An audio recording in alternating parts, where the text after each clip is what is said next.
Hey everyone, I'm going to spend the next few minutes setting up the final parts of this stream, and unlike my other episodes, which got copyright claimed due to the music in them, this episode, and I'm not sure if I'll keep on doing this, will from now on be using royalty-free music, which in this case the credit goes to Adrian von Ziegler, the same musician and YouTube channel that I use for my D&D sessions. So that's fun. Thank you, Adrian, for all your awesome works. And now I am going to get the final bits of this stream set up, my live chat, so I can chat to y'all.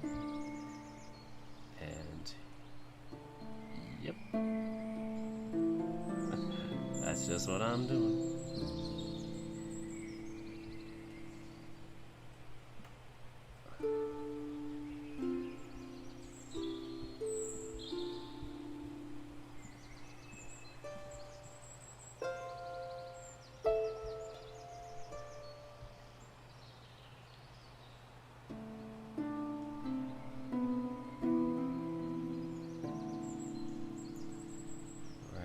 To start in a minute, give or take.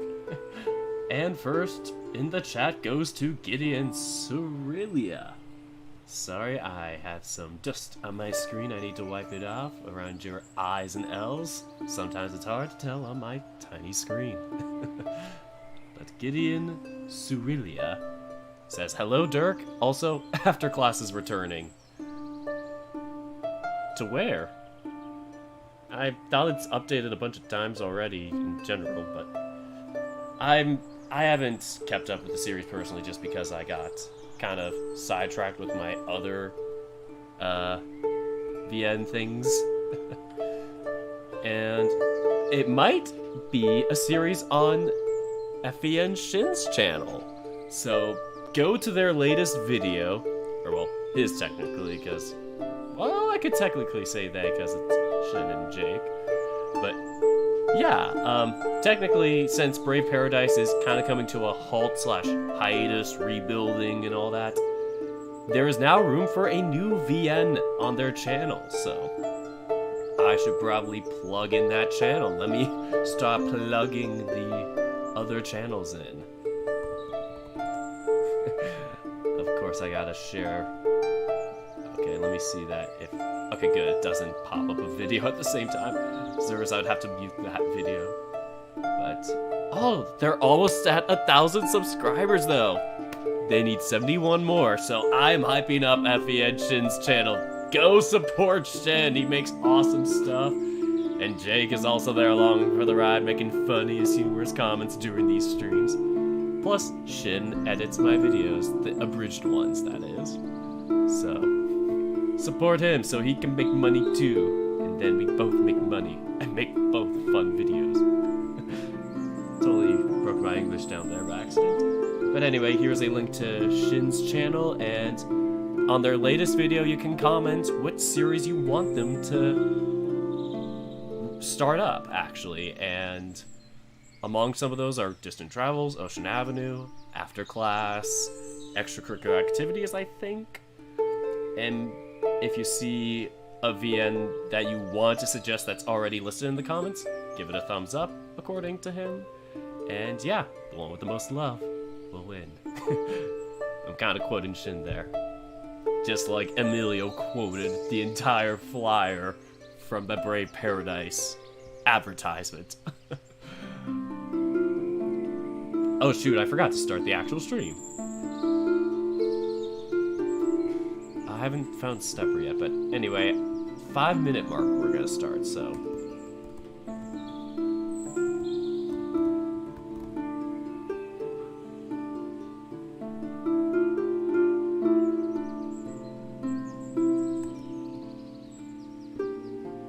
Please tell me I can expand this window, thank goodness.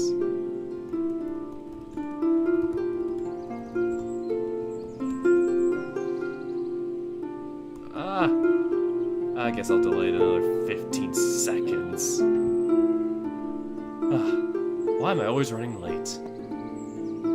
Successfully updated. And we are transitioning to my live camera. Hey everybody, Dirk the Red Panda here with Minotaur Hotel.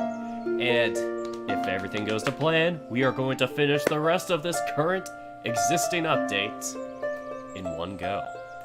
Let me get you all into one little window here. And yep, there you all are. Perfect. So last time we did chapters 11 and 12. And that was quite an interesting chapter because first of all, we got to see Asterion get a little more buff. But second of all, we got to also get some more music in there. And what else was I gonna say? We got to see Asterion play his lyre for us in a concert. And Luke and Coda made up. Awesome stuff. So I probably should have said spoilers, but probably by now I assume you've all followed my series up till now. And this is only episode 6, so you can always go back and see the bitter rivalry between the two of them from earlier episodes. And yes, you are finally on time, Mac Fryling. Yes, and it's a weird time too, because normally I don't stream this late, but my brother was sleeping in because of work, night shift. Then he left, then I had dinner, then I got on a long, interesting conversation with my parents. Good one, not a bad interesting. Good interesting. And we, just chatted up until like 8:10, and I was like, oh crud, I gotta stream. So I was half an hour late to this stream as I scoot in, making sure my back don't hurt. Because, man, I've been doing a lot of volleyball as of late, and yeah, my body be stretching. Anyway, but yes, morning peeps to some of you, night for me.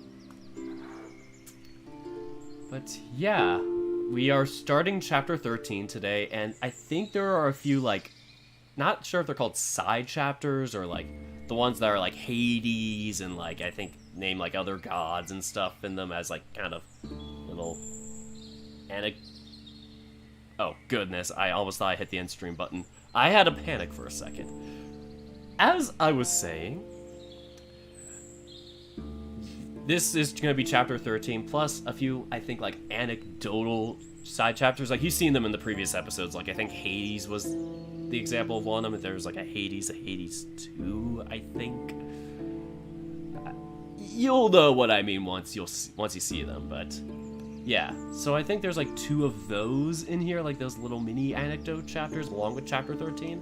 And that should conclude the existing update of Minotaur Hotel.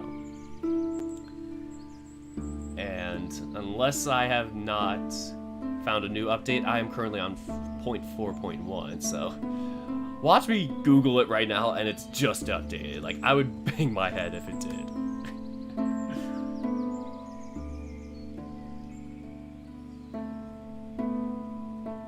Oh, 0.4.1 looks like it's good so far. Whew! We are good until August 20th. And then I'll have to play more. But don't get me wrong, I love this game, and it's fun to have the unique style of it because we also got to build an R&D team, an exploration team. We got more used to our team building stuff and those features in Minotaur Hotel. Something we had not seen in any other novel here. Anyway, shall we get started? I hate having to expand this window every single time. Ah, curses! But anyway, the reading begins at 10 minutes.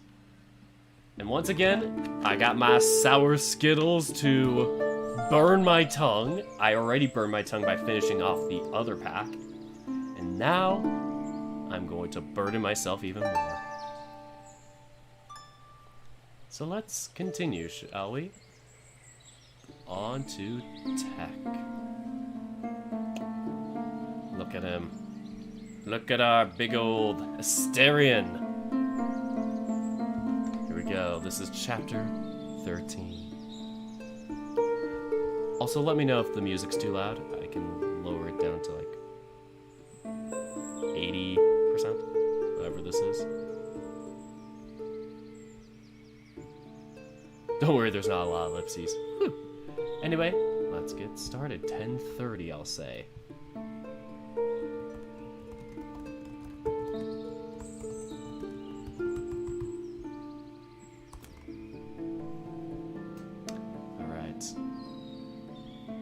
A night rages and cheers only for a short while. Not sure if that makes sense. A night rages and cheers only for a short while. Time always takes his due. Still, they had no grief at all. They danced and drank, laughed and sang until their voices grew hoarse and eyes dimmed. And further they celebrated, as if somehow a victory could be made eternal if it burned bright enough. Sitting at the sidelines of the lounge, surrounded by mankind, but locked inside his mind, the Minotaur lost himself in thought. Such a human thing. Did the guests and the master perhaps know it? The archaic ritual taught by his old friend. Celebrate and live for a whole night. Do not cease until your back burns out all its weight, and under no circumstance allow the bonfire to go out. Then take a handful of embers, grayed and crumbling on the outside but still harboring a red heart. Pour a stream of your finest wine, saved from the festivities, to kill the night's fire.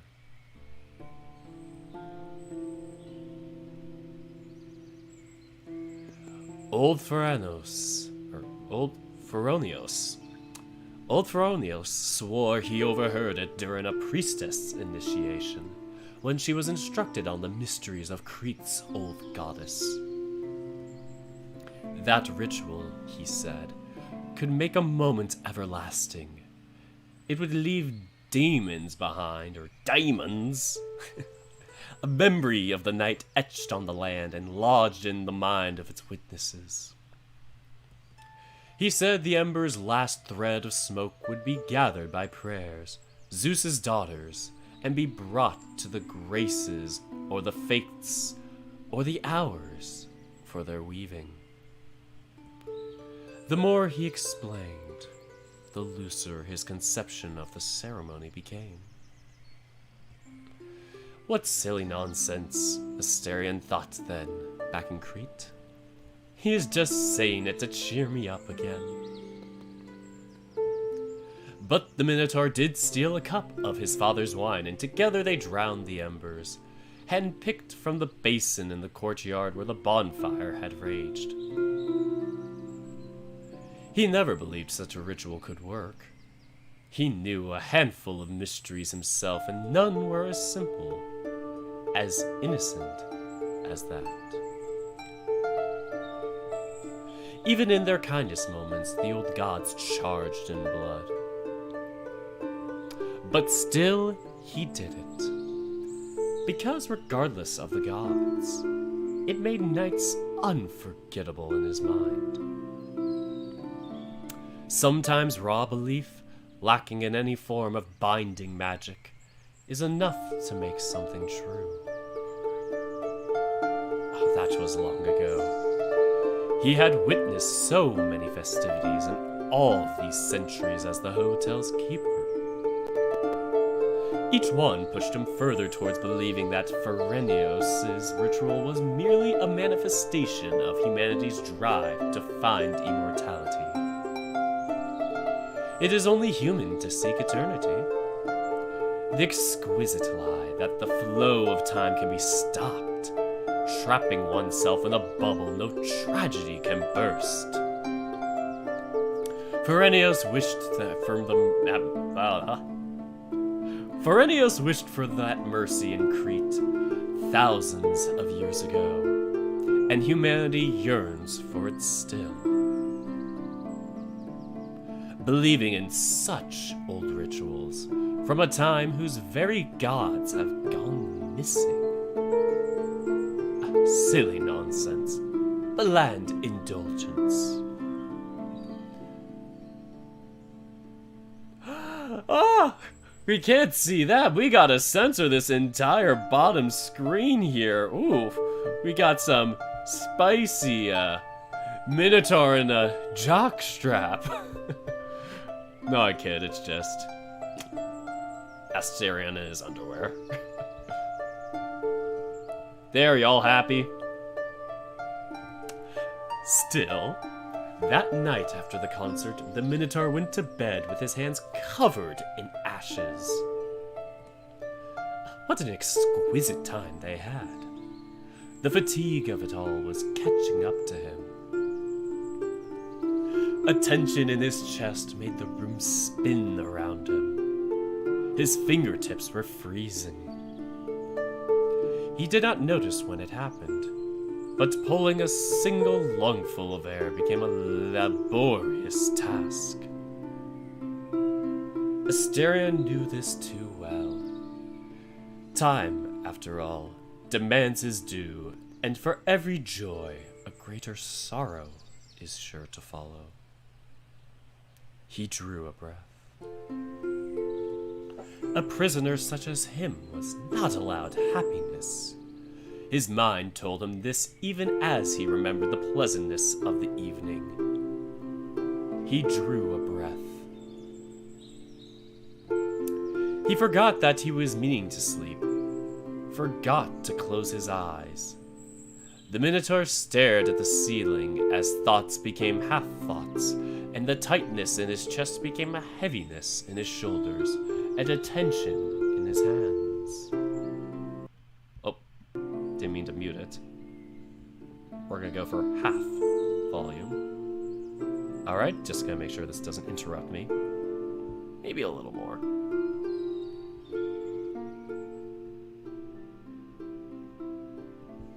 Okay, there. I was just nervous it was gonna interrupt me. But anyway, he forgot that he was meaning to sleep. Forgot to close his eyes.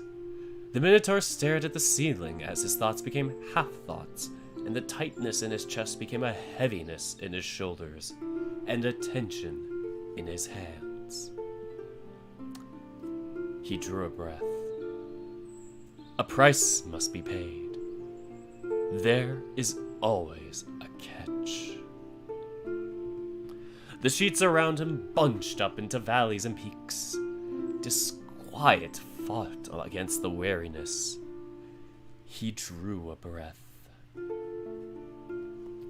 Restless sleep overtook him while he felt too heavy to move. A sullen tiredness in mind, deeper than sleep, pulled him into the valley of his sheets. Whispers about his nature, words he had not allowed himself to mutter for nearly a century now. But another memory fluttered, that of Dirk's embrace. My embrace. Don't get any ideas, chat. The Minotaur's nose on his head, that pacifying warmth they shared.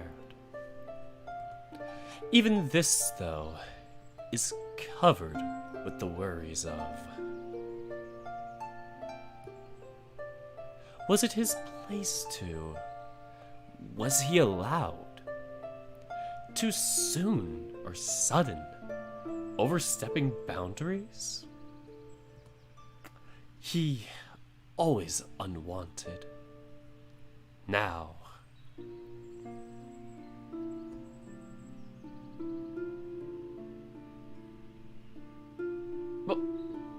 Morning cracked his skull open, hopefully not in a physical manner. Morning cracked his skull open, but no dream slipped out in a sprint. The bedroom seemed just the same as it always has been. This bedroom always has been. So cramped it threatened to crush him. Walls so white they burned his eyes and had terrible dance moves. And shelves decorated with Jean Marie's bug-eyed carvings. He remembered to breathe, then bit his tongue. The pain came without hurry, dull and throbbing. But the Minotaur's eyes felt different, as if overnight they skipped autumn and dove into winter. If the mind were a muscle, his would be hobbling about, aching with overwork. Is he naked now? Nope, still in his underwear. Asterion told himself to look to the door, but didn't.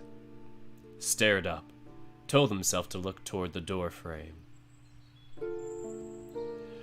Remember to breathe, prayed the hybrid. He drew a breath. Told himself to get up, but didn't. He clenched his hands, felt nails sinking into his palm. There were obsidian hunks tied to his limbs, waist, eyes. Even each fold of his brain was weighed down with hooks. If the gods had sent him a shred of mercy, such weight could have crushed him entirely and ended his existence. But they made him strong and resilient to bear the load. This vessel was not made to break. He knew, even if the creatures of this realm were so eager to try, the only movement made as he finally drew his eyes to the side was an aimless clenching and unclenching of his hands. There had been many times over his everlasting existence when Asterion's spirit had felt emptied of vigor or substance like this. At least a handful of times per year for the last 2 millennia, without fail, although time became mushier inside the cold room.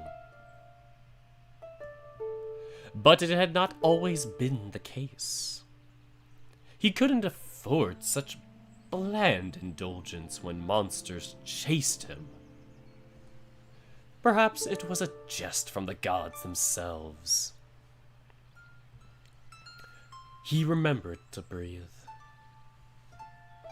When a human came who sought to end his trials, yet another punishment came, this time from his own mind.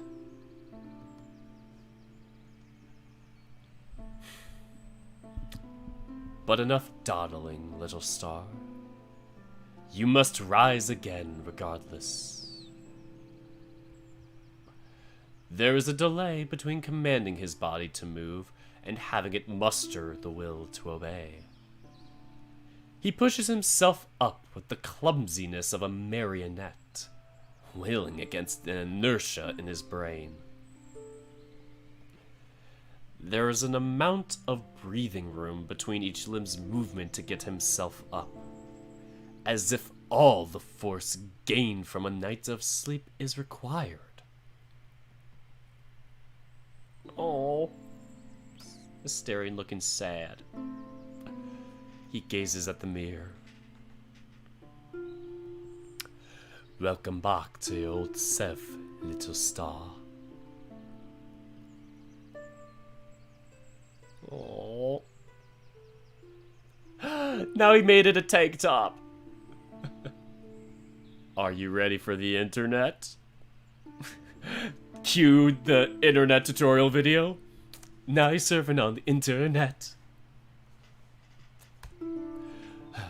Witness the latest creation of human ingenuity. So tempted to make a Bo Burnham reference. They never stopped, these sharp-eyed humans. What intricate creations their fine fingers craft. Asterion looked at his own hand. at the knobbly knuckles and thick nails, each knot tied with rough, ragged rope. Yes, of course. Great. This is a tablet. It's kind of a computer that uses touch controls. By which I mean you just tap on the screen. It's very intuitive. I can't see anything. Am I doing it wrong? No, Emerald, don't reference my version. Oh no, we'll have to turn on age restrictions for him. When you are over 10,000 years old and you have to turn on the age restrictions for senior citizens. But am I doing it wrong? No, it's fine. I haven't unlocked it yet. Here, I just press this button and... Ah, so cute! I took the liberty of setting it up for you. Knowing you have a hard time with fine movements, I made sure things would be big and easy to tap. Do you think these are large enough? I can expand the icons more still. Thank you, sir. This is adequate. Oh, look at him in this tank top! Ah, he's so cool. Although, I hope I didn't impose on you a chore. Was setting it up difficult? Not at all. Tablets all come with accessibility settings. Tailoring it to your needs is a trivial matter. Accessibility. Only humans could fathom such a thing. The gods have no love or care for Hephaestus?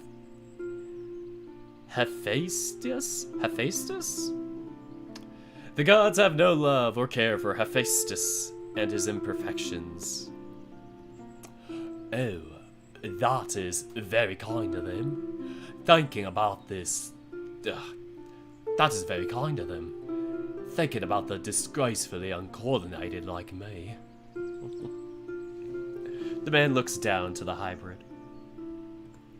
Asterion gazes at his eyes. He never understood why people had such a fascination for the color of such each other's irises. To him, the white surrounding them was much more enthralling. Nature had been kind to him in that regard, at least. Rather than the beady blackness of a cow's eyes, he had been blessed with a very fine pair of very human ones, whites and all. Perhaps it was something in the way of Dirk's eyes hesitated as he searched for words. Or maybe it was the Minotaur's brain slipping up for a second. But before Dirk could speak, the Minotaur felt a few centuries worth of age lifting from his back. I wouldn't put it like that. Lots of people have injuries or special needs. But regardless of that, everyone gets old someday. We will all need the help. He chewed on it.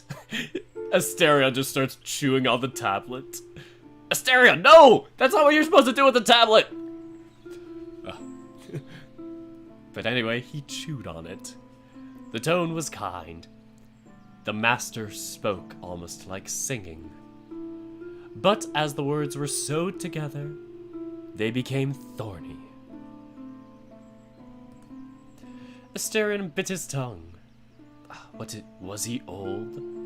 Or perhaps old in the same sense that a human could be? Oh no, Asterion is a boomer. His body was the best it had been in 80 years. But all that time spent in the cold room never left him as tired as this.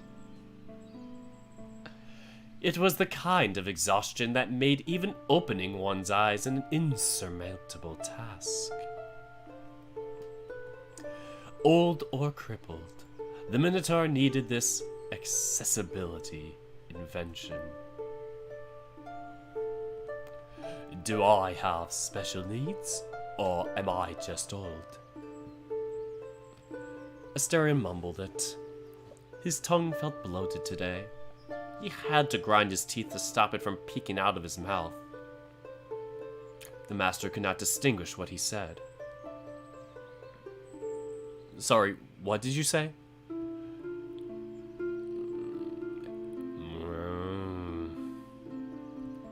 The master's eyes scrutinize him. They appreciate every feature of his face, as if trying to glimpse into the Minotaur's mind. His heart skips a beat. Will he realize how disposable a toy Asterion is? The hybrid cannot say what would come next, but it must be better than this feeling of being suspended and awaiting for trial. Are you feeling well, Asterion? You seem a bit distressed today. Asterion looks away and draws a breath. His chest tightens and he opens his mouth, leaves it hanging. In fact, as what he meant to say escapes him. He blinks, lets his eyelids fall as he exhales. It's so hard thinking with all these hooks on his brain. He has to string every word together, then break it all down into mouth movements, exhales and inhales, glances and hand gestures. And the delay is there, making it all worse. A gap as the sea is deep and just as dark. But when he closes his eyes and allows himself to dream, images flow like water from a spring. The master felt warm last night. Hugging him was not the trial the Minotaur expected. His mind went silent as they swayed together, as they stayed locked together in the dark. Asterion nuzzled his nose on the top of Dirk's head. He did not recoil. While it lasted, Asterion did not think of how awkward his hands could be, closing all its fingers together. It stopped being an uncoordinated claw. It became just a hand. When he readjusts his legs, he didn't even hear the clop of his hooves. All the noises eating away at the edges quieted down, muffled by velvet. The master was generous. He went through great lengths to get the wine. And what did he gain from it?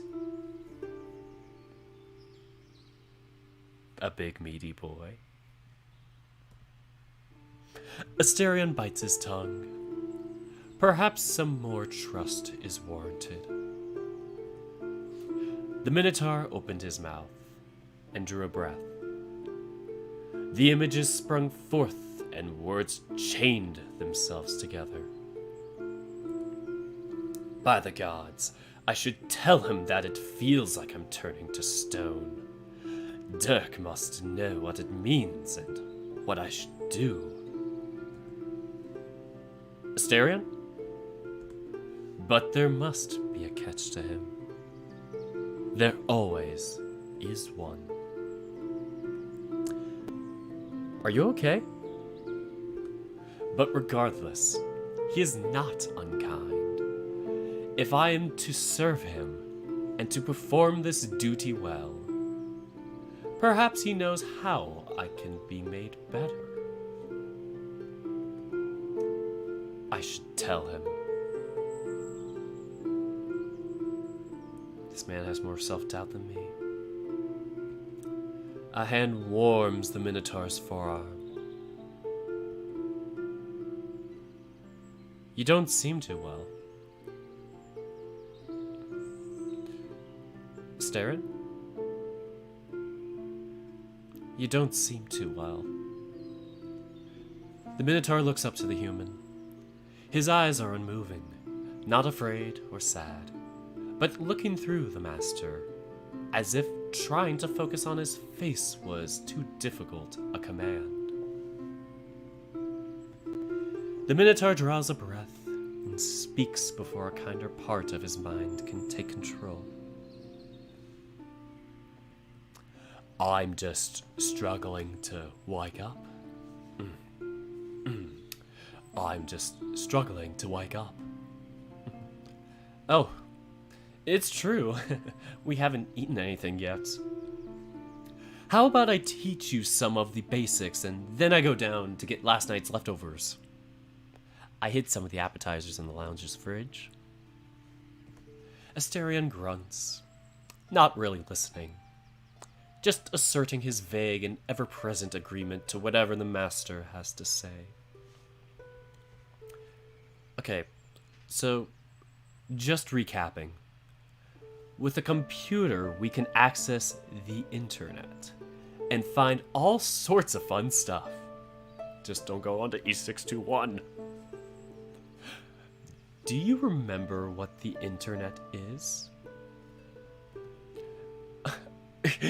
Child's play, what is the internet? A question. Asterion's eyes shift.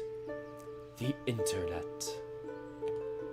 Yes, he had taken note of it, didn't he? He commanded his arm to move towards his leg, then his fingers to align so he could reach into his pocket. He pulled out that scrap of paper, then opened his hand, picked the paper, and unfolded it. Yes, of course. The internet is a network of networks operating under a set of open and public protocols across cables, satellites, radio, and many other communication technologies. Did I do this right? Close enough! Did I get it right? Yep, let's start then. Now I want you to tap on that icon on the top left corner. Could you do that for me? Oh, this is so cute. No, Asterion, no! Not that website! Don't click on it. No, don't search your name. No, do not search your name on that site. But could you please tap that icon in the left corner for me, Asterion? He's not amused with my comedy right now. Just tap it with a finger. That's right. There's no mystery to it. Just tap. Okay. Like this? Whoa! No, he's just like, oh shit, the internet! I'm sorry, that was just like, I just imagine Asterion just getting sucked into the internet. Oh no, we are becoming a 90s internet tutorial. More chaos fun. So, what do you want to search first? I don't know. How do I tell it what I want to know? Just tap here, in this little white bar. And now, the keyboard will pop up. These symbols, are they normal? What do you mean? The keyboard should show the alphabet. It's nothing out of the ordinary. Oh no, I think I broke it. What? No way! You haven't done anything wrong. Oh, look at him! Oh, this is just so cute. Is my finger bad? Oh, did I touch it wrong? The screen looks normal to me. The Minotaur glares at the screen, trying to make sense of all the symbols. What odd lines they are. But they do awaken a sense of familiarity. He's probably just confused because it's an android. Screw androids, am I right? Me, a Mac user. Oh my god, an Asterion plush. Don't make me go broke!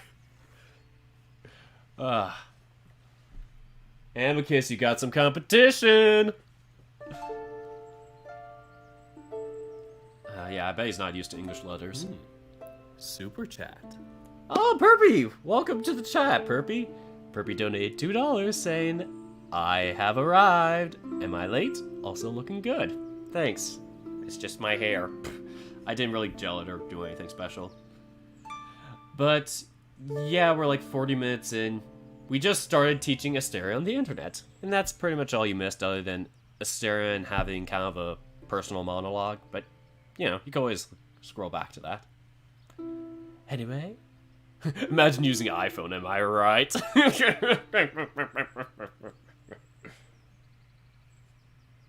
Anyway. The Minotaur glares at the screen, trying to make sense of all the symbols. What odd lines they are. But they do awaken a sense of familiarity. His brain itches as it struggles to connect together an ancient mind with more recent knowledge. Oh god. Wait, technically, because he's, like, from Crete, like, would he know, like, the Greek language, or a form of that? Like, how would he be able to understand the English alphabet?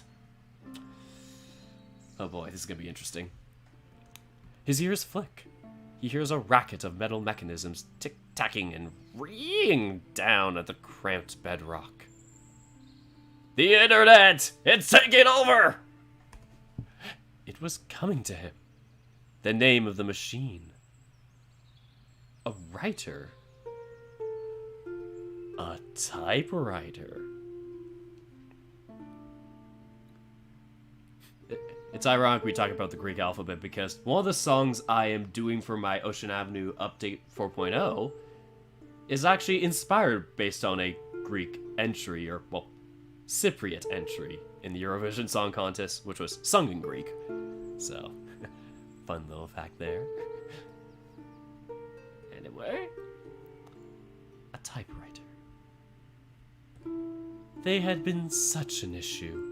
The letters themselves had no meaning, no soul behind them. The hotel's translation could do nothing to impose order. During all the millennia, the Minotaur had spoken the language of his people, without care to learn whatever new tongue was the fad at the time. Although, to be more precise, for a good few centuries he had devolved into the habit of making new words. So much so that his old Minoian had become quite unlike what he spoke as a child.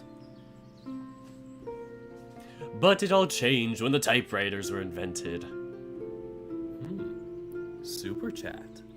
Aw, thanks again, Perpy, and cute puppy. Anyway, if Perpy donates any more before the next break, I'm just gonna mute for now, but don't worry, Perpy. I'll unmute it after the break. Or, well, once the break hits. Just because I want to make sure it doesn't get, like, flooded with notifications. Anyway, let's keep going. But it all changed when the typewriters were invented. The letters alone eluded him. He had to learn other languages and alphabets then. This is a typewriter. The hotel doesn't like them. Huh? Why is that? It only understands meaning and words, not what they are made of. It all breaks down.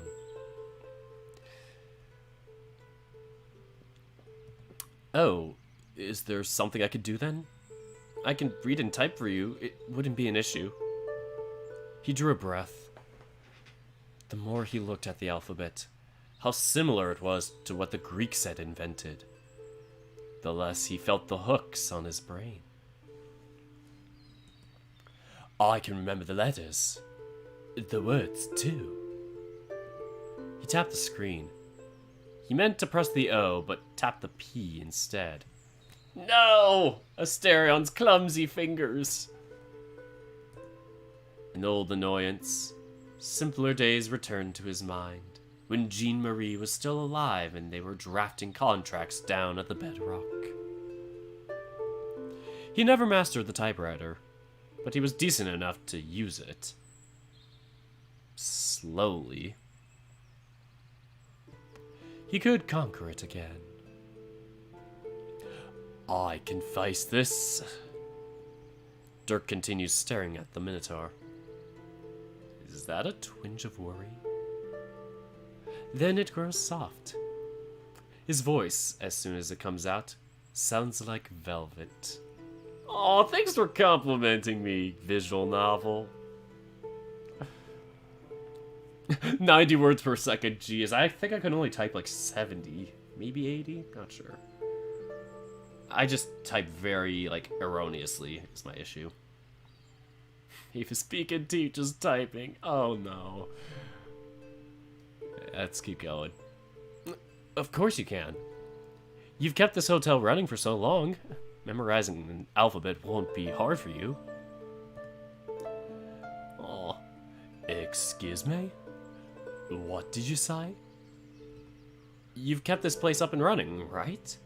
Masters came and went, but you were the constant. You're very competent and hardworking. That's clear to me.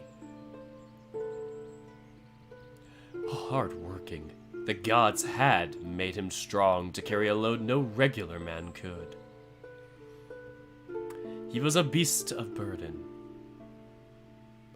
Yes, Asterion could take pride in that. You deal with the guests, manage check-ins and check-outs, repair the bedrooms, even cook if necessary. And last night, you went as far as providing entertainment. We've just reopened the hotel and it's already doing so well. In no small part thanks to you. Is memorizing an alphabet a difficult task to someone as quick-witted as you? The hotel is doing well, the Minotaur thought. In any other context, bitter thoughts would pop into his mind. No, the hotel is still a shell of its former self. We are only housing a dozen or two guests. We barely have any staff. But when it comes to this subject, his mind was unclouded. Yes, the hotel was doing well. Repairing such a big place in less than 2 weeks was nothing short of a miracle. Guests coming around wouldn't even imagine the place had been left in ruins for 80 years. This was his one good thing. Whenever violence and disgrace the gods saw it fit to impose on him came twofold as blessings for his home. He would serve well if it meant the prosperity of his one good thing. I am proud of the hotel. The Minotaur's voice rumbled, followed by a harsh snort and flicker of his ears. Look at him, he's so snarky and confident. As you well should. Is that an order?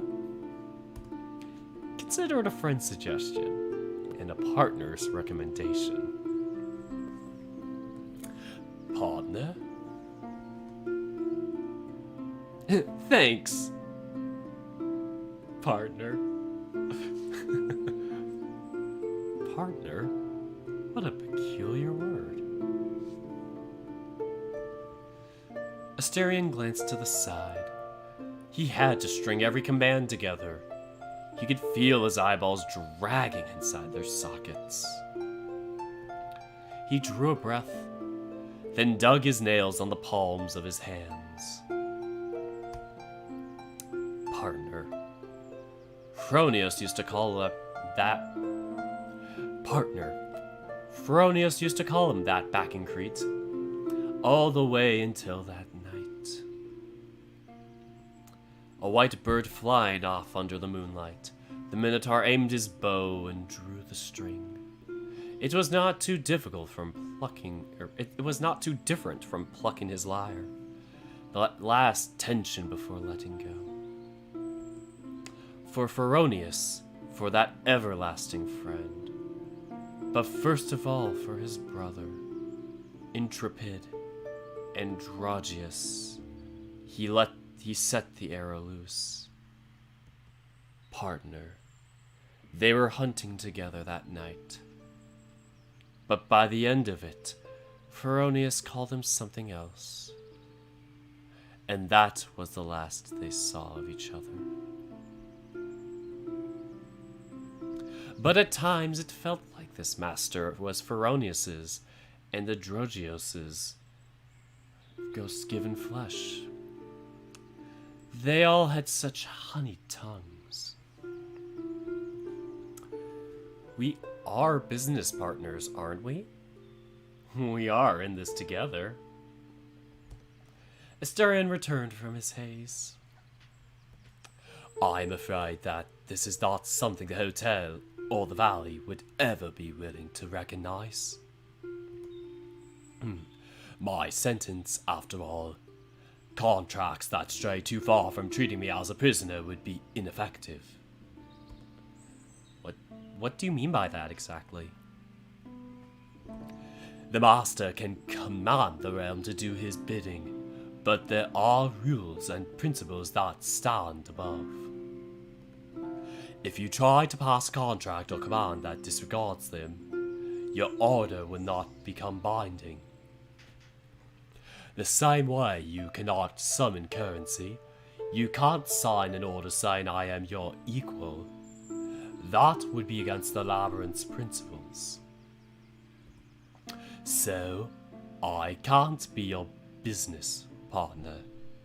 As far as the labyrinth is concerned, that is just not possible.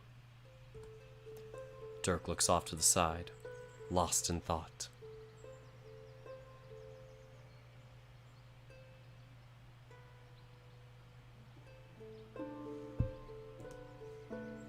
Could there be a loophole?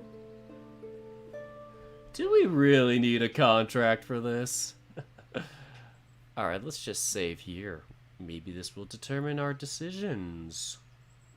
Screw the rules! Love means more than rules. I'm gonna go with this because, honestly, I think it's more of a personal thing. And you know what they say, love is a danger of meeting a stranger, of taking a chance, of two hearts making it one. Or making it as one, sorry. That is what love is. Do we really need a contract for this? Now that is quite a puzzle. But does it really matter what the labyrinth thinks or wants? Just gotta double check my preferences to see the music is muted. It just sounds so similar to what would be in Minotaur Hotel. I was like, wait a minute, is this the actual music? Anyway. But does it really matter what the labyrinth thinks or wants? If I tell people you are my partner, and that's objectively how we work together, doesn't that make us partners? What bold ideas. The Minotaur feels the hummingbirds pricking at the back of his skull. He grits his teeth, and Dirk notices. No, Asterion, don't grit your teeth. But it would seem we got sidetracked. I was supposed to show you the internet.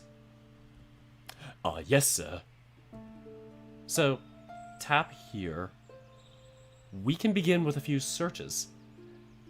I'm sure there's a lot you want to know about the outside world. Again, the peculiar alphabet popped on the screen. This time, however, it was stringed into stubborn words that didn't bend to the realm's translation. But they weren't before sleep. Oh my goodness, sorry commercial. I apologize, there's a commercial. No!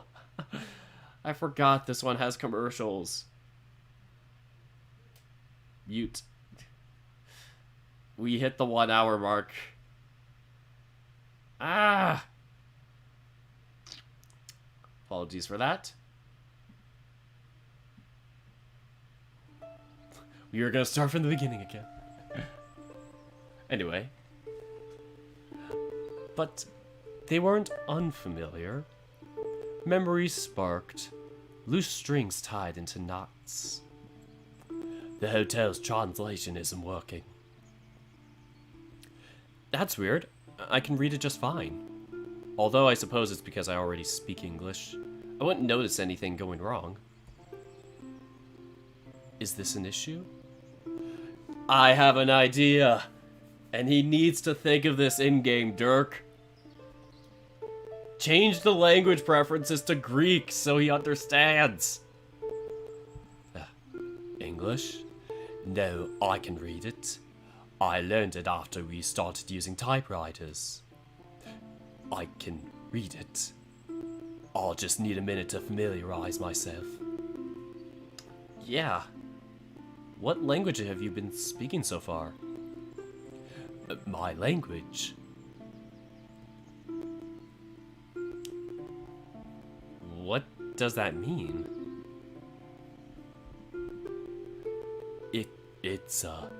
It's my language.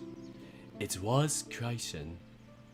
It used to be, but with time if everything gets translated, then I could tinker with it and make it my own.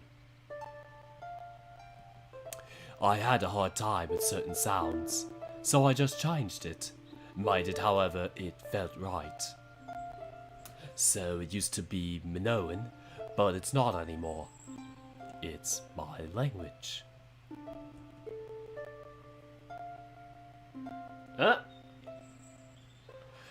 My language. Rough, bullish lips bending in odd angles, a tongue too long and thick.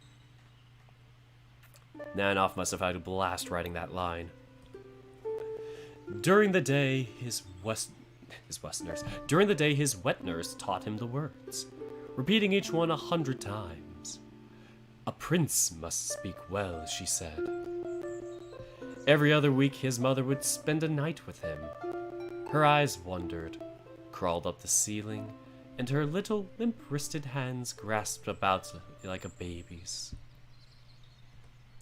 She spoke as if her mouth was always full of pebbles. Her syllables would blur together. The vowels stuttered and were washed away by her accent. Father said it was her madness speaking. The wet nurse said she came from a godly place beyond the sea, and that was her accent. Asterion drank every precious moment with his mother, including her slurred song. He could never tell if his accent came from his bestial form or from her influence. But here in the labyrinth he let it go. Took bits and pieces from people over the centuries, stitched together something rough, shoddy, and perfect. I made my own language. I see. I wasn't expecting that. But you can read English just fine. If not, I can help you. Master shouldn't worry. Yes, I'm remembering. Now, what should I do next? We can start by searching for something you want to know. Try typing it. What are you curious about? Yes, sir. Tiananmen Square, 1984. Just suddenly gets, like, firewalled. Oh, man. I probably got this video banned in one country, at least by saying that. To take a glimpse of the outside world, a few things did come to mind. He had thought about them so much during these decades. What do we search? Oh, we get an option because we're tech. How to make a website. My homeland Crete. Master Jean Marie's birthplace. Crete. Oh my goodness. Are we gonna teach Asterion how to make a website? Let's just save here just to be safe, in case we get multiple or only one option. Let's start out with the simple ones. Let's not complicate them too much. My homeland, Crete. I wonder how Crete is doing nowadays. About that. The Palace of Knossos was discovered in the late 1800s and excavated in the early 1900s. So, they found it. So little of it is left, but that's it. It's where I grew up. This courtyard. When I was a child, I used to play here with my brother, Andragios. How was it living back then? It was nice, I suppose. If you are wondering about all the modern comforts, running water, electricity, we didn't have any of that. But we lived well, better than most. I even had my own room. I knew a few children from that time could say the same. I had a bodyguard to keep me safe. We'd stick together always. Although that may not be the best way to put it. He was only some 7 years older than me when he became my, shall we say, guardian. I must have been 4 years old. This reminds me of Keisuke and Alexander. Like that complex. Oh man. We just see Asterion's bodyguard as just some super jacked wolf. It all comes together. My time in the palace is quite enjoyable. In no small part thanks to him. His name was Feranios. But make no mistake, I did have responsibilities. I performed ceremonial duties very often. Feronius always gave me company, and Andragios would too when his obligations allowed. I wonder what else I can find in this internet. What do we search? I think we're just gonna do the second one and assume the third one will be an option. There is a place I've been very curious about for a while now. Perhaps you have heard of it. The region of Bordeaux. Oh, that name rings a bell, yes. It sounds very fancy and I have no clue what it actually is. Oh, is it a region of France? Yes, I believe it is. Now, what will your internet tell me about it? France's most prominent winemaking region. Huh. I suppose Master Jean Marie was not bragging. His family's wine must have been quite remarkable. It was captured by Germans during World War II. Oh, I suppose that makes sense. But it seems to be doing quite well now. That is a relief. Let me just double check to see if Bordeaux is still in Germany or not. It's okay, it is a French city still. Okay, cool. But it seems to be doing quite well now. Oh, that is a relief. Did Jean Marie come from that region? Yes. It's what he used to call his ancestral homeland. He was a patriot. No land on earth was as beautiful and noble as his. Laughs an American. He couldn't bear to see He couldn't bear to hear of France's situation in the war. No amount of pleading could stop him from going. The Minotaur could still feel it, the ringing inside his head from when Jean-Marie died.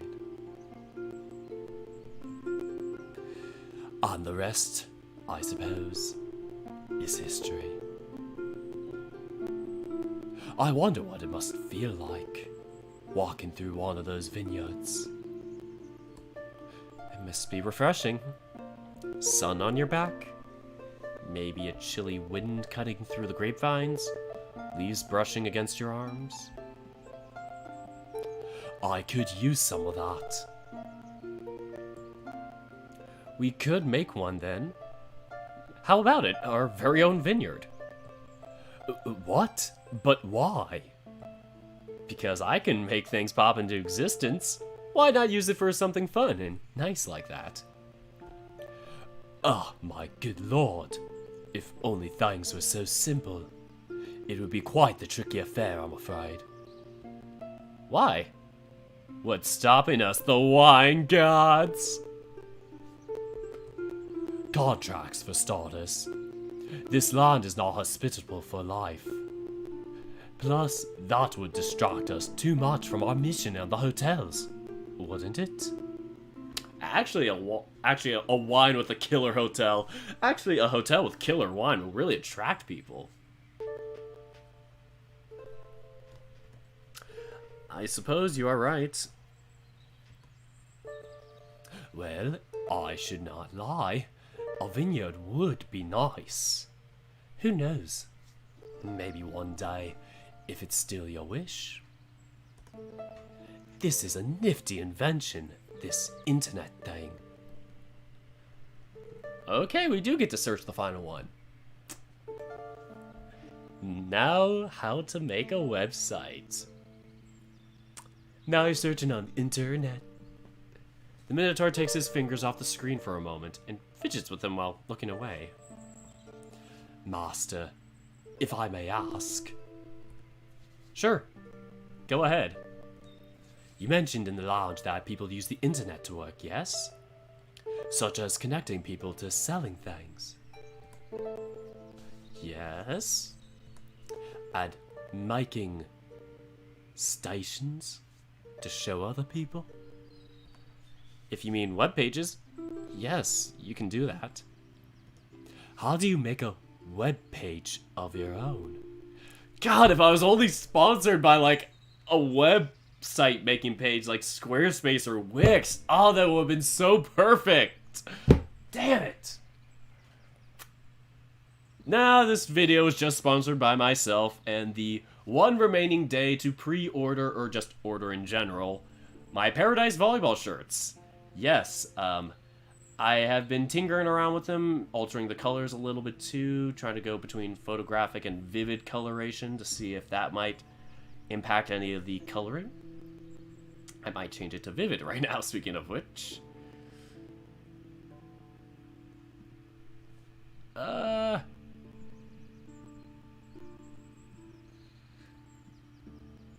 Let me just double check something.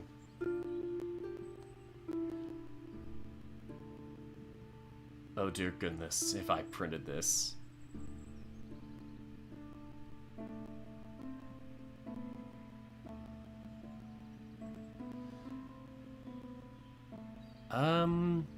Sorry, I'm just getting really distracted by my own printer.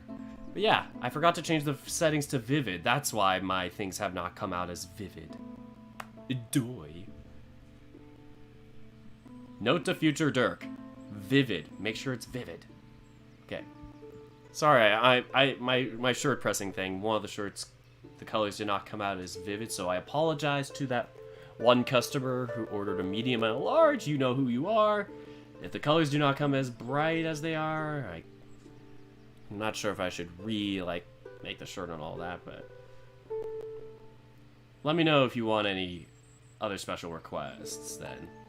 I might do like one additional favor as an apology for the lack of communication. Anyway, let's continue. How do you make a webpage of your own?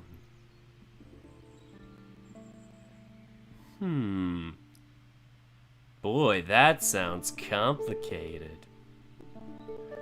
There are pages and services that make it easier, but I think you would benefit from a little more experience with computers before trying it. And me too, because I do not know how to build my own web page other than using one of those template builders. I do not know HTML or JavaScript. I am not one of those comp sci people. I know how to use Python and C++ a little. Well, I used to know it very well, but now I'm kind of mediocre at it. Same with Java. But my specialty now is like Python, R, SQL. What else is there? I know all them languages. But why do you ask? What website do you have in mind? Gasp! No, Asterion, do not make an OnlyFans! Asterion fidgets on his seat before responding. Oh, HTML is fated to no longer be useful, but a lot of data science stuff is in HTML format. So it kind of comes to use for us when we're like downloading internet data. And that's all I really know about it, is just, you know, trying my best to decode internet blocks to extract the data from that and just turn it into accessible data. Anyway, Asterion fidgets on his seat before responding. No, don't start. No, not Asterion's OnlyFans. I don't have any concrete ideas. I just want to see how one was made. When I first used a typewriter, I didn't really have anything in mind. I just wanted to try and see how it worked. I feel the same just now. I don't think you're quite ready for HTML at the moment. Baby steps, Asterion. Even I'm not ready for HTML. I should learn it, but god dang it, I am too stubborn and resistant to learn internet coding languages. I know enough to read it, but not enough to program it myself. Anyway. Baby steps? Oh. I mean, take it easy. You'll learn as you go. Let's keep it simple for now. Anything else you would like to search? Could it? The silliest idea came to me. Perhaps it's hubris of me to even consider it. The Minotaur's ears flicker and his snout takes on a livelier shade of pink. Could the internet have something about me? Of course. There's a whole legend about... of course. Oh, this is supposed to be Asterion saying it. Oh no, typo. Could the internet have something about... me? Of course. There is the whole legend about you, dating back to who knows when. We can find plenty of stuff. Typio, oh, that is such a funny joke. Oh, Mac Freiling, I love it. Oh god, I wish I actually recorded this stream just for that purpose. But I'm trying not to record too many of these videos. I'm trying to save my money for the editing and my VN. Two separate things. Editing for the abridged videos and money for the VN art. Stay away from E621, Asterion! Although... there are many misconceptions about you. You might not like what you see.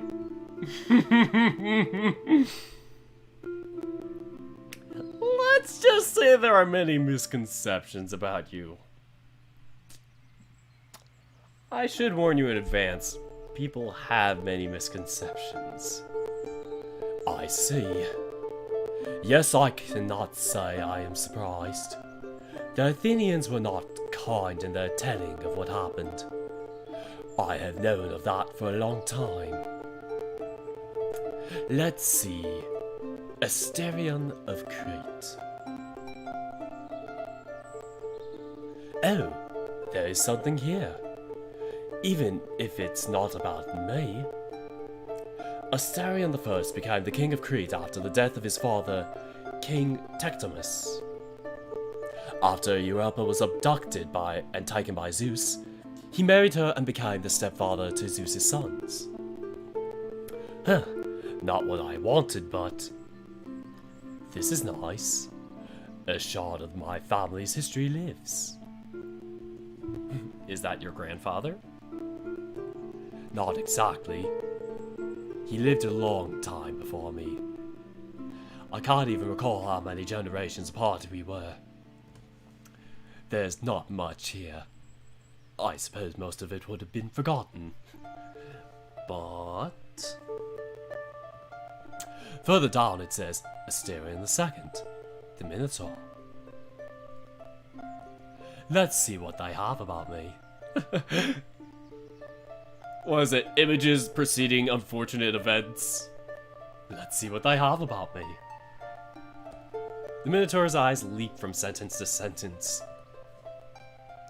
Pasiphae, struck by Poseidon's badness, recruited the artisan Daedalus to craft a hollow cow which she took the bull's flesh.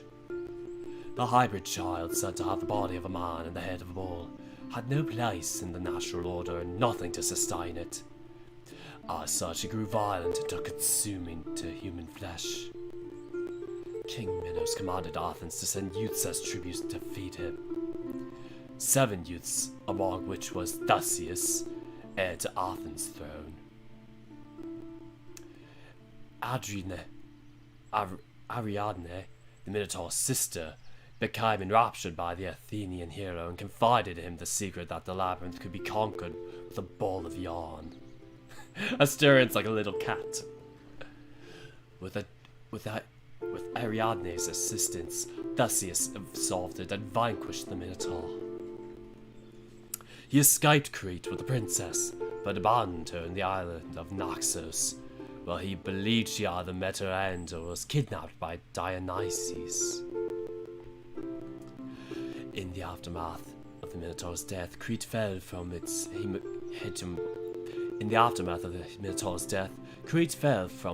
hegemonic position over the Mediterranean. King Minos set out in pursuit of Daedalus, seeking revenge for he believed it was the craftsman who revealed to Ariadne. I keep messing that one up every time. Ariadne, the secret solution to the labyrinth. This in turn led to the Minos' death, boiled alive in the Faun court. The death of the Minotaur marks the fall of Crete and the rise of Athens as the main power in the Mediterranean. The loss of the centralized ruling figure led to fragmentation, which in turn allowed it to be conquered by different civilizations over the course of history. Aww.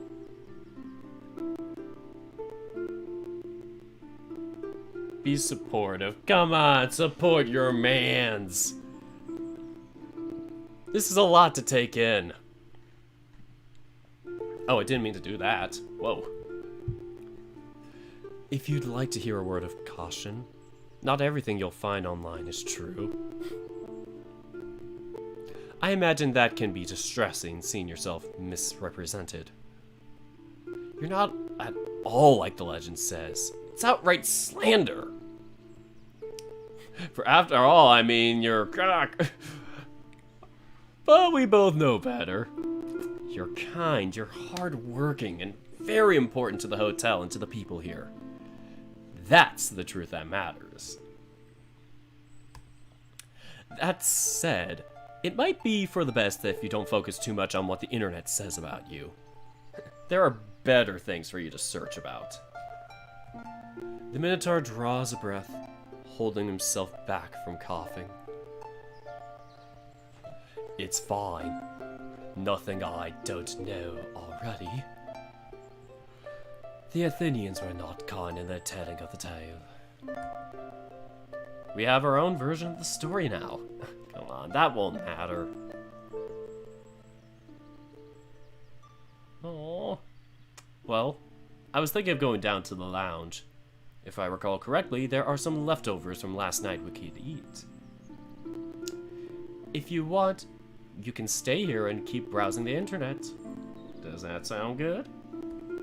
The Minotaur's fingers were ice cold. His hooves radiated a dull pain that crawled all the way to the top of his horns. He drew a breath. His fingers curled on the device's surface. His ears went numb as a streak of cold sweat ran down his back. Yes, I'll be fine. Thank you, sir. See you soon, Asterion. The Minotaur closed his eyes and recalled it all.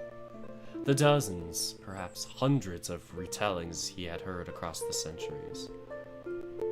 Each one more horrible than the previous, so often revolving around that fundamental misinformation that he had been a cannibal. Such a life-changing lie.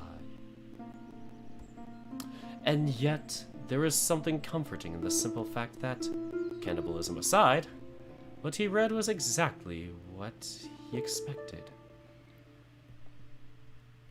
See you soon, my lord. Oh.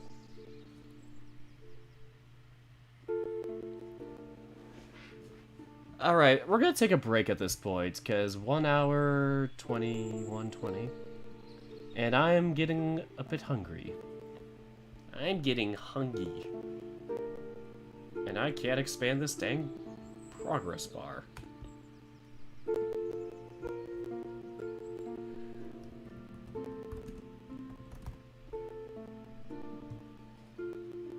Alright, so all I have with me are my M&Ms, but I might want to get something a little more substantial. I haven't had any M&Ms. These aren't M&Ms, these are Skittles. But I haven't had any Skittles yet, so I'm gonna try at least one. This one doesn't look as sour. And it isn't. Good. Just a classic grape flavor, which I actually like. I'm going to alienate all my fans in one sentence. 2 sentences, actually. Grape flavor is good, and pineapple on pizza is also good. Now let's watch the chat go into chaos.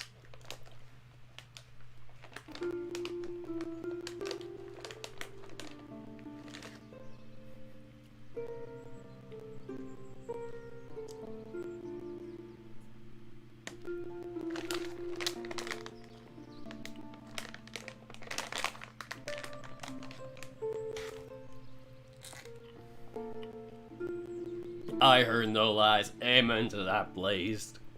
Or blessed. Or is it blessed? Amen to that, though.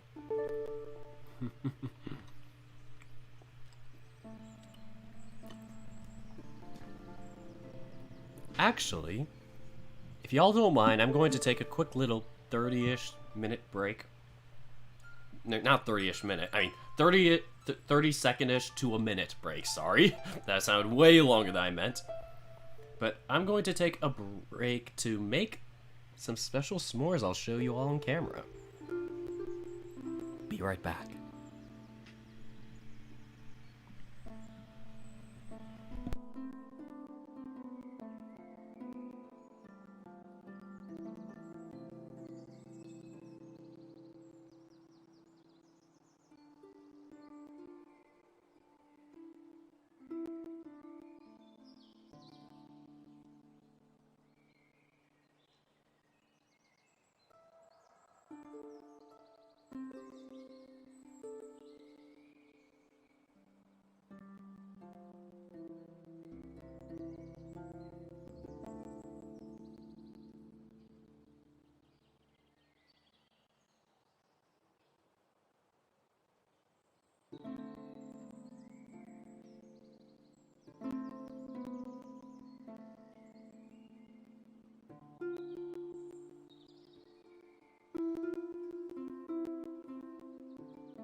Sorry for that long delay. I am back.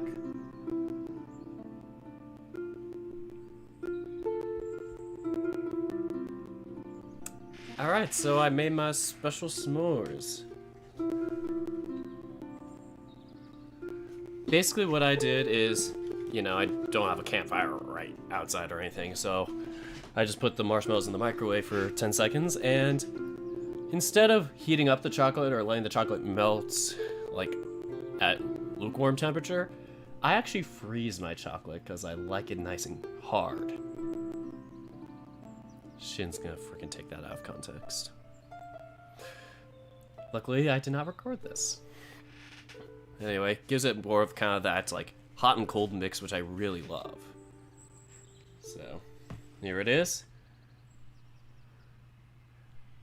It's like a perfect middle ground for me. S'mores emoji indeed. Very cool if I eat, or should I just eat off camera?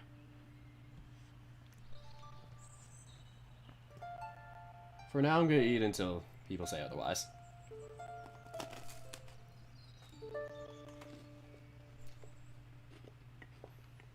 Mm-hmm. So good to me.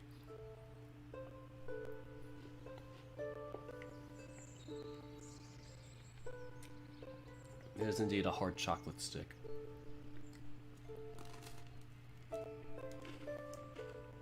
Mm-hmm. It's one of my favorite desserts.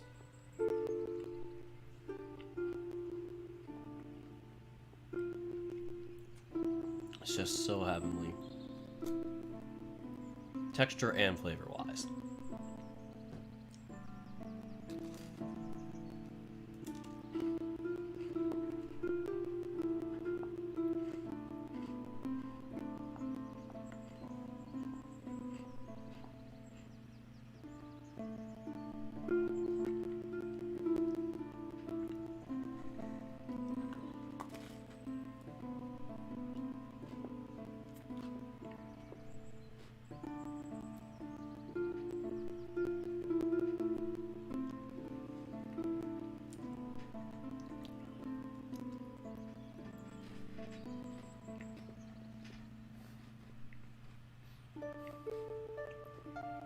This is now a eating ASMR.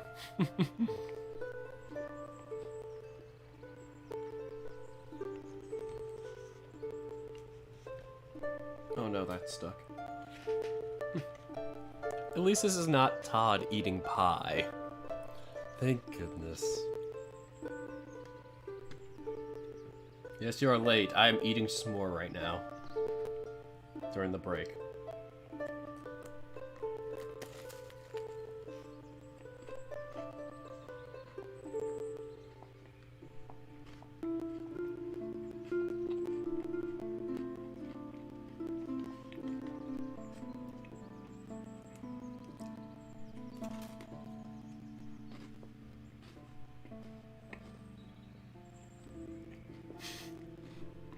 No, Todd eats s'mores is not next. Don't curse us with this.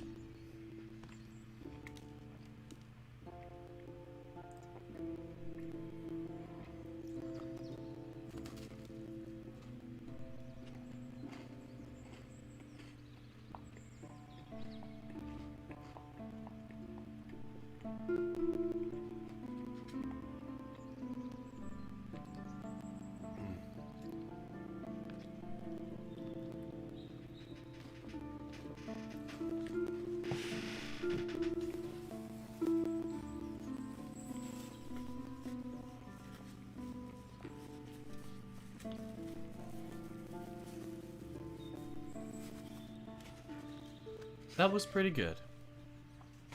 And so now I'll take a sip of water and get back into the reading.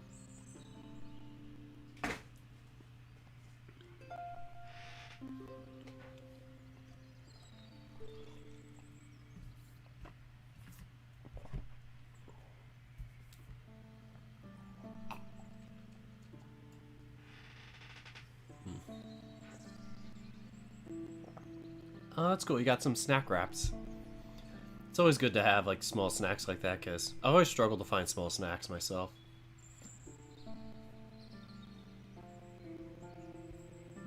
Anyway, let us continue with this.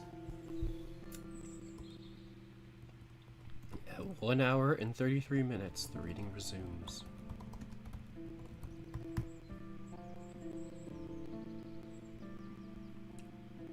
I have not played Psychic Connections. I might consider that one, actually. Let's continue now. Once more, the sound of your footsteps echoes up and down the stairwell. From the skylights so far above down to the depths below. Each one sounds somehow lonely without the now familiar clopping of Asterions hooves keeping time with them. There is no low, humming, murmuring voice just above and behind your shoulder. No massive body brushing against your side, then pulling away after lingering for the briefest moment. There is no conversation, or even companionable silence. There is just you and the staircase. As you take the steps down, your mind drifts back to the night before, to the celebration of the hotel's revival, to Asterion's concert, to the embrace you had shared with Minotaur before he mounted that stage, and the banter between the two of you while returning to your chambers when the night had grown late. You poke your head into the lobby, checking for any early morning arrivals. When you're only met with silence and solitude, you make your way towards the light and life, as hungover and heavy-headed as it may be, of the lounge. Yeah, it's like an infinite staircase. It's crazy, man. Oh, look at Koda. He looks so fancy in this outfit. Ah, look at them. They're so cool. So the group of Middle Eastern students are huddled around the same table near the hearth they had occupied the night before, sharing an animated conversation over steaming cups of coffee. A few of the newer arrivals are scattered here and there, still shooting occasional sideways glances towards the serene dragon manning the bar counter. And Kota himself nods along with Luke's chattering while the griffin scarfs down his breakfast. So, anyway, what you think? Could be pretty dang fun, huh? Perhaps. Come on, Blue Boy. A little magic, a little a little music, a little stargazing. I can make us some snacks. Ooh, you ever try pickle pop? Oh God. Luke, I swear to God, if you're talking about your dick again, I'm gonna fucking punch you. Make him big enough and you can lick him pretty much all night long.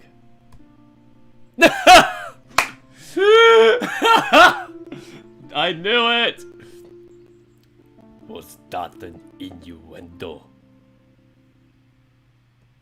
You want it to be? The griffin tries to keep a straight face. Luke tried to stay straight. Don't BS me. But struggles as the seconds tick away. He finally bursts into a fit of giggling while Koda rolls his eyes. But seriously, pretty much everything's a lot more fun when you do it with someone else. No funny business, I promise. Just two men appreciating the night sky together. The beauty of the night sky together. Just guys being dudes. Wouldn't you rather spend the time with one of your trysts? Stuff like that never lasts as long as you want it to. Luke's gaze grows distant, and a wistful sigh escapes his beak. Come on, please. I promise I'll make it worth your while. We can even get Dirk and Asterion around for the ride. Make a real get-together. What's this about now? The pair looks over to you when you speak up. You move over to take the stool next to Luke, and the griffin wipes his beak with his forearm and greets you with a wide grin. Good morning, Dirk. Luke was just telling me about his idea to go stargazing, and wished for me to join him. Oh? What brought this on? Well, I guess it's been I guess it's been banging around in my brain for a while now. See, a couple nights ago, I was thinking shit over. It was just after I got here, and, well, you know. He glances over at Coda, and then clears his throat and continues. Anyway, I saw Asterion out on the porch playing that harp thingy of his. We ended up shooting the shit, and he laid some stuff off for me to think that I needed to hear. But the stars, man. It was like staring in the face of God. I always loved looking at stars, and I just thought, well, what's better than doing it with some friends? Oh, so we're friends now, are we? The griffin shifts and squirms on his stool with an awkward chuckle. Well, I mean, I just thought, you know. Kota hums, low and rumbling, as he crosses his arms and closes his eyes. Thinking. Considering. I suppose that I could use something like that. Something to take my mind off of things. Don't misunderstand, Dirk. I'm grateful for the work. But running around to serve the guests while trying to figure out where things are disappearing to is more tiring than I anticipated. Wait, what's disappearing? Kota shrugs. It's the strangest thing. It's usually food, but even the utensils aren't entirely safe. I'll set a few trays out, turn around, and find them picked over the moment I look back. Even the cold room has the occasional gallon of jar going missing. That's really weird. I don't think one of the guests would be sneaking into the kitchen for food when they could just ask to have it served up.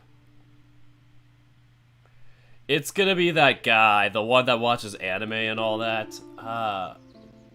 What the hell was his name? Ishmael. I think it was Ishmael. It's probably Ishmael. Could the hotel be doing it somehow? I don't think so, but I will admit you and Asterion would know more than I or how. I don't think so, but I will admit you and Asterion would know more than I how all this works. I guess I can ask him. But yeah, if you need a break, then this could be good. After everything that's happened over the last few days, I think we all could use it. Alright, it's a plan then. The griffin hops off his stool, stretching his body and lashing his tail in enthusiasm. Oh man, this is gonna be great! Not as great as America! We can get a few cases of beer out, get some lawn chairs set up, and Luke pauses, grins, and looks at you. Hey, think your hotel magic shit could whip up a telescope for us?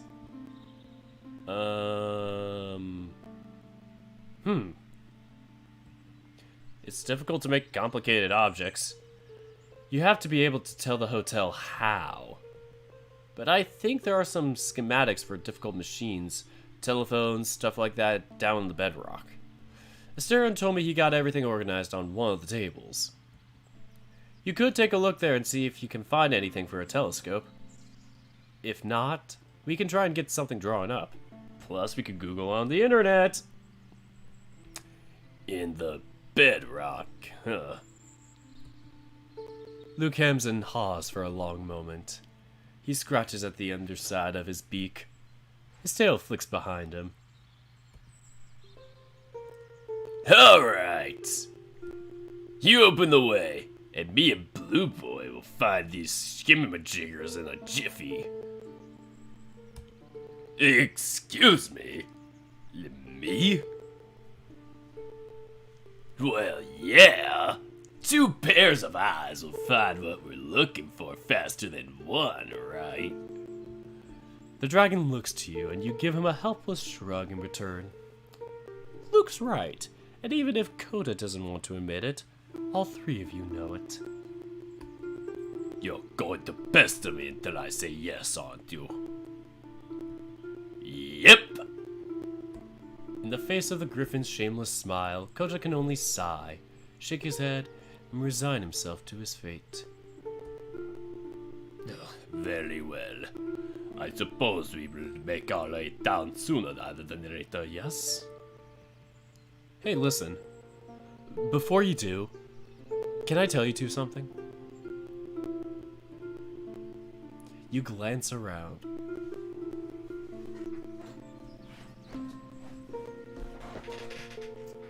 And then gesture the dragon and griffin in close.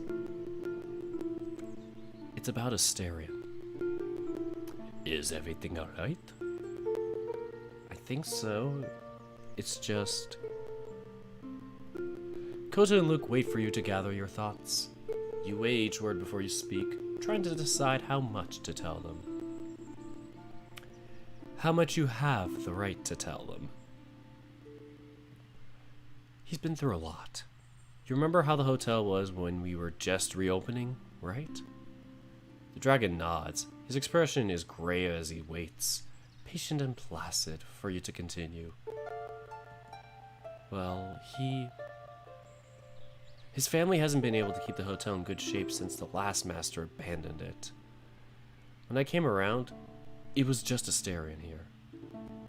So he's been through a lot, and things can get difficult for him sometimes.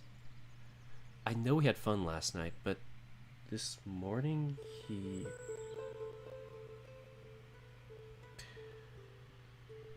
might need a little time. Luke nods.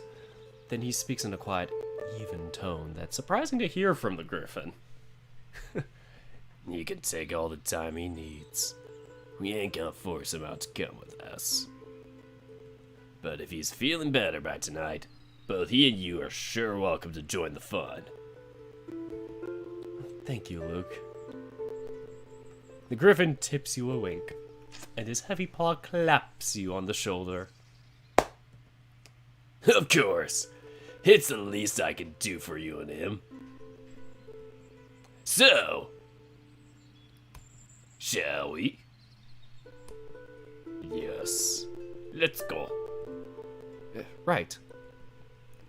With that said and done, the 3 of you break your huddle.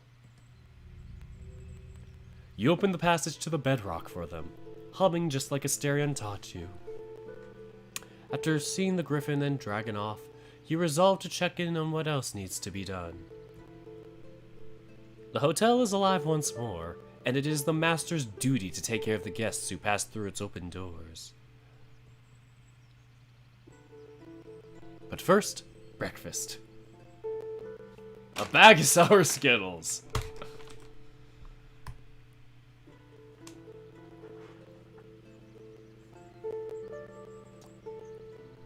The griffin and dragon make their way down the winding stone highway. The griffin and the dragon make their way down the winding stone hallway. Their footsteps echo in the silence surrounding them, rushing ahead into the labyrinthine. Labyrinthine? Never heard of that word before. The footsteps echo in the silence surrounding them, rushing ahead into the labyrinthine depths awaiting the pair. So... Back here again. Silence falls again, a stifling blanket that engulfs the pair. Just when it starts to become unbearable, it's broken by a low, reedy, whining sound. Will you stop that? What's the matter now? Don't like my whistling. To be frank, it sounds like someone is striking a gout. Rude. I ain't scared, you know. I mean, what's there to be scared of? It's just a creepy basement. In a freaky, magic hotel. Yes, nothing to be scared of at all. Ugh. Can you let go of my arm? I think I'm starting to lose circulation. Oh, sorry. Just my big bottom energy. Luke's hands jerk away, rising up with palms out while he gives Coda a sheepish grin. The two continue down the passageway, and while neither acknowledges it, their shoulders continue to brush together as if confirming the other's presence. And then they turn one last corner and stand on the threshold of their destination.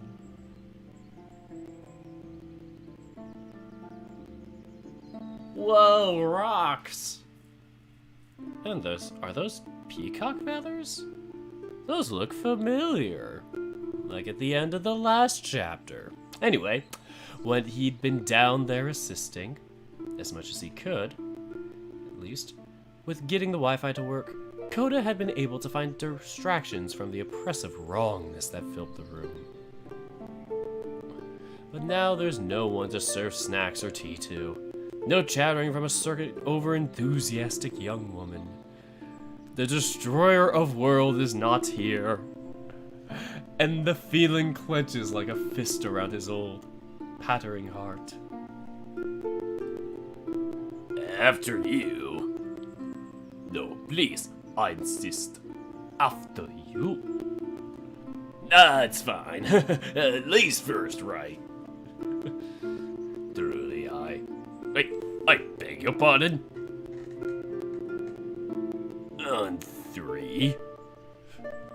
That would be acceptable. Alright. Here goes. 1, 2, 3! Ah! The griffin lets out an involuntary squawk as he rushes into the room. He flinches and raises his fists when he hears low, deep rumbling, but then realizes that the sound is coming from behind. Coda is still standing at the entrance to the room, hiding a small smile behind his hand. Fuck you, old man. Asshole. Oh, come on now, Mr. Rocker. Aren't you always the one telling me to lighten up? Luke's beak opens and then falls shut. The griffin rubs the back of his head and lets out a quiet laugh. You can't argue with that. Now then, the telescope. Yeah. The griffin moves towards one of the tables and starts searching through the stacks of documents. Dirk said those skiwasets should be over here, right? That's correct. Coda watches Luke rifle through the papers like any American would, wincing as a few drop off the table to scatter on the floor. While the griffin makes a mess of Asterion's handiwork, the dragon's gaze begins to wander to the wall of obsidian filling half of the room, to the bottomless basin at the center of the massive chamber,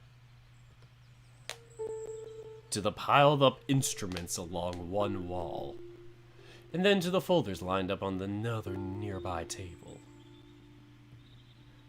Contracts. Coda isn't sure at first what draws him to approach and begin flipping through these folders, but as he hums to himself, he searches out names, descriptions, anything that might spark a single hint of familiarity. When he had asked Dirk and Asterion, they'd both said they didn't know of any guests like the man he was searching for. It wasn't like he didn't believe him, but perhaps it was further in the past than Asterion's family could remember. Perhaps Dirk, being new and inexperienced, wouldn't even know where to look in the records. What did I do? Perhaps it wasn't the red dragon. Probably it was the bad dragon. But one of the names Kota had sought out when his journey first began hiding somewhere within those pages. Perhaps, perhaps, perhaps. It was less than unlikely, but the mere possibility was like an insistent itch. And Kota had long ago lost the ability to resist scratching. Hey, our first Skittles of the night! My tongue is dead, and it's gonna be even more dead after this. Here goes nothing. It's really terrible lighting. Ah! I dropped one.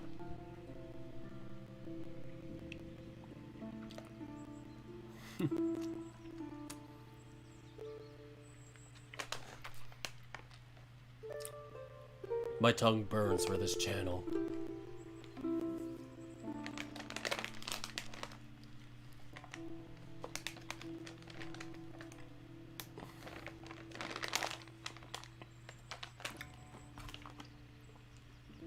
It hurts so good.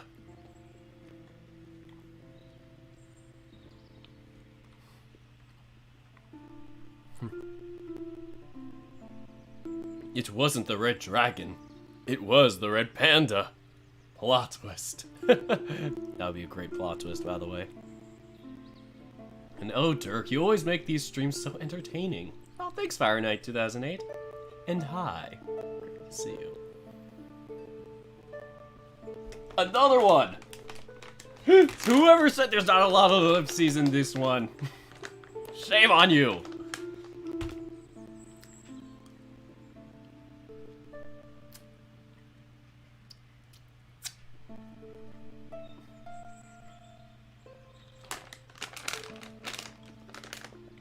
I am just a sucker for pain.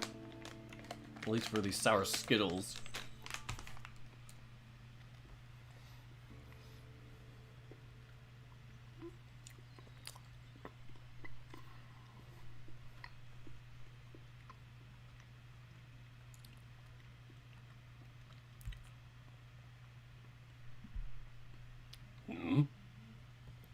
Wait a moment. Wait a moment. This is... Ah! What the... The piercing shriek derails Kota's train of thought, and then something warm, feathery, and smelling of bacon grease and musk slams into his side and wraps his arms tight around him. Ah! Look, what are you? Let go of me! There's something over there! The dragon's eyes follow Luke's trembling finger towards the nearby pile of junk. He's about to speak when the sound of pattering feet cuts him off. A shadow moves behind one of the tables. Something breathes in heavy silence. Kota looks at Luke. Luke looks at Kota.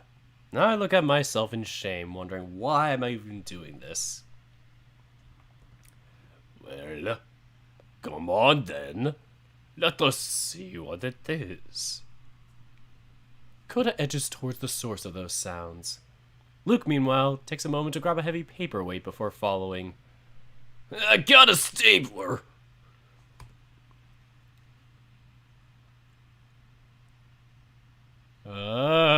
Slow, careful, quiet. They edge towards whatever is in there with them. Luke looks at Kota. Kota looks at Luke. The dragon nods, and a silent count begins. 1, 2, 3! Kota grabs the table and heaves it away from the wall with a loud roar, while Luke surges forward with a predator's screech and his weapon held high. Very Luke. Here! The little creature flinches and screams as its hiding place is yanked away. With a yelp of fear, it tries to scramble back to the shelter of the table. You're doing! Something slams into Luke's back, wrapping the thin arms around the griffin's neck with a high-pitched war cry. And then the pile of junk erupts, and another little creature flings itself at Coda.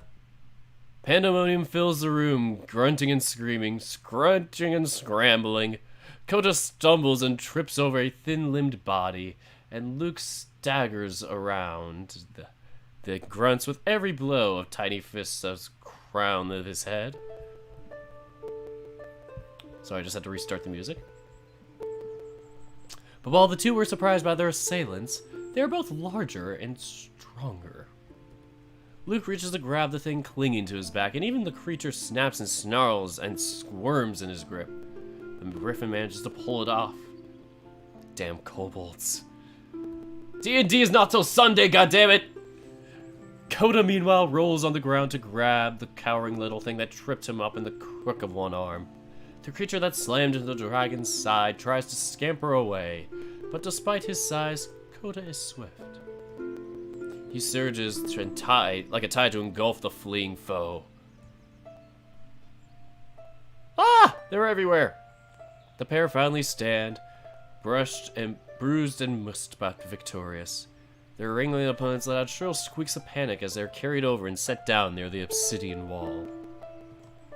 But the little creatures look around for an escape route and see the dragon and griffin boxing them in. They wail and huddle together while cowering on the floor.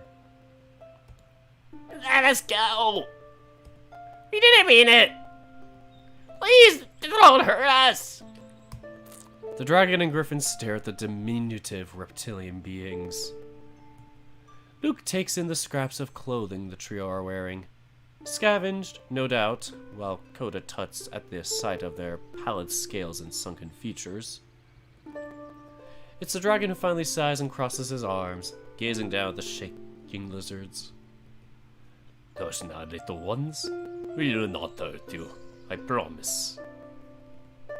Tell that to my aching head.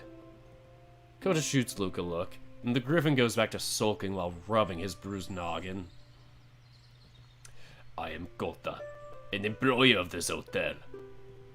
Tell me, are you the ones who have been stealing food from upstairs? After sniffling and wiping his snout, the darker-scaled lizard speaks. You had to. We've been starving for so long, and we won't do it again, honest. Just let us go. And The lizard looks up to Coda and trails off. His yellow ears peer at the looping male for a long moment, then grow wide.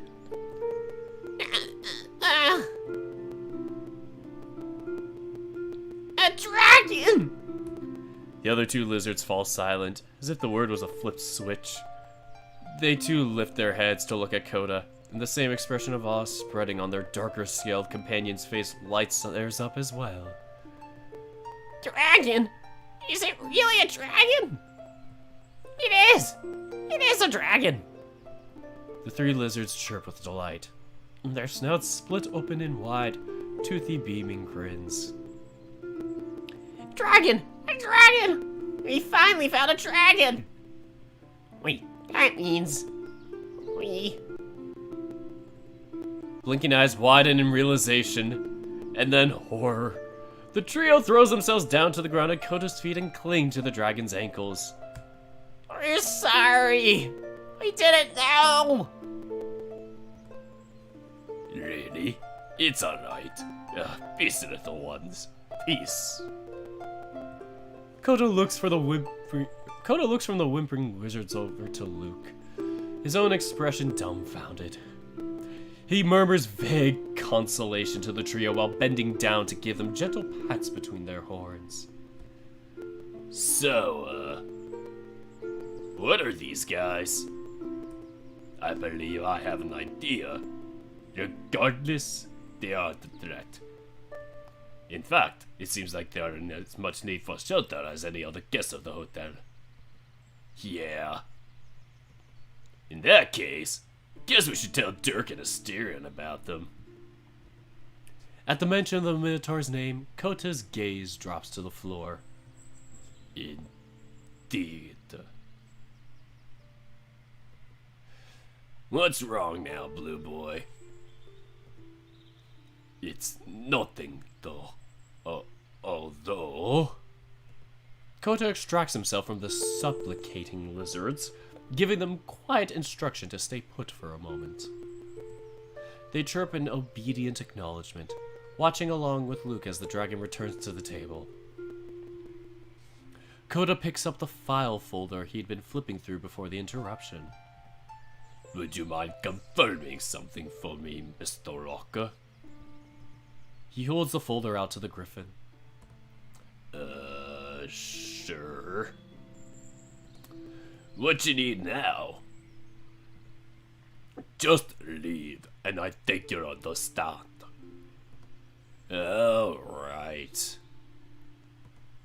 When the dragon hands the documents over, Luke begins to flip through them. God damn it! Whoever said there weren't ellipses? This is gonna be pain. I feel the pain.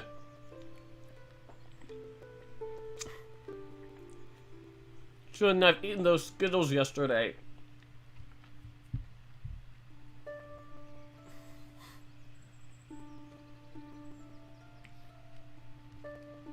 Oh, it's more than 3.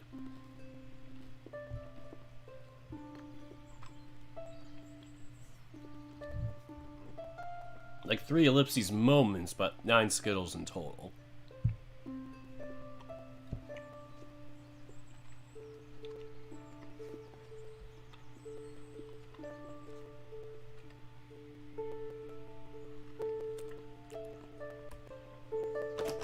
Why must you do this to me, Nana?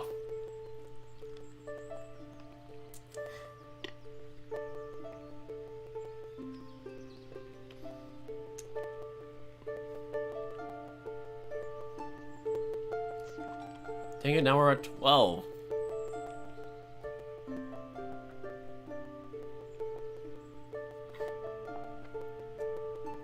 Let me try that again.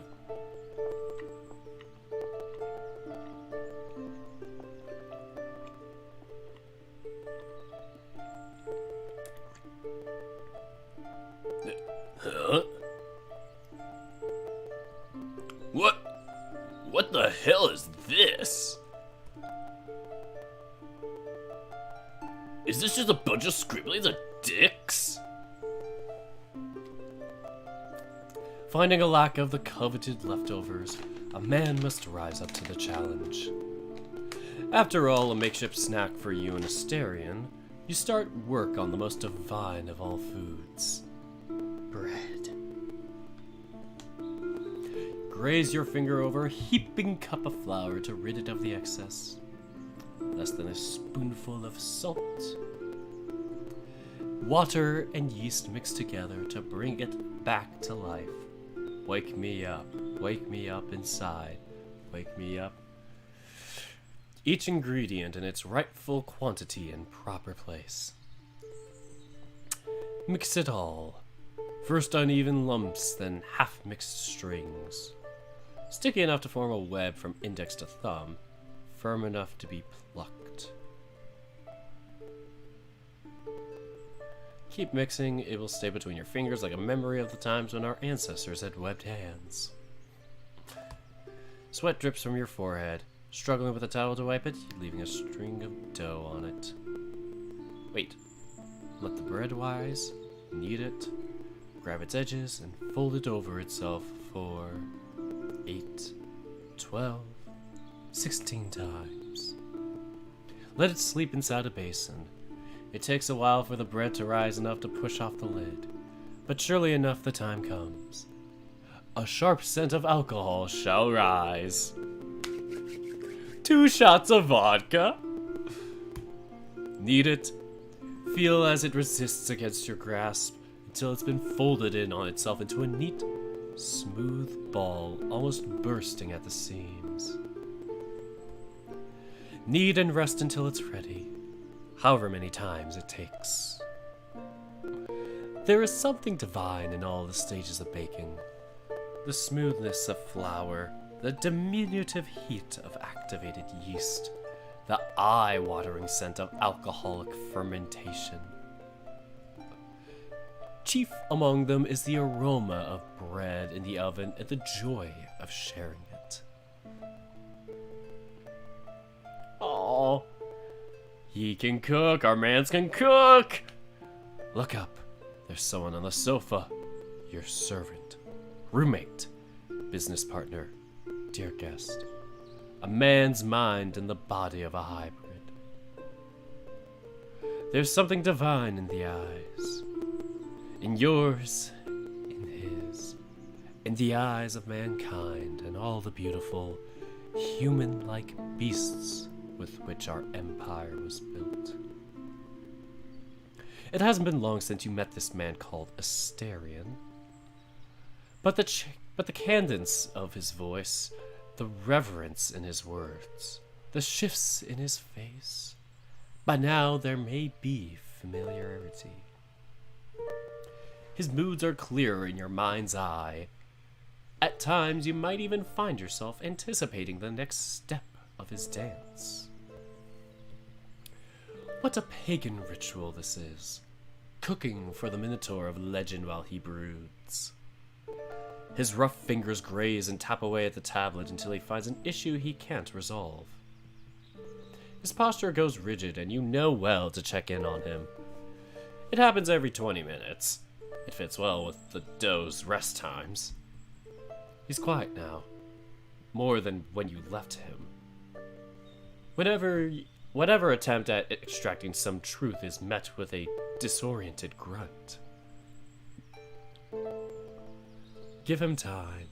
The both of you have it in plenty after all. Go back to your pagan ritual of kneading dough for the brooding man. Be dutiful. There is something divine at play in cooking, in mankind's eyes and hands. Should fortune smile, you too will carry this divinity in yourself. Let time pass. Eat and drink. Let the man rest. His heart dances to its own odd rhythm. Is this what you are after, I wonder? Why did you, master of masters, come to this sorry desert? Here the Lord may summon diamonds at his fingertips, but it is not why you were enticed to own this land. Perhaps this is what you are after, a realm where a man may conduct the pagan ritual of finding a kindred spirit. There is something divine in providing grace to an ailing soul. And so you must cook while he rests. You are the master, and for this silent afternoon he is your guest. Slave away at the oven, open the wine, pour its contents in your finest glass. Call the man to feast even if his appetite is lacking.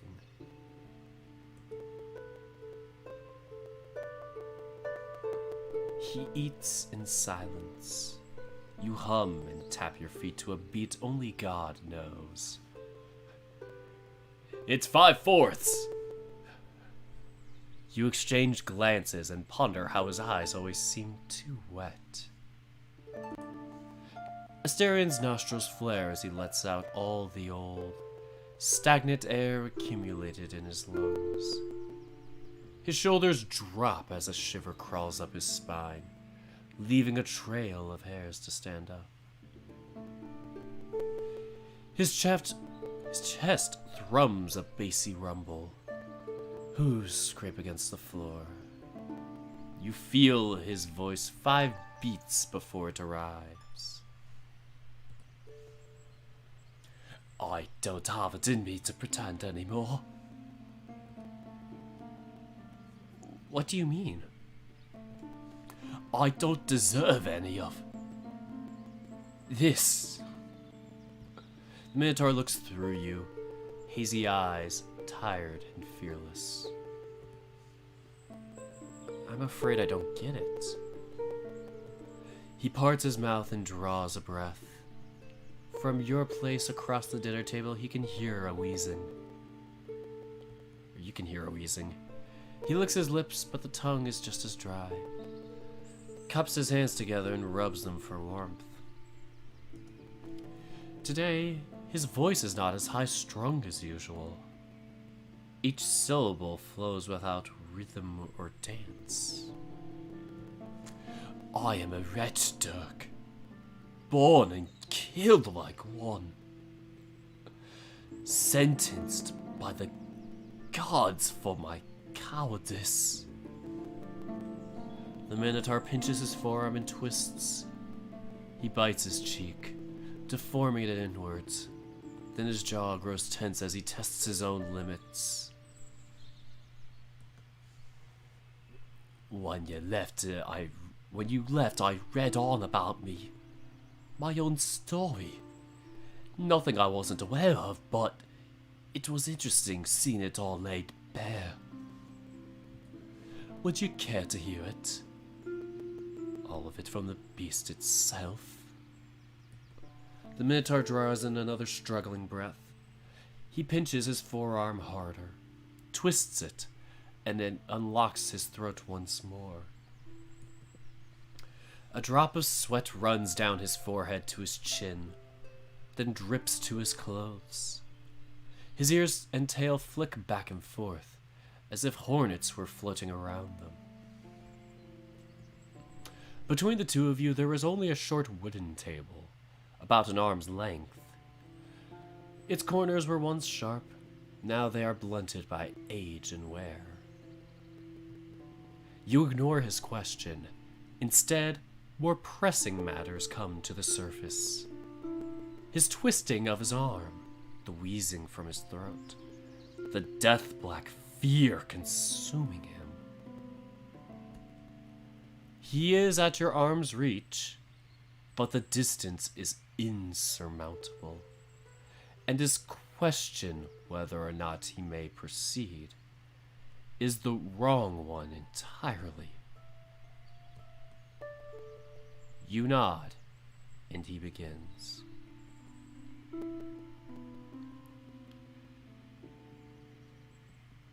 I was sentenced to this land because of my cowardice.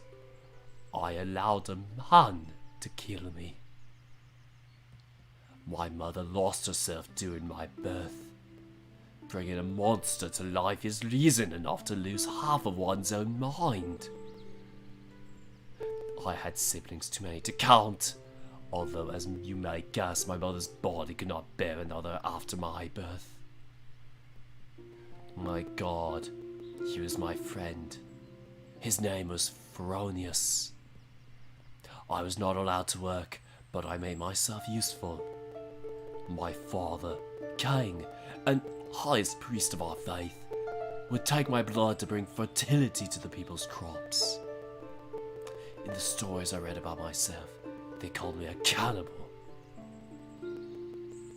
Here's the truth, Doug. Indeed, I was.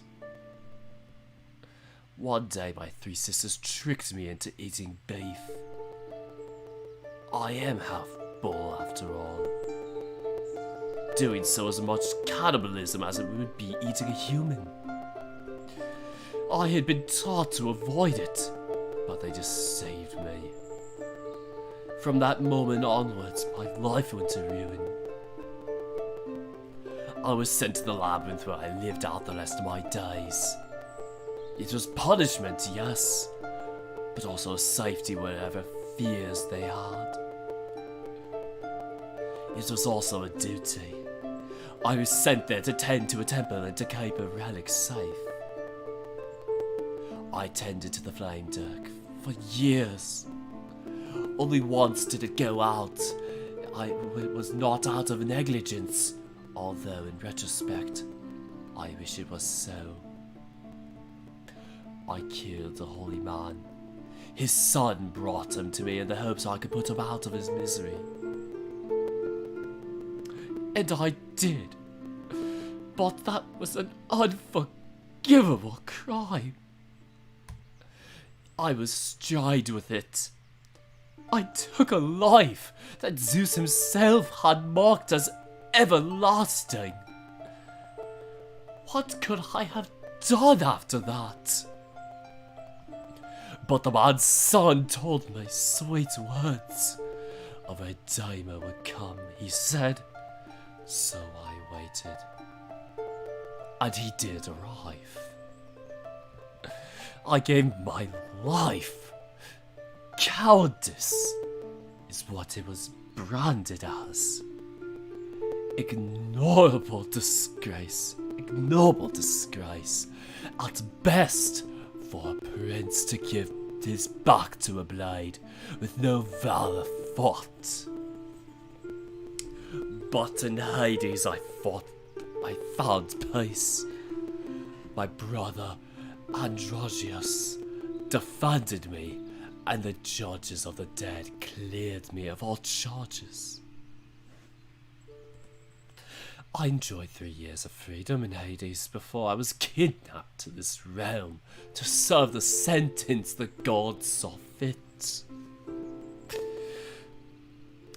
For centuries, the masters did as they pleased, until one saw fit to end my trials. I am rotten, Dirk. When I'm wounded, that's when he leaves me, rot and decay. I am dead. I know what will happen. You don't have to lie to yourself about who or what I am. Neither do you have to deceive me or prolong it out of kindness. You will grow tired of me, and as you all do, eventually, I do not have it in me to be a toy talked to like a man.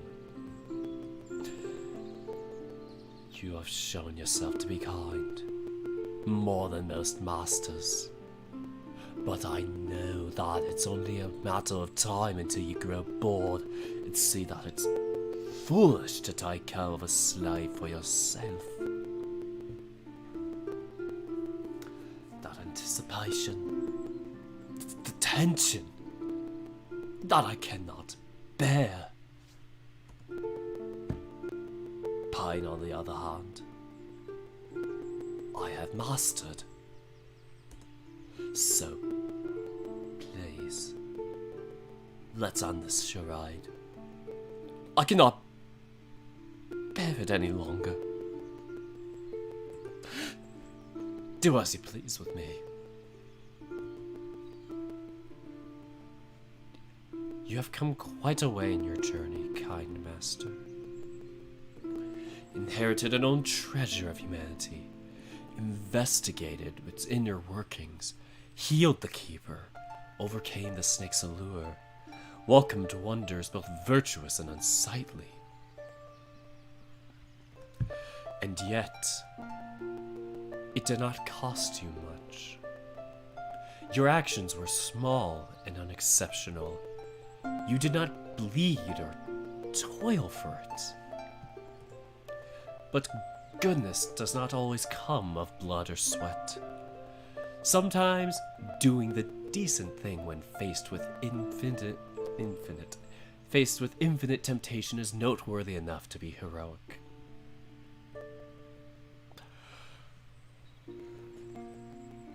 You could have given in to your baser urges. To become a man, a boy sacrifices part of his potential to harm. Those small, unbidden ideas that grit your teeth. Decisions. I'm not sure if they all lead to the same decision. There was a moment not too long ago when you could have given in to your baser urges. Indeed, the potential for violence exists in all humans. It lurks and leaps in unexpected moments. It can take hold of one's eyes and pull one to heart twist. kill for the sheer curiosity of it. But that time is gone. Your choices ward you against such thoughts. So rise, kind master, and reveal yourself.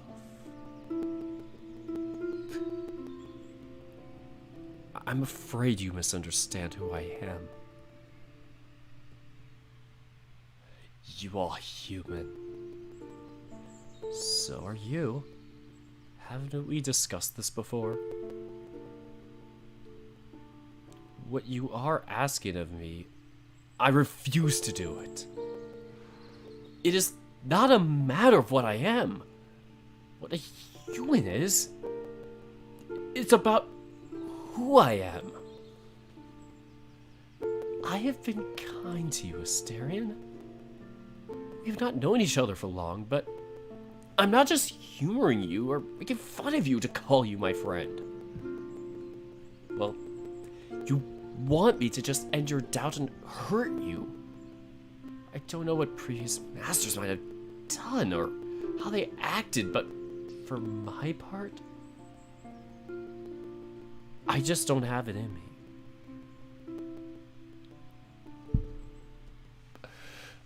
I won't hurt you. And I don't say this as an act of kindness or charity. It's just who I am. So, if I was to be firm with you about anything, it should be this. No, I won't. Maybe you are right in the sense that the pain I can inflict on you is more bearable than the distress you feel. But I am not that man. I will not give up from what I believe is right. Being kind to you isn't a game. It's just basic. It's decent. It just is.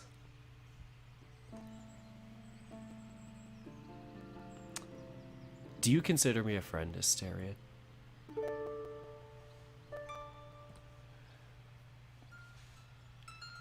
I realize this is a tricky question. The power I have over you is nothing short of an absolute.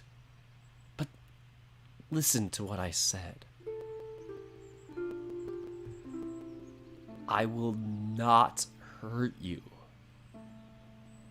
This is not charity or mercy.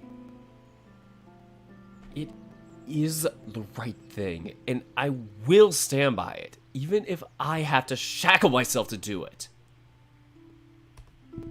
His breath hitches at the mention of shackle. But I must ask you a question. What have we gone through so far? Was all of it a master and servant going through the motions?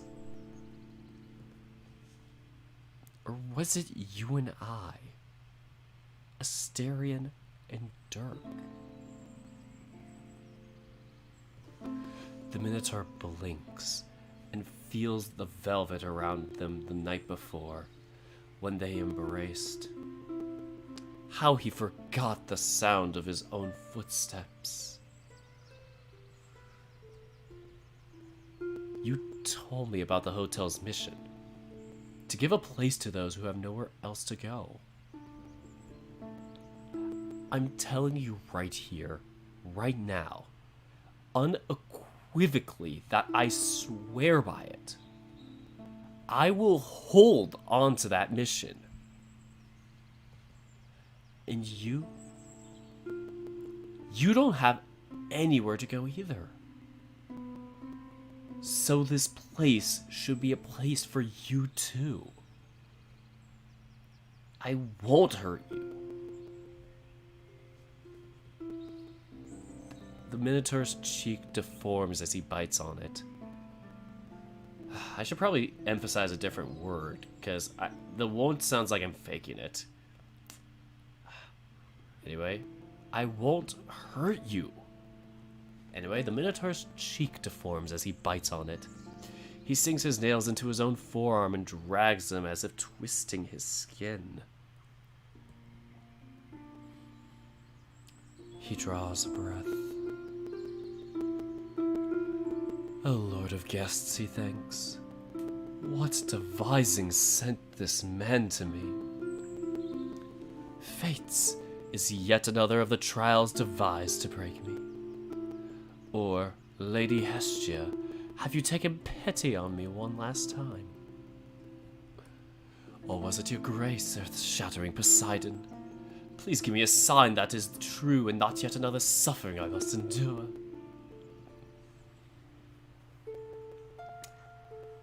We can do this together.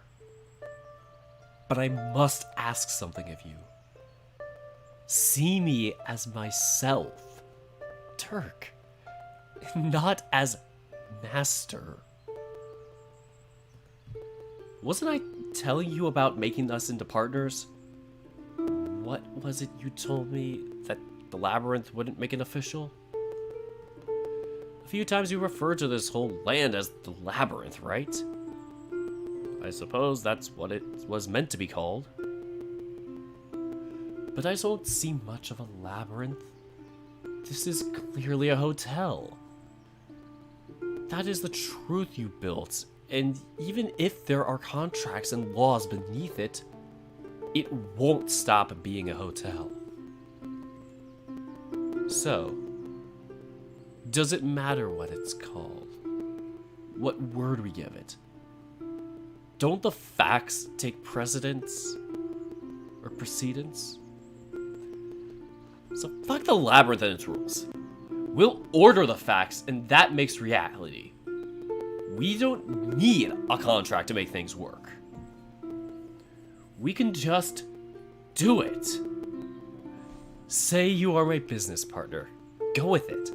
And before long, everyone will believe it. Because it's the truth.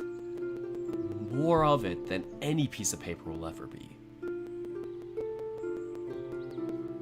If my word means something, if I can stick to my promise, then you can, and will be my partner. Oh, Jesus Christ! The roaring, overpowering silence wrenches the Minotaur's heart, crushes his lungs, and washes away anything Dirk could say. He coughs but doesn't notice it, and when he opens his eyes... Oh no. You aren't supposed to cry this early. You haven't even heard my speech. You will have all the time to catch up once I save you, little star. Now, don't worry. You made quite a mess, but I know you better than you know yourself. I'll show their excellencies just what kind of person you were and are. By the weight of my words and the value of my promises, it won't be long before we are walking away from here, my brother. Your excellencies, may I begin?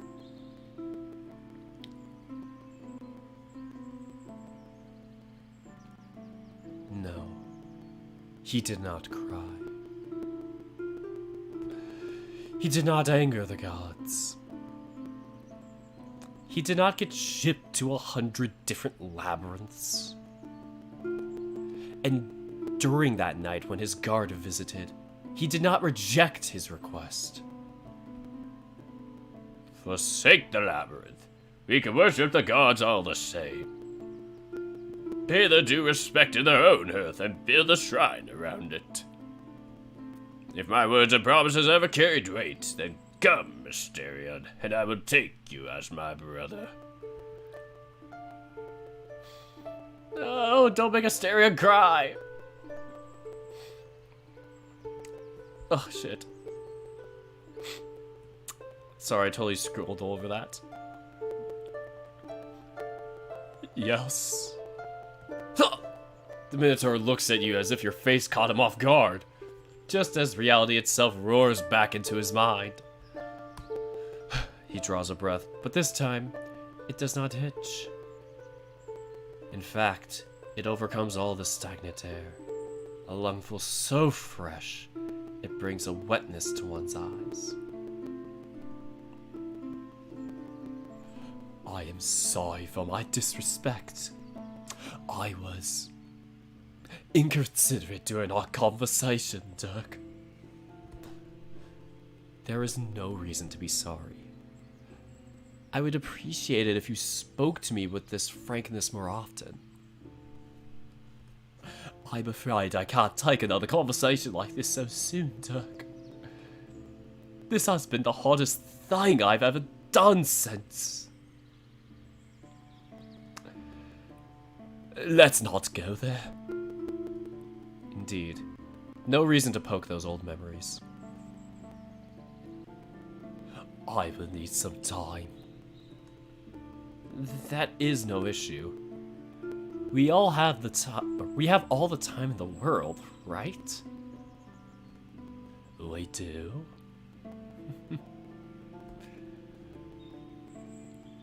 I remember you mentioning I reminded you of a friend. Is that the Ferenios fellow you talked about earlier? Oh, the Minotaur looks down to his hands. His right settles on top of the left and scratches it, his nails digging as if trying to unearth his veins. Am I allowed to ask why I remind you of him? You are the master. Of course you are. Please, stop that. I am a person. Just treat me like one. None of this is about orders this, master that. If you don't want to answer, that's fine. That's the end of it. It's because of things like this that you remind me of him. He was my god. That was his official role. But in truth, he was my friend and my playmate first. He was assigned to me when we were both children. The way you talk, the things you speak, your disregard for hierarchy, the way you look at me. I caught myself thinking as if you were him. If Ferenios had been a master, would he have been like the others? Would he have harmed you? No. There is nothing in this world I am more certain about than that. Why are you so sure he wouldn't do it? He wasn't that kind of man. It never crossed his mind. Realization. Asterion knocks his knuckles on the wooden table. He licks his lips, and this time, his tongue leaves a sheen of saliva. His eyes alternate from looking at you to deliberate, drawn-out blinks. He draws a breath, then lays both of his hands on the table. He breathes out and his arms inch a bit further. And have a good night, Alexander Smith. Came at a very emotional time. It's such a small distance. No more than an arm's length. In fact, it is almost cramped, as if you had to contain yourself to a nook of the room.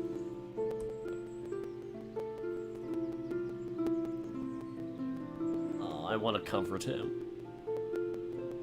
You raise your hand an inch off the table. It feels light, not at all awkward. The Minotaur gives it a brief glance, a deliberate blink, and a long exhale. You lay it over his. The veins pop on the back of his hands. You can trace them with your fingers following the short fur's direction. It's cold and sweaty, but not badly so. Your warmth mustn't be unwelcome. In fact, the Minotaur closes his eyes, breathes in, out, and droops his shoulders. The touch lingers only for a short while. Time demands his due. You let go before overstaying your welcome.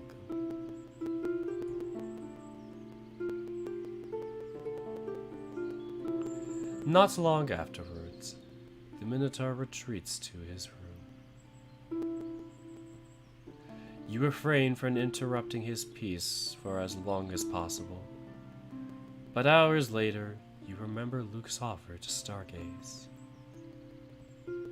Perhaps it would be for the best allowing Asterion some time alone. He doesn't have to go out if he doesn't want to. While you are dressing yourself, however, he comes out of his room. Are you going out? Yes, Luke invited us to some stargazing tonight, remember?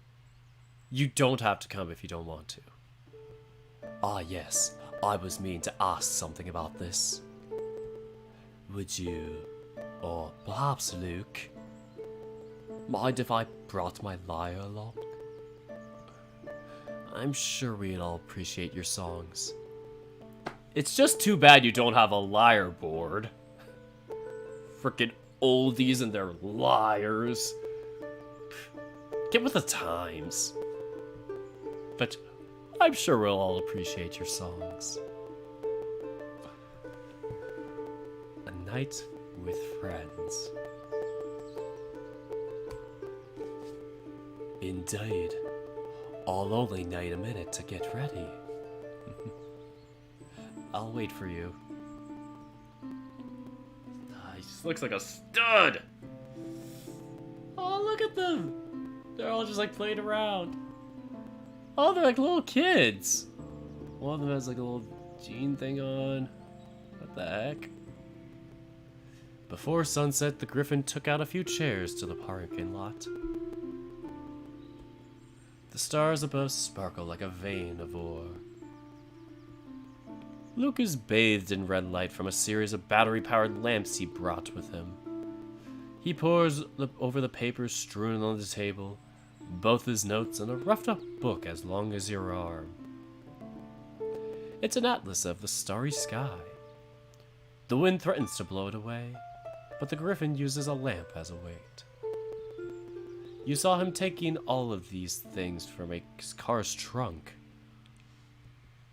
The Minotaur caresses his lyre, a sequence plucked, a plectrum grazing the strings, then shifting notes as he tunes it all. You and Kota look at each other, then off to the side. 3 little lizards scamper around you.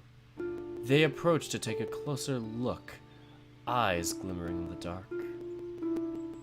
Oh, okay.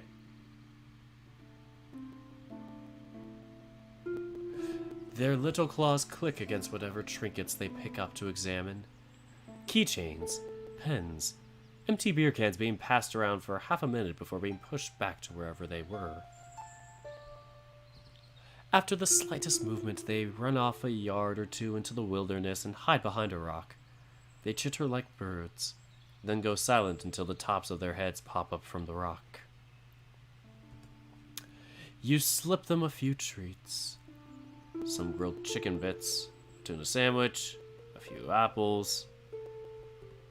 Their fingers are grubby and so thin. Could you enlighten me about what exactly they are? The answer is simple. The sky is like nothing I've ever seen, Asterion. We'll never know. The Minotaur looks up to the Griffin, blinks, and returns his attention to his lyre. As I was saying, that's easy to answer. Years ago, I heard that the playful breed of diminutive reptile-like beings said to live and toil on the ground. I've seen them a handful of times in my travels, mainly in the old world, and about a century or more ago. These boys have fully grown awfully scarce as of the last decades. If memory serves me right, They're called kobolds. Kobolds? Like the metal? You mean kobolds! Get it right! Indeed. I suppose it must relate to them being underground critters. A yard away from the four of you, the kobolds fight on the ground. I refuse to call them kobolds. There are kobolds. The chubby lizard crawls on all fours and charges towards the darkest kobold, who dodges, then immobilizes him. The loser groans, not too difficult from a shrill moo. The chubby one splays himself on the ground, like butchered cattle, and plays dead. Over his corpse, the two other lizards, like the dark and light one, wrestle. When one trips on the chubby boy, he quickly crawls away, then stays by the sidelines fidgeting and hugging himself. The dark boy wins, but a rematch follows. A cloud of dust rises, grunts, and shrieks pierce it. The chubby boy groans something, but neither of the two listen to him.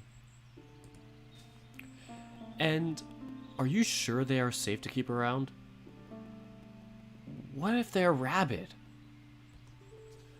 If I'm correct in my assessment, then yes, I'd say so. Some people see these little ones as pests, but they are diligent workers, assuming they are treated well. And I'll have you know, they are quite resilient to just about any disease you can imagine. Plus, they are cold-blooded. No chance they can get rabies. They are very hard to kill. Unlike in my D&D game, am I right? All two of my D&D fans get this. I see. Link's on the second channel for that if you want to check it out. And just to be sure, what exactly does treating them well entail? Oh, they don't need much. Food, water, a hole to sleep in. Shiny rocks and metals if you want to load them. The shinier the better. They love pyrite. You can rely on them to work hard, although occasionally they might get distracted and goof off. Take a look. I'm sure they are all about to pull something off. The kobold's wrestling match reaches its conclusion. It would seem the darker lizard won time and time again, but this time the lighter one broke an ancient rule by pulling the other's tail. He straddles the loser and lets out a growl of victory, made throaty and ragged from the promise of violence lying underneath it. He is tired of the humiliation, time and time again losing, and as a consequence being put through the disgrace of eating the greenest apples. Come on, green apples can slap. By the gods! How many times can a man be made to eat the burnt edge of a bread slice before losing his faith in justice and fairness? He pulls a weapon. A crumpled beer can. It is the time for violence. And that kobold chose violence. The chubby kobold throws himself to stop him, snorting and shrieking as snot runs down his nose. But their fate is sealed. Cain and Abel cannot avoid the tragedy they were put in by God. In the last second, the darker kobold ponders about life, how there is no grand epiphany before one meets his end. No enlightenment. It all ends as abruptly as one's first memories begin. The lighter kobold brings the can down the other's skull. It makes a dull thud, then bounces off a feet or two away. The loser lets out a dramatic wail, one filled with curses and demons and pleas to the gods, while the victor yells in maddened glory. The chubby one cries and grieves. The winner takes the spoils. The ripest apple, the thickest chicken bit, in the middle of the sandwich overflowing with tuna. What a sick, twisted world this is. The chubby boy can only wail, moaning his characteristically shrill moo, and invoke the Furies to bring retribution. The victor lets out a final shriek of glory. Hold it. Let it ring across the valley until it all dies down. Or hold it. Let it ring across the valley until it all dies down.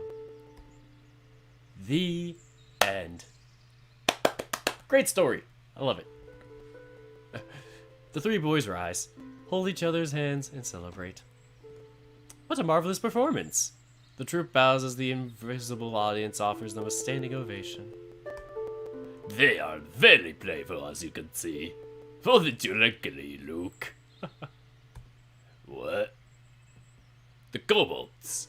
Aren't they the funniest thing you ever seen? Yeah, sure. Funny little rascals ate my lunch, but sure. You can't blame them, they are so thin. Who knows when they last had a proper meal?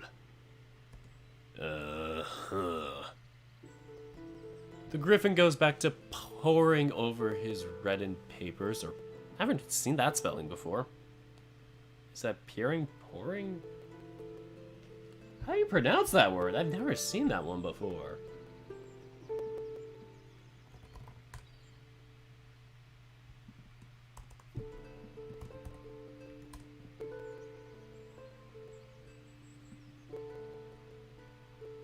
How the hell do you pronounce it? It's a word, I know.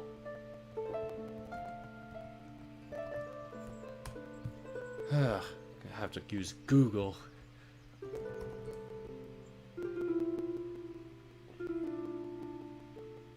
Poor. Okay, so I was right.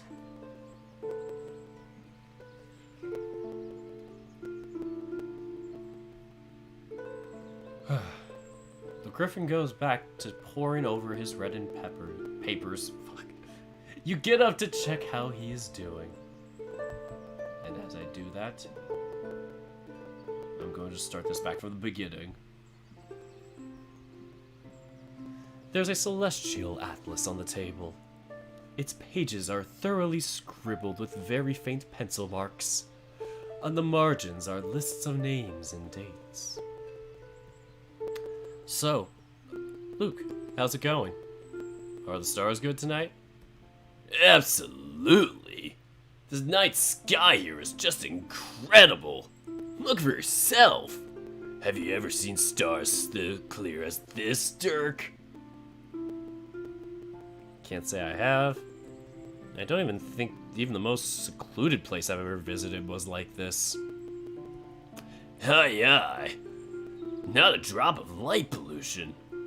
If we were near a city, with buildings and homes, lampposts, what have you, that whole junk makes it hard to see the stars. But not a drop of that here. I don't recognize these stars at all. Not a single one of them. Except, maybe I see a string of stars that reminds me of Hydra. But it might just be a look-alike.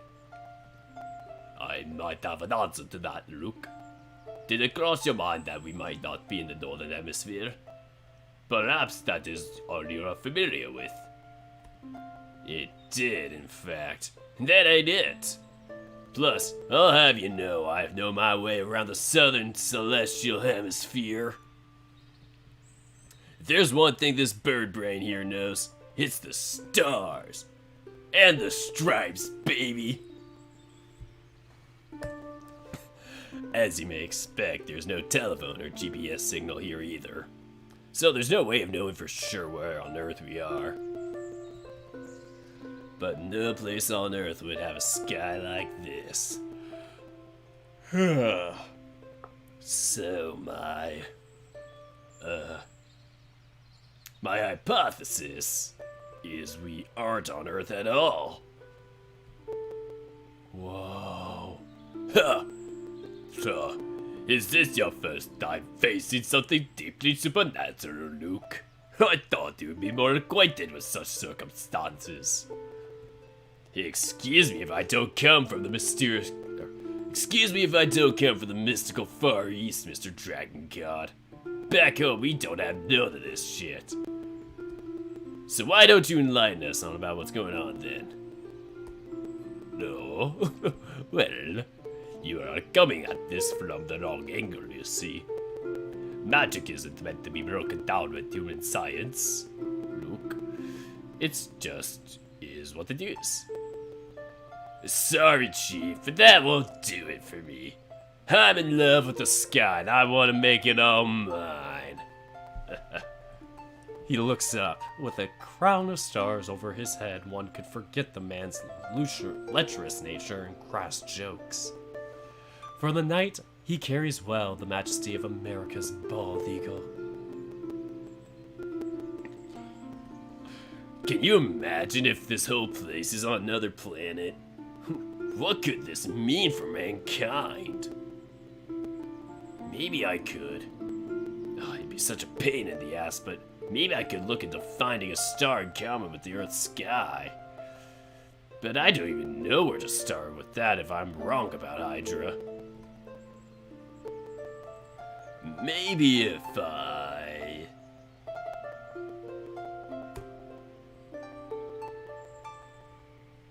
What are you doing, Luke? Mapping the sky, boss. I can't let this opportunity pass by. I was talking with Asterion a few nights ago. He told me no one mapped it out. At least he don't think anyone did. So I'm doing it. You mind if I make up constellations and give them names? If Asterion is fine with it, then so am I. Asterion seems to agree. I see. Well, in that case... Well, just to be sure, would it be okay if I named one after my brother? Asterion, absolutely not. No, I kid. I don't see why not. Thanks. This is a dream come true, boss. Aww. Brother, you say? Brother, you say? That's right. Peter was his name. We used to stargaze as kids, and he'd come up with all the weirdest constellations you could imagine. Oh, this is so wholesome! Brother. Androgeos' hand covered the Minotaur's, a rough and calloused mitt on top of his fingers, covered only by the dusting of fur. For 2 weeks he taught his baby brother how to pull an arrow from a quiver, how to fit its notch on the bowstring, how to pull it with the back and not the arms. Acquiring the strength to pull the string came easily to the growing calves. Asterion, the steep, wide back, that's what Androgeos called him, the archer's son. The dexterity to notch the arrows and aim eluded him, however, and it was years before the young hybrid could let loose a proper sequence of arrows. But one day Androgeos' teachings collapsed inward. Perhaps something changed in the Minotaur's eyes, or blessing took root in his hands. All he learned was made flesh, and from then on his progress was nothing short of prodigal. From that day onwards, once every other week or so, their father would rise early to watch their practices, to have his undivided attention as target after target fell, until it all came to an end. Androgeos, how short our time was together, and yet few left such an everlasting impression in me. If only I had remained in Hades. Oh. Peter was such a cheeky son of a bitch. I even got a question wrong in an exam once, you know. Turns out there's no such thing as an Argos constellation, though there is an Argos Navi. Argos, why the heck does that sound familiar? And that bastard got that one right too. When I came out, he was laughing his ass off at me. He just knew from my face I got it wrong. In my defense, that one's from the southern hemisphere, so it's not like back then I had a chance to see it for myself. I see. So you had a good relationship then? Hell yeah! How about you, Blue Boy? Got any siblings back wherever home is for you? I did once upon a time. A brother, less skilled and more apt in the martial arts than I.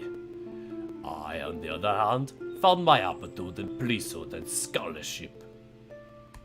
Still, we got along well with one another. Like two halves of a whole, as the Shine priests would say. And indeed, we would have our disagreements and arguments, but they never mattered much in the end. Onsen and I, The dragon loses himself in reminiscence for a moment. Then the smile drops off of his face. Of course, circumstances made us go our separate ways in the end. Oh, you know where he is? How he's doing? Who knows? Oh. Androgios, I never asked if you liked the feathers. That night it was much like this. I aimed my bow to the star, and if somehow my arrow could reach it, and set it loose. 3 times I fired an arrow,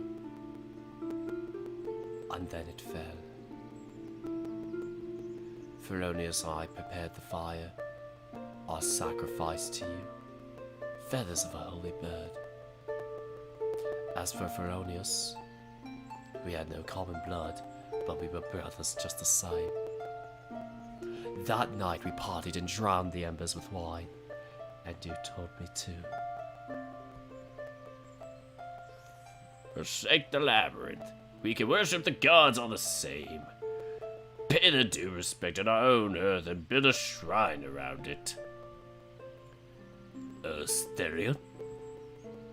You can have your freedom if we build our faith.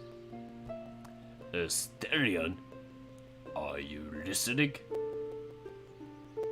Listening? The Minotaur looks to the dragon, lips sealed, as the words cut through his thoughts. He takes a swig from his wine bottle. Pardon me, what did you say?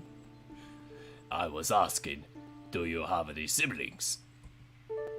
Yes, brothers and sisters. Do you mind if I ask where they are now? All dead, actually, thank you. They aren't around anymore.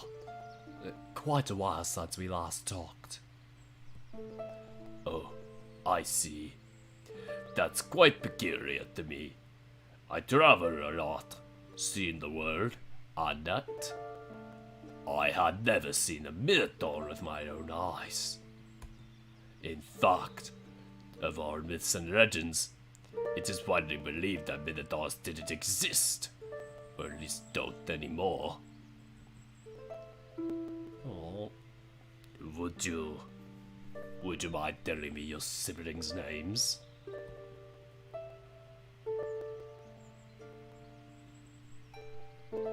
the Minotaur raises his eyes from the lyre.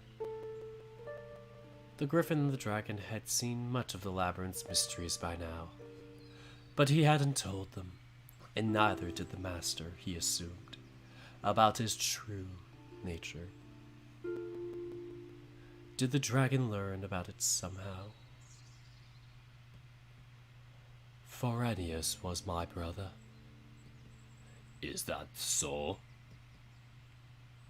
A very Greek name, just like yours. Is that the family tradition? It's our culture. Greek culture? Or perhaps, look, you know, it was my brother who first called me Luke. Did yours ever give you a nickname, Asterion? Yes. He used to call me Little Star. Little Star, huh? That's the name of a hymn my ma used to sing to me. Would you care to hear it? No, please, no. Do I have to sing in Luke's voice? I will die if I have to sing in Luke's voice. If you would like to share it, yes. How wise you look, little star away, up yonder in the sky.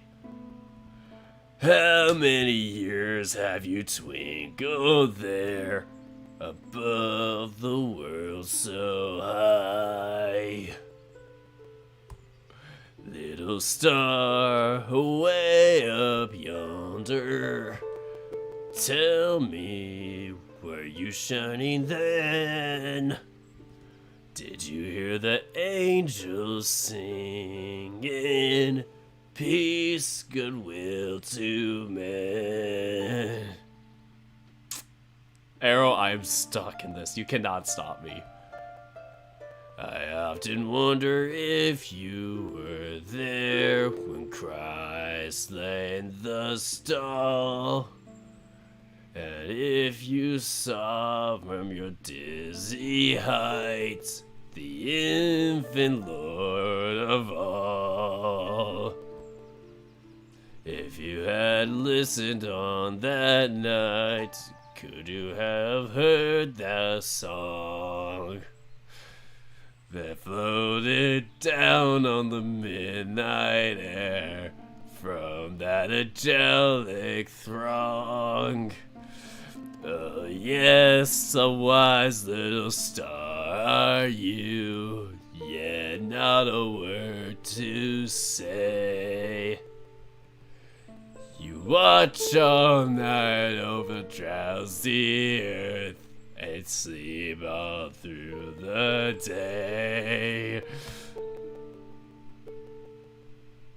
Pretty, huh? I won't stop you singing that, you'd already know, but... I mean, it wasn't the cigarettes, it was the bathroom scene! No! Why would you do that to him? Truly the voice of the next generation. Inspiring. He has the voice of an angel that took too many cigarettes. I bet I lost viewers just by doing this. But it was worth it. Pretty, yes. It is nice. Oh my god, I don't know why I did this. Now that little diversion is resolved, now it's my turn to sing. Dirk, Asterion, today Luke and I went down to the bedrock. That's where we found the kobolds. I hope you won't mind, but I looked over some of the contracts and documents stored there. What we found was a cliffhanger. Oh, hopefully this isn't a cliffhanger. What we found was... Yes, what you found is... Yes, get on with it! Go on, say it! Now you know the truth. I am Asterion, the Minotaur. Yes, but what did you do to deserve this? I displeased the gods. That alone wants punishment. You should know that well enough, considering your age and precedence. No, that's not even scratching the surface. There has to be more to the story. There are millions of mortals who went far beyond displeasing the gods they worship, and I cannot believe any received a punishment so severe as yours. Was it murder? Cannibalism? That is the legend, after all, not you. Coda, stop it. He doesn't want to talk about it. That I see. but we have a right to know that what this is all about, and...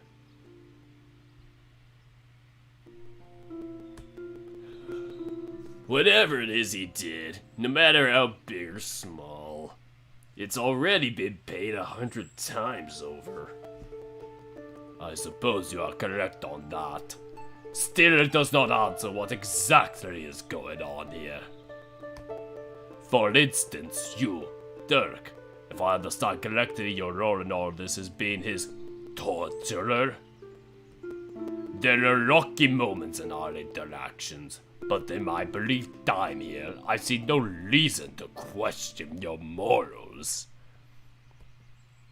But please, you must understand, I cannot, will not work in a place that tortures someone.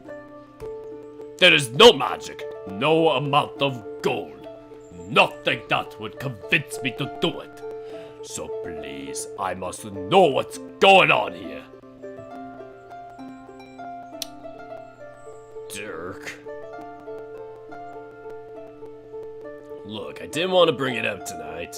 I'm still freaked out and trying to get a hold of it. And I ain't sure just saying it like Coda did is what I do. But hell, I'm with him here. I've done my fair share of fucked up stuff in my life, and I mean literally. I'm no saint, but that's all behind me now. I gotta know what this whole labyrinth thing is. So, now that the cat's out of the bag, would you mind? You gather your thoughts. From the night you received the deed to the finding Asterion in the cold room and everything that came after. What an absurd story it is. And it's been less than 2 weeks since you arrived here. Seriously crazy stuff, am I right? As you string the facts together, it becomes clear how absurd it is. And that the mere idea of having your absolute power over this realm in Asterion is objectionable enough. Even if you didn't misuse it. But still, you tell them your version up until finding Asterion in the cold room. Which is when the Minotaur jumps in and begins corroborating the story, if not telling his own version. It doesn't take more than 15 minutes to get them up to speed. Asterion. Dirk. I don't know what to say. So that's why you looked so different last night. But why didn't you tell us? The less people know it, the more I could just live. Ignore it all and enjoy what I have. It is only because you went to the valley and saw what it holds that I'm willing to speak. Regardless, that was a story I had no interest in ever sharing. Is there no way to set you free? There must be. If there was, I'd assumed he'd have achieved it by now. Indeed. I have yet to see a hint of a way out. Luke turns back to his celestial maps, but gazes instead at his feet. Koto looks off to the road and runs a hand over his beard. Asterion draws a breath and holds it, letting out a hoarse wheeze. Even the kobolds interrupted their roughhousing, now that they sit by a rock a few feet away and watch Asterion.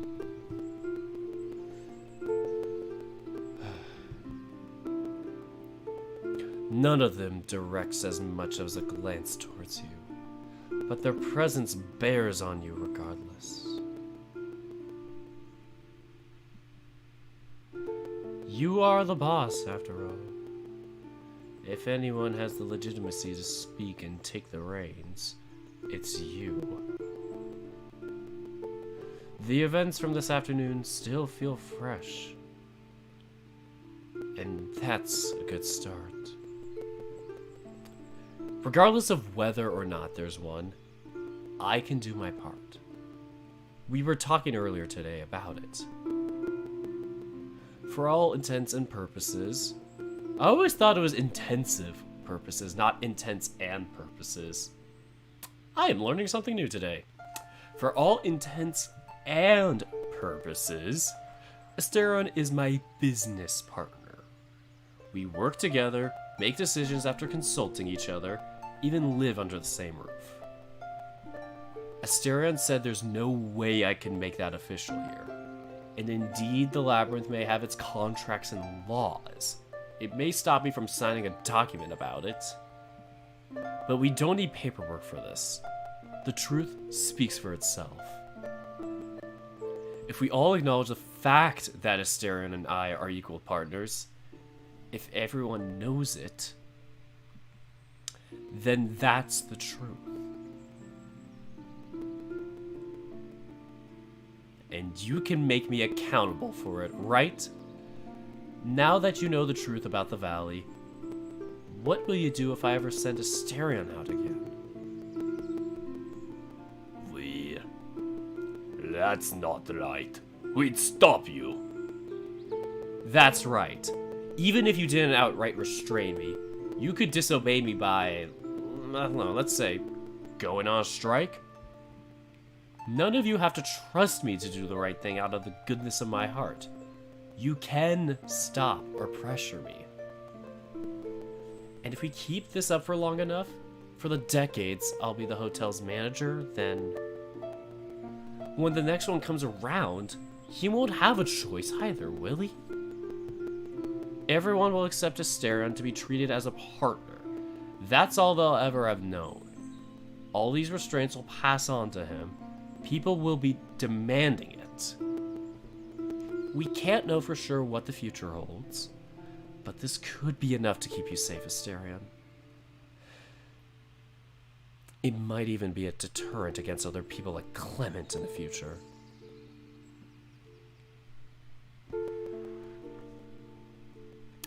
I am not sure that will resolve all forms of future issues, but regardless of it sounds like a good idea. Yeah, it does sound good, but if someone wanted to do something fucked up, it wouldn't really stop them. I mean, even you. If you wanted to do something bad, you can still do it behind closed doors. And I'm not talking about... Hell, if Coda and I aren't paying attention, you could still send Asterion out to the creepy valley. Asterion, is there a way we could use some sort of the hotel's magic to deal with this? Oh, could there be something we could use?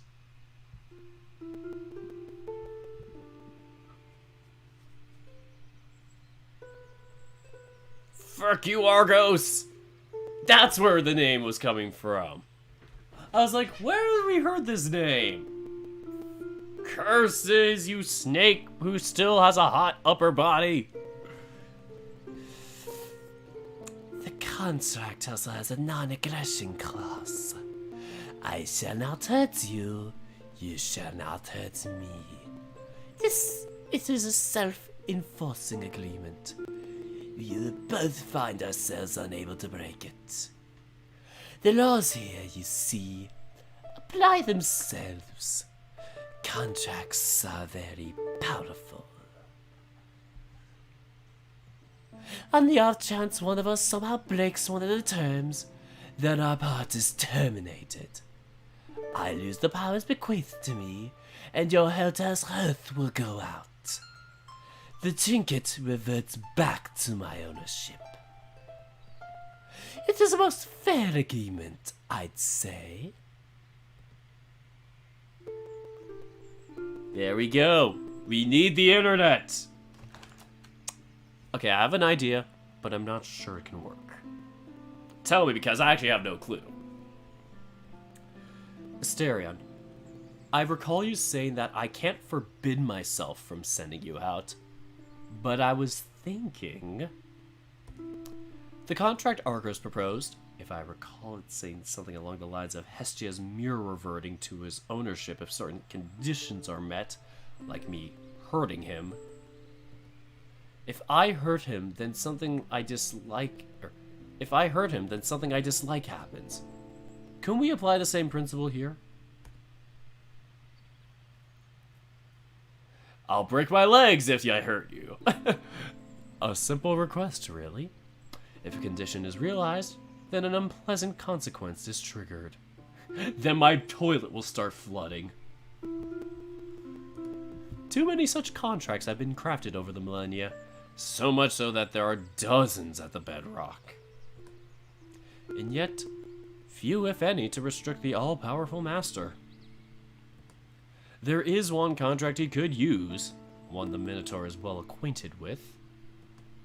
Yet his neck bristles. He grits his teeth and bites his tongue. What hubris to even consider putting a master through such infamy. Or a friend, for that matter. His clothes will disappear if he hurts him. There is no way anyone would accept it. Dirk will refuse. But then, at least, the Minotaur will be able to breathe free of doubt. If it's something sexual, I mean... The charade will be over.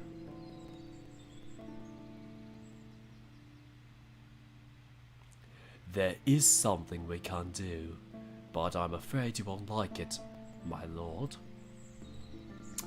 I'm aware of an old contract that could create a pair of linked artifacts. It's been used a few times by lords past. What does it do?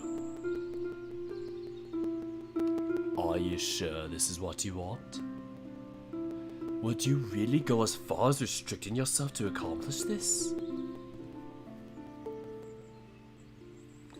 The contract creates two armbands. One in the form of a laurel wreath, one in the simple ring of lead. We establish clauses, the conditions which we wish to stop from ever coming true.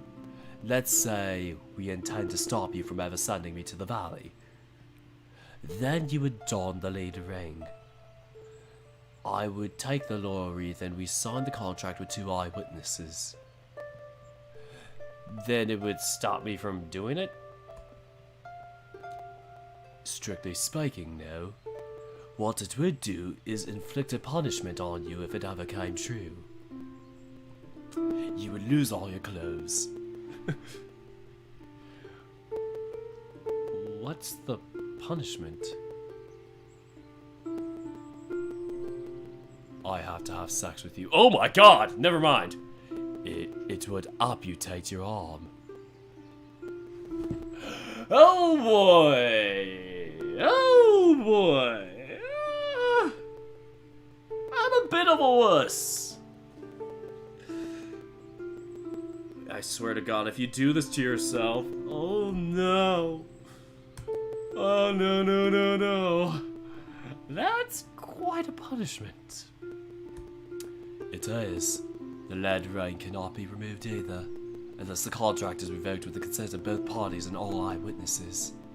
But if you want to prove to me that you have no ill will, then this is your chance. I can get the contract now tonight. I already know the terms I'd want. Okay. What do you have in mind? That I shall not be forced or coerced to go into the valley. That is all I want. If you're telling me the truth, if you don't want me to bring me harm or wish to realize the hotel's mission, then this condition should not be controversial. I have no business in the valley. For centuries before, Clement and I had never had a reason to go there, and no master saw a reason to either. This clause does not specify who forces or coerces me to go to the valley. Mind you, if this term is signed, then it would be in your best interest to protect me from anyone who would. I don't want you to be harmed either.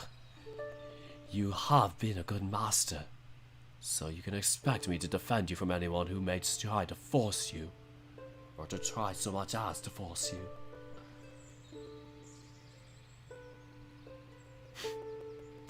Trinic Slayer, oh my god. That's why you can't help people. You lend a hand and they take an arm. Bye! If what you said tonight is true, if you truly want to make me your business partner, this is the one thing that will convince me once and for all. I want to never go to the valley again. That's all I want. Give me this one thing and I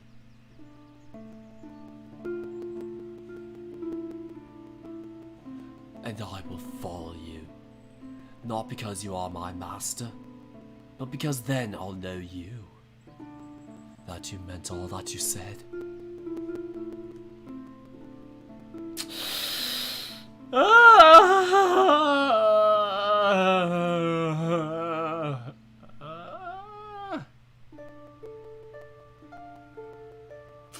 Oh my goodness, this is such a hard decision. Why would you do this to me?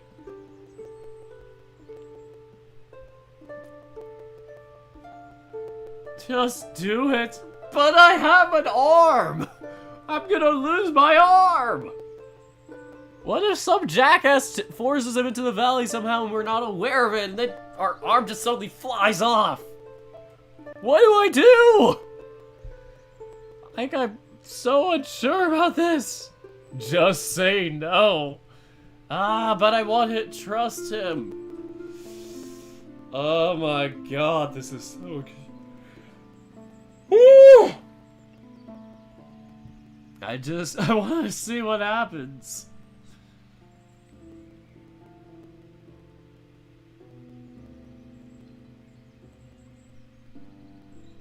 I can test it because it's not just when you send him out. Really? This is interesting. Could it be anything? Oh, this is so hard to make a decision. Now I want to trust him. Let's just see what is if we do this option. I'm not so sure. Don't object to the clause, but the threat of amputation is no small matter. Yes, but you must recognize it won't be hard for you to respect this clause. There will never be a real reason to send me out into the valley, except if you want to torture me. And if there ever is a need to do it, which will never happen, then I can still choose to go out on my own free will. I should add that if you do sign and accept my proposal there is something you will earn. What is it? Kota, Luke, you are listening to all this. You heard my request. You know what I want, and the power Dirk holds.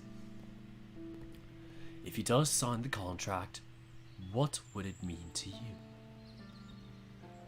Asterion, you are a devil. What do you mean?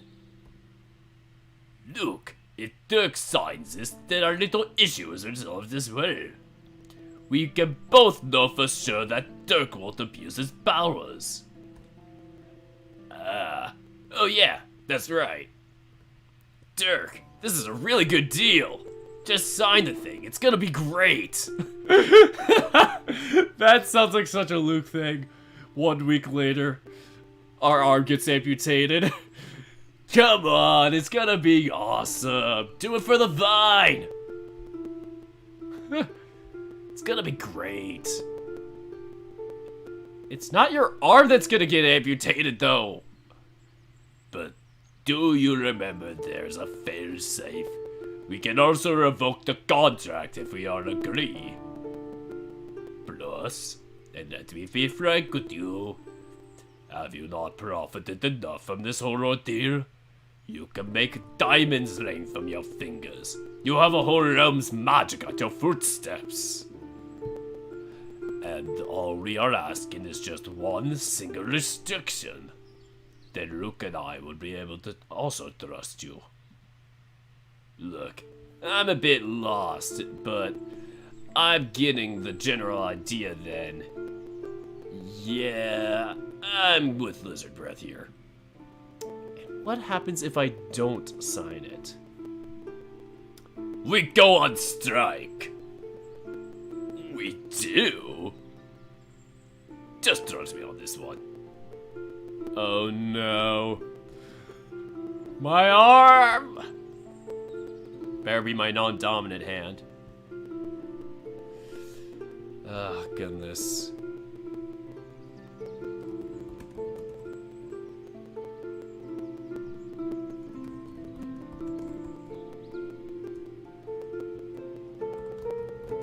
I'm seeing how far we are.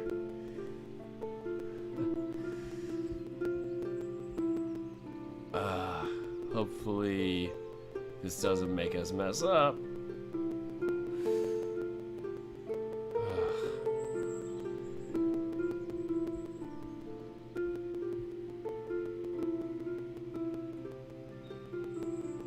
So it seems like either way we can do it. I was just checking the options because I was scared I'd lose like points or something.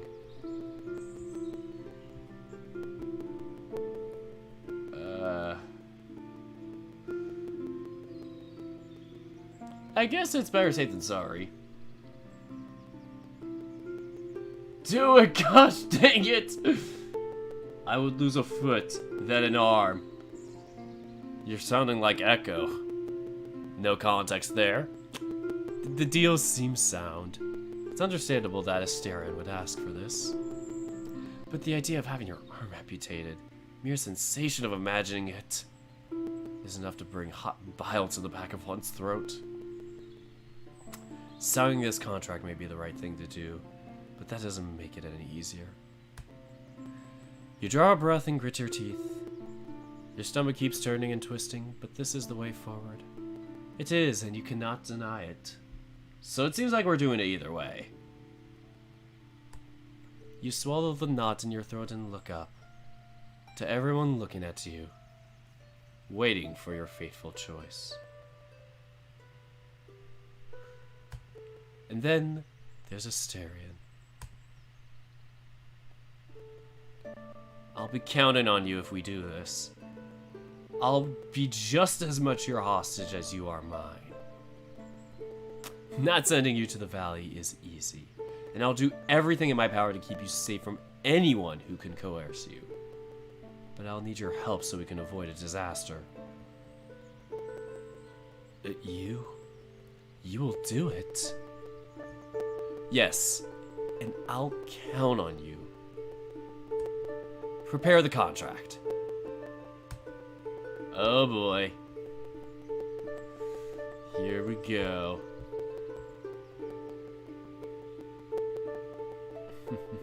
Seems like either way we don't mess up our stats. That's what I was just so worried about. I was like worried that if we were being a wuss, it'd be like Asterion doesn't trust us or something. But at least we got to trust him either way. But four shadows bathed in red light, huddled around the table overlooked by the starry sky. A dry, thick piece of parchment, a handwritten scroll, clauses and terms muttered between bouts of coughing. Ideas growing like spiderwebs until touching and being woven together. The Minotaur draws a script you are unfamiliar with. Something more ancient than the very alphabet. It slurs, fades in and out, then rebuilds itself into words and sentences. Each paragraph bound and latched on to each other. Each clause cut open, studied, and put back together a dozen times. Until it becomes a frightful web of cause and consequence. Should Asterion ever go to the valley as a result of force or coercion, you'll meet a grisly fate.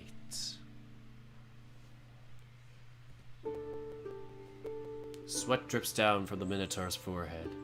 He wipes it with a shaking hand.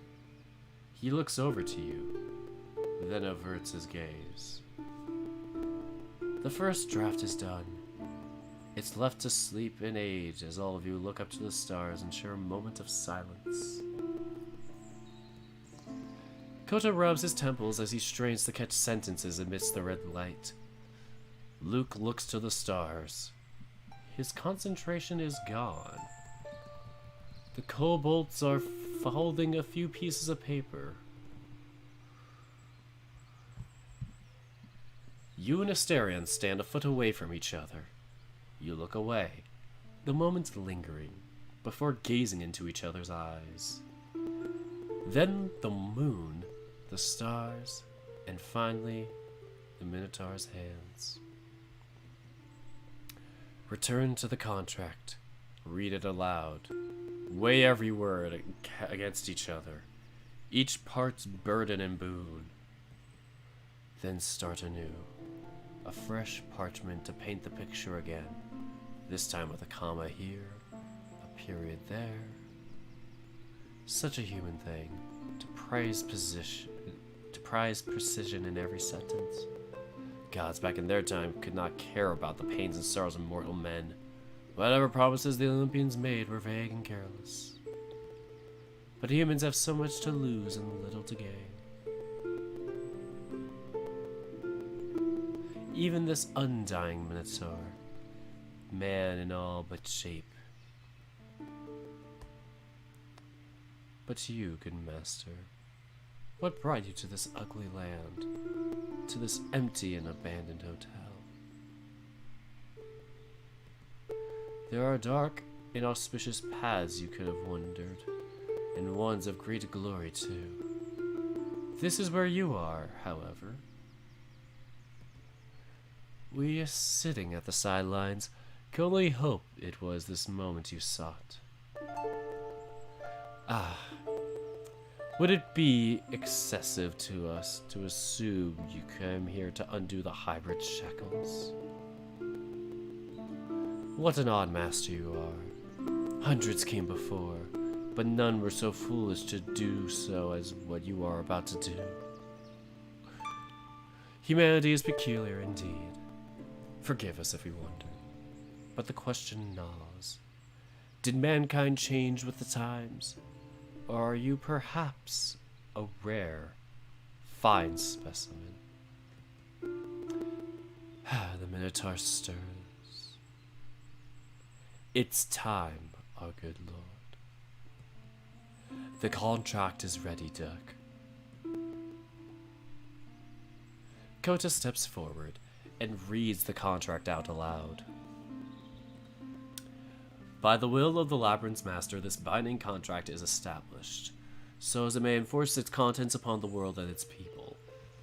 Hereby the master commands into existence 2 linked objects, a lead ring to fit around a man's bicep, and a laurel wreath as wide as a prisoner's arm. These 2 objects shall be linked in cause and effect, as will their wearers.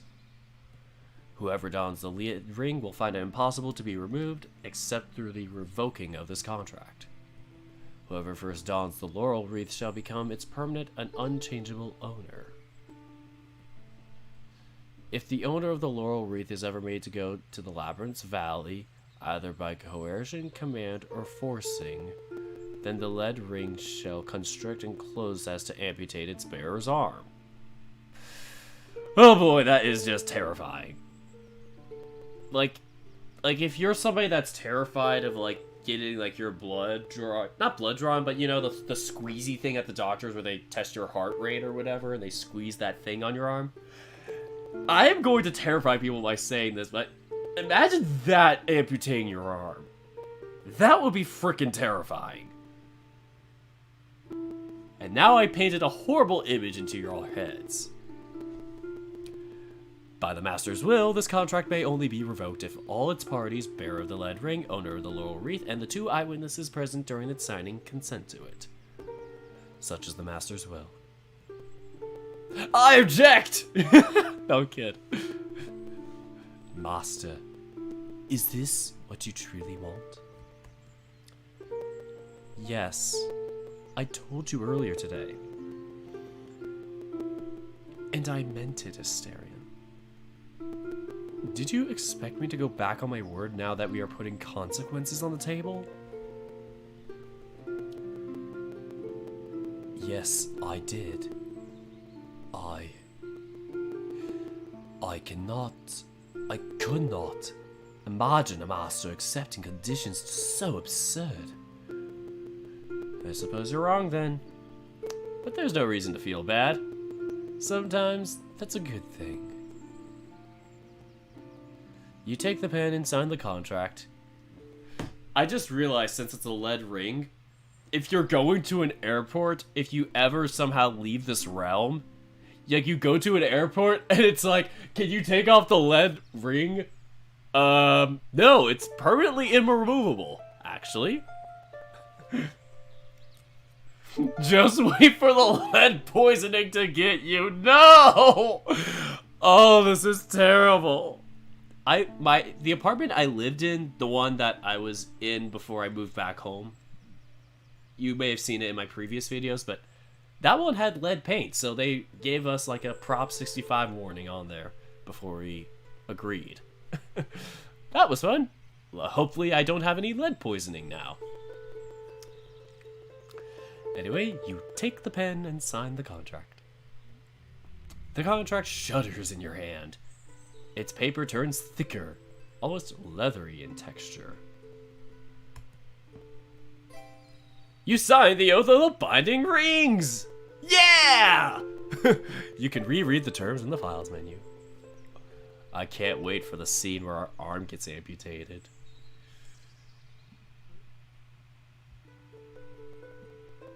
It's an old deed. Ah, shoot, wrong one. Is it under the log? Files. Contracts. There it is. Argos's contract. Which one did we cross out one?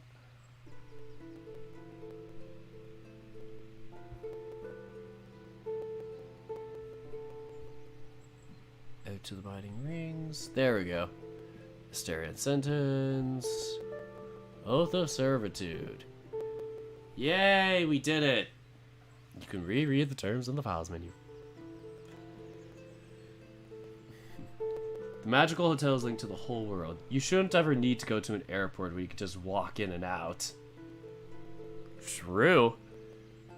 Hey, I want to go to Brazil today. Just like steps out of the hotel. The two rings materialize on the table. Asterion takes the lead one. You take the laurel wreath. And then you turn to each other. Asterion, I promise not to send you to the valley under any circumstances.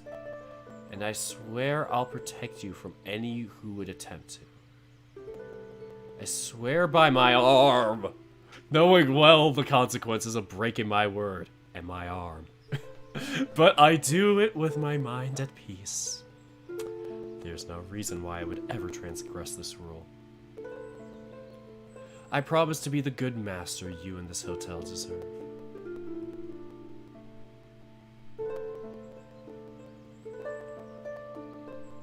Master Dirk, your kindness and piety are unmatched. This contract asks nothing of me. Regardless, I will offer my binding word in your favor.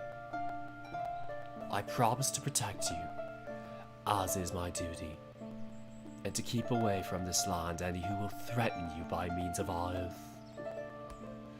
I swear I'll do everything possible, within or without my reach, so that you will never regret your mercy. I could literally just do that. Oh, Trinix.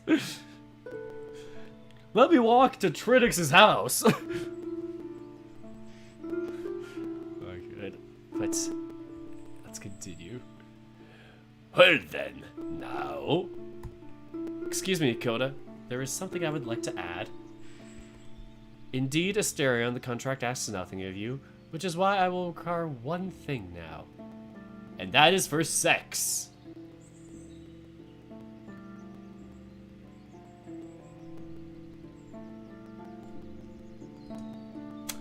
I do not care to register this in paperwork, or if it can be made into a contract in the first place. Still, I want you to fulfill this simple request. What is it, my lord? Effective now, you will accept your place as my business partner, and from now on, you will call me by my name. Isn't that like some story? Or like anime or whatever? That sounds like some sort of story. Call me by your name? Why does that sound so familiar?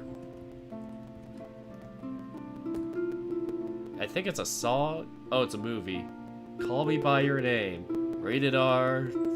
Drama. Oh my god, Call Me By Your Name, the Montero song. Why does that sound so familiar?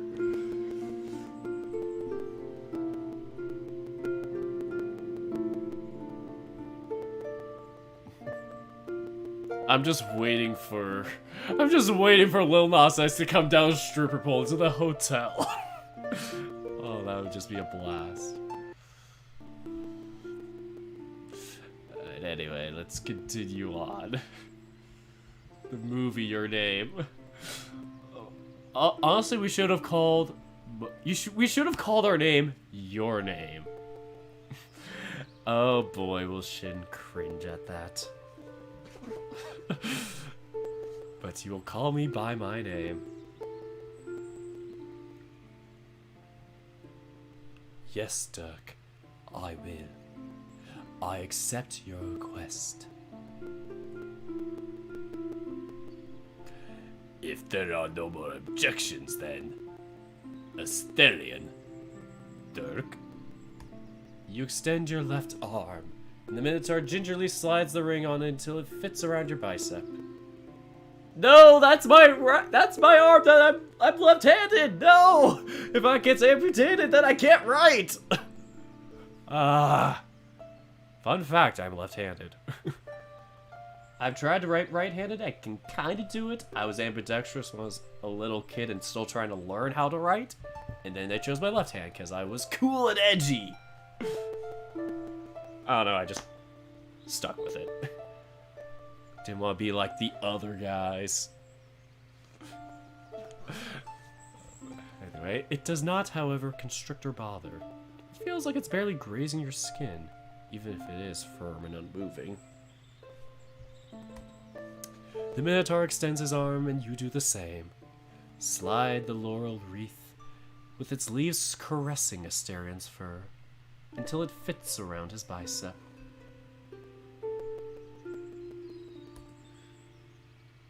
Oh, that's so cute! Look at it. The wreath fits around his arm. It's done, good master. Your little ceremony, this peculiar rite. It binds you to ease the prisoner's load. What an odd pair. These rings befit you. And what a gallant ceremony. And now, you may kiss the bride. And now, you open your mouth to spoil the moment, you uncouth peasant. Always. Something tugs on your pants. The little guy glares at you. Oh, fuck! The little guy glares at you, a good foot of distance away, then shoots out with his arm to offer you something. It's a little paper rose. Oh, that's so wholesome! You only have the time to grasp it before he runs off to hide behind a rock. Oh, Dirk, he wanted to give you a gift. Oh, I guess you're right. They can be cute. Of course I'm right. Why did you ever doubt me? The two go on to bicker, as is their wont. You watch with Asterion by your side. The both of you bathed in the red lamplight from below, and the moonlight's white from above.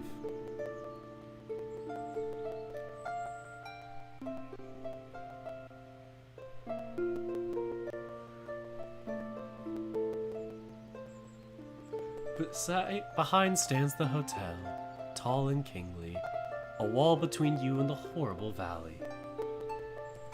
Asterion's arm is warm against yours. This time, there is no frightened recoiling or tense shuddering.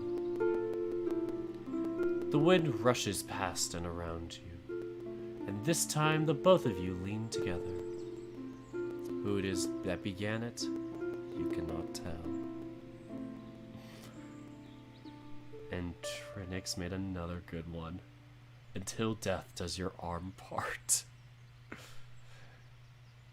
Dirk, wouldn't you say this calls for a drink?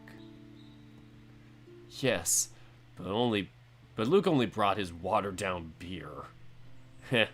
Oh, American beer is garbage. We could share a bottle of wine back at the hotel. I would enjoy that. It would make for a memorable end to this night. Such a tiny ember, but its heart beats red nonetheless. Aww. The two of you return home, bumping shoulders as you go, and not uglies. That night the Minotaur is welcomed into restful slumber. And the following day, for the first time since the Second World War, he allows himself a day of uneventful peace.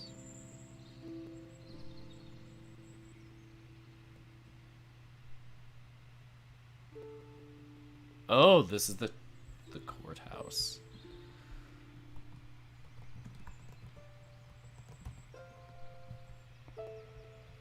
So we got one more little chapter here.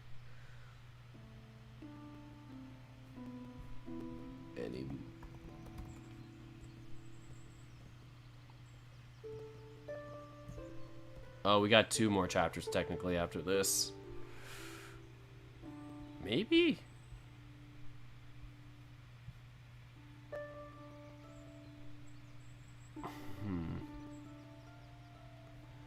Anyway, shall we keep going? Or should we take a little break first? Because I'm, need to get some water in me first. Gotta refuel. Are you cool if I take a 3-hour and 50-minute break? Or, well, not that the break is 3 hours and 50 minutes, but... It's like a few minute break starting at this 3-hour, 50-minute mark.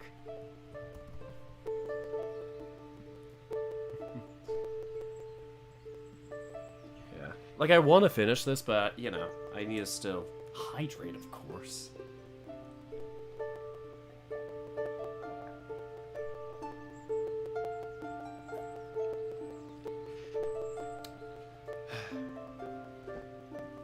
Don't forget to stretch and hydrate.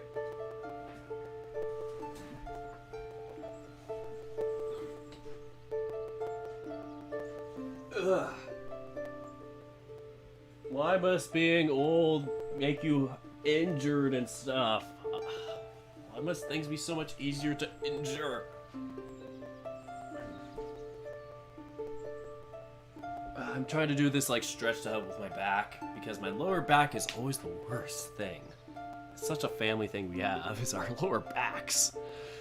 But luckily I haven't had too many issues with it as of late. But still it tends to get stiff. Well, Australia would be interesting to visit.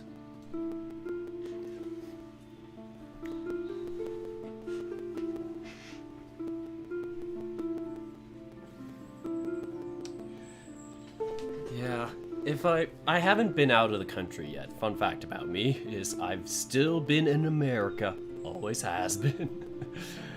But yeah, I would really love to go out of country someday. Just to explore the world, just...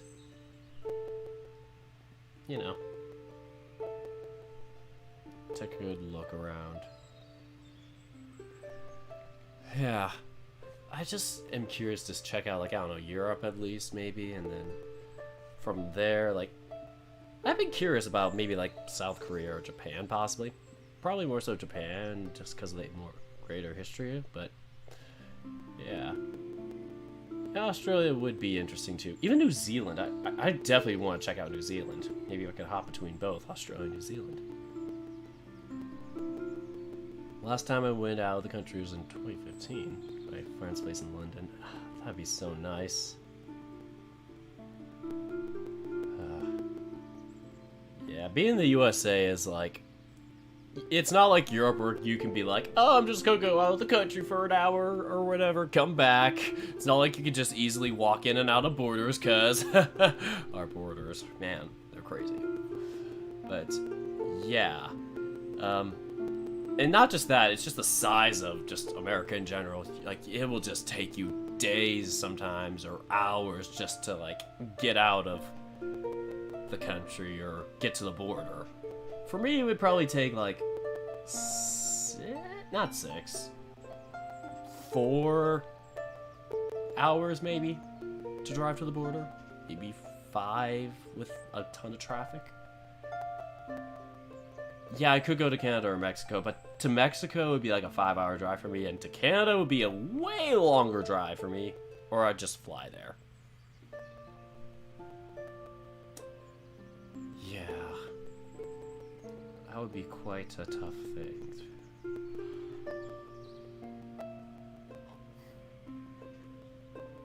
But yeah, it's nothing.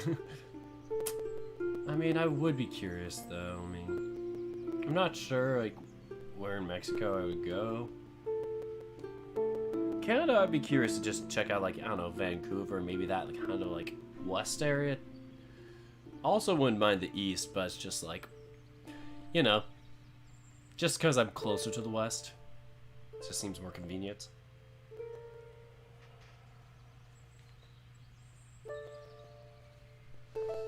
Yeah, Texas is, like, huge, too. California is also huge. Yeah, having a country border that you can just walk across is a wild idea to me. Don't they do that in, like, Belgium and the Netherlands? Like, isn't, like, their border like that? I know that, like, some of the European countries are like that, where it's literally just, like, you could just walk through it and they just, like, you know, have a divided line where it's like, oh, now you're on the Netherlands, or now you're in France, or whatever. But, oh my goodness, like, here to have any sort of loose bordering is like, that is just taboo, no. That is a political matter, but yeah, let's not get too political here, because I will drive all your viewers away, and also, yeah. But if I had to be genuinely serious about that, I do think we do get a bit obsessed with it. But that's all I'm gonna say, like, that we get too obsessed with building our borders. Anyway, you know my opinion. I'm not gonna argue it. Anyway, I'm gonna start in a few seconds now.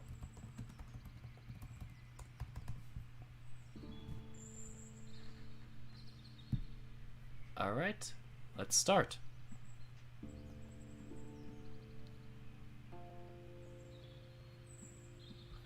The Minotaur and Sharon, the ferrymen of the dead, sailed down and across the river Styx. The journey was brief but not unpleasant. Left and right the newly dead looked, to spires of raw rock jutting from the ground in shapes both familiar, temples, homes, palaces, and incomprehensible edifices that defied geometry and logic. The world of the dead lacked sunlight, but so did its objects lack a shadow. Everything shone with a humble light coming from within. Even the Styx waters glimmered. So clear were they that the Cretan prince could gaze into their depths, to the restful sandbank peppered with gemstones and silver. Asterion hummed along with the ferryman's rowing, and when a drop of boredom fell on his mind, he took to singing. First, every song he was ever taught, then new ones that meandered along with the boat. He sang until the knot of his throat was undone, and then they arrived. Ahead was an empire of rock, gemstones and metal, which rose from the ground in the shape of a temple, but with the grandeur of a palace. Smaller than the palace of Knossos, thought the Minotaur, ignoring that his memories of the place came from the eyes of a child.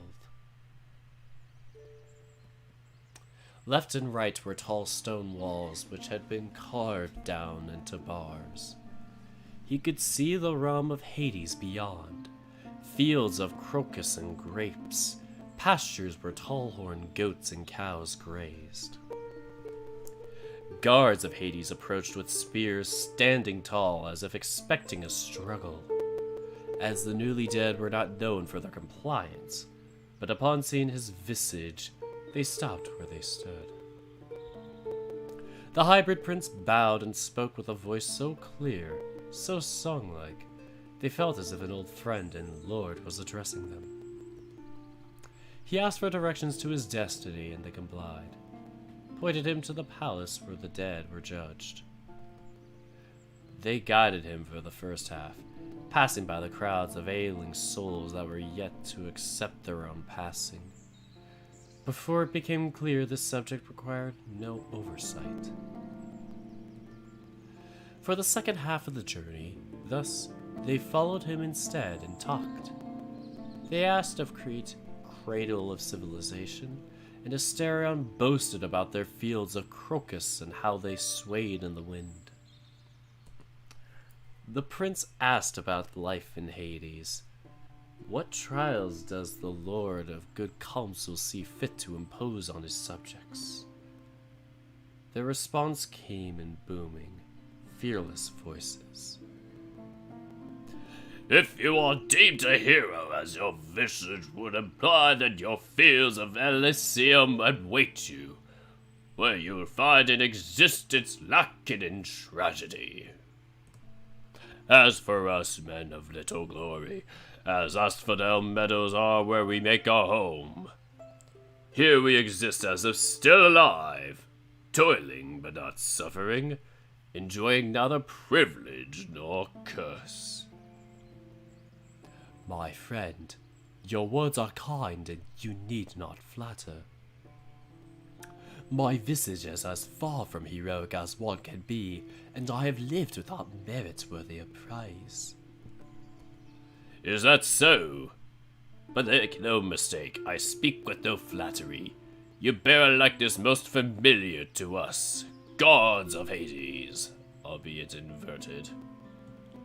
If your tongue is honest and you bear no glory worthy of praise, then I shall pray you consider my advice. One such as you would be a welcome addition to our ranks.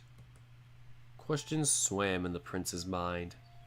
So many, yet only one could be picked at a time. As much as he wished to know of this future, the past still had an allure he could not resist. Friend, please speak without fear. What could you mean by my appearance being familiar? Could it be you have seen here folk like me, cursed with the likeness of a bull? Not like you, but among the elite of Hades you'll find many bold-eyed men from the Cretan lineage. Their voices meander just as much as yours. Their greatness is well known and unmatched. That is why I cannot believe you are humble, mediocre soul. Greatness flows in your blood just as much as it falls on your horns. They came upon a hall as tall as the palace of Knossos, polished stone from top to bottom with gemstone encrusted where they were birthed. At the end of the hall stood 3 podiums, each with a judge. Bull-eyed men with a tan skin and garments so familiar to the Cretan prince. With his step-wide shoulders standing proud, the Minotaur made his fate head first. Okay, this is the final chapter. The charm. Hinterlands Mourn. The Minotaur dreams. Snapshots around him, shifting back and forth. Oh, dude's got a little chubby belly. Sun beating on his back. Fur was always damp from wearing hoodies. A stream of sweat running down his brow. Dry clay caked the fabric. He smelled sour. Soft cloth over his blossoming horns, some shade over his eyes, tail tucked inside his shorts. Then torn hoodies when his horns couldn't be hidden anymore. Sorry. Bruises before a class, hidden underneath black fur. Then an hour or two of numbers, cold, gentle little blocks. He was holding a pencil now, no more than an inch long after being used to its end. He wrote the numbers down with love. Each 7 crossed over in the middle. I used to do that as a kid! Oh my goodness. Oh, that's so funny. Symmetrical rolls of 6s and 9s. Nice. A perfect curve for each 2. It took him a while, but he mastered the 8. The 2 bubbles he had to be mirrored. Then, class was over. Years later, syntax and grammar, verbs, adjectives, and nouns. Approach the delicate woman, the teacher said. Cross the unwearying sea. Sentences stretching on and on, neat little bricks. Hollow-hooved bowl, he said. Snickers. Boyd disliked these words. Then came interpretations, texts. He liked the stories, but the rules of his mind were different from those the book held dear. History and geography were puzzling. Too soft and pliable, they escaped through his fingers. Philosophy was fine as long as it was close to mathematics, but biology was an insult. Bruises after failing biology, punished for punching back, made to wear corks at school. Stopped school but kept the numbers and all the little bricks he could carry. Walking to the store with mom, men smear and spit insults at them. Pretends he doesn't know what the zoophile means. Oh boy. She pulls his arm. Maybe this time she'll dislocate it. She never said who his father is. Maybe she doesn't know. But he's human, she assures him, between drags of cigarette smoke.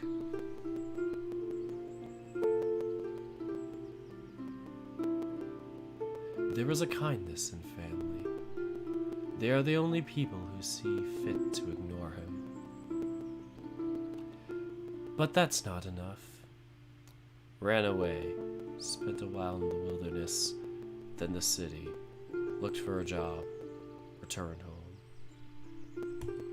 Tried again, this time stole enough money to get to a bus someplace further away. Slept under a bridge, always during the day. Night hides his horns and muzzle. The aisle empties when he goes to the store. He's asked to leave the burger joint with a note on the bag to not eat in.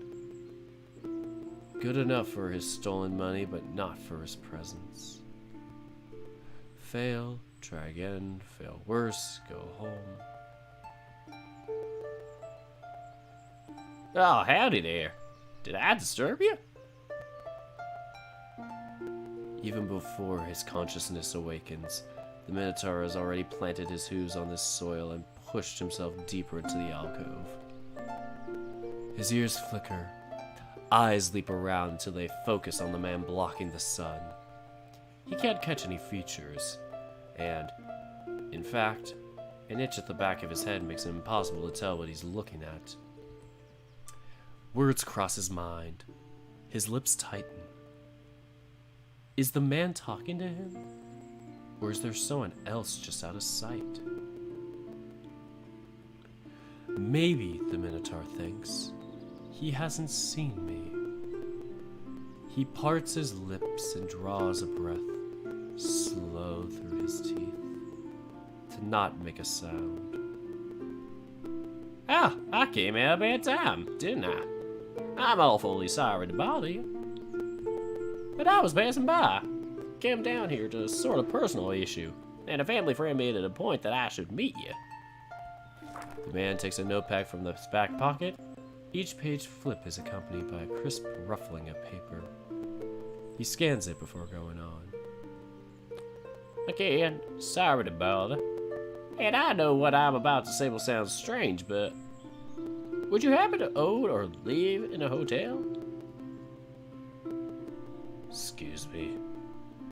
Now that's an awfully dumb question, alright. You think I'll be sleeping here if I own a hotel? Yes, forgive me. I had to make sure. Ain't leaving any stone unturned. The man gives his notepad another once over, followed by a sigh as he runs a hand through his hair, slicking it back. When I was passing through the village, I was told you were looking for a job. I happen to need some help, and can make it worth your while. The Minotaur grinds his teeth while searching for malice in the stranger's voice. Every word dissected, every movement judged.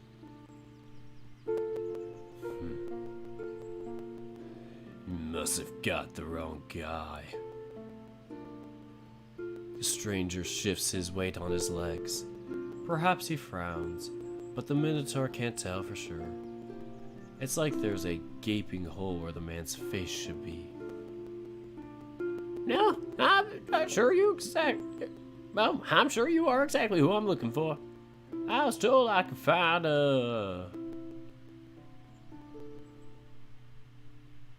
There it is, the same thing in all men and women. The Minotaur tightens his fists and lets his head droop a tad lower, pointing his horns towards the man. Oh, what? A kindred spirit. Someone who can appreciate my situation. Birds of a feather flock together and all that. The itch at the back of his mind grows maddening. The man's voice sounds choppy, or perhaps the Minotaur's ears are failing him. Yeah, let me get to the chase. It will all make a lot of sense if I just show you. The man takes a booklet from his pocket, opens it, and swipes a finger on his page. The itch at the back of the Minotaur's mind dies down, but in turn, his vision starts to feel wrong. He keeps staring at the man's blurred, unreadable features. For a moment, they even seem...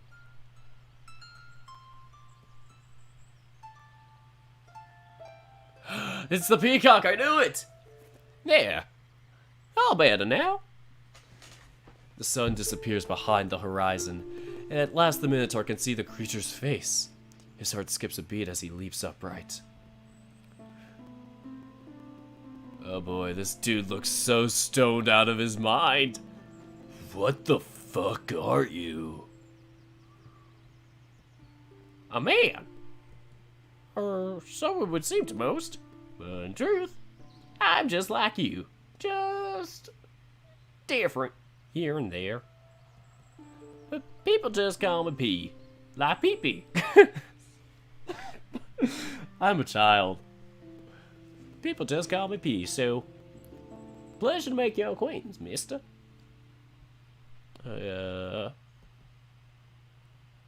This dude is absolutely rocked out of his mind. Dream, the Minotaur thinks. This has to be a dream. He draws a breath that sticks in his throat. Bile and fire bubble to the top of his stomach. Well, doesn't matter for now. Now that you can see me for what I am, let me explain my situation. I'm here in the hinterlands to deal with a certain family matter. My grandfather, rest his soul, spent a good deal of his life chasing after a very special place. He called it the Minotaur Hotel. It's supposed to be around this area, but he could never find it. And yes, as you can see, I am not really a human, am I? Neither was my grandpa, of course. Chances are this hotel I'm looking for is quite peculiar, too. So I want to prove my dear old man right. And as luck would have it, I heard a story about a Minotaur, of all things, here in the valley. That can't be a coincidence, right? So I came here to see it with my own eyes, and sure enough, you look like the real thing. And let me tell you, finding you was no easy task. The closer I got to this pond, the less sense the road's made. There's something fishy going on here. Even if you have no information about the Minotaur Hotel, I still have a job for you. I just cannot believe this is a coincidence. Why, part of me wants to believe that the fates conspired to set this into motion. So, I want to hire you. I believe you might be able to help me find what I'm looking for. Sound good to you? The last lingering remnants of sleep flee the Minotaur's mind.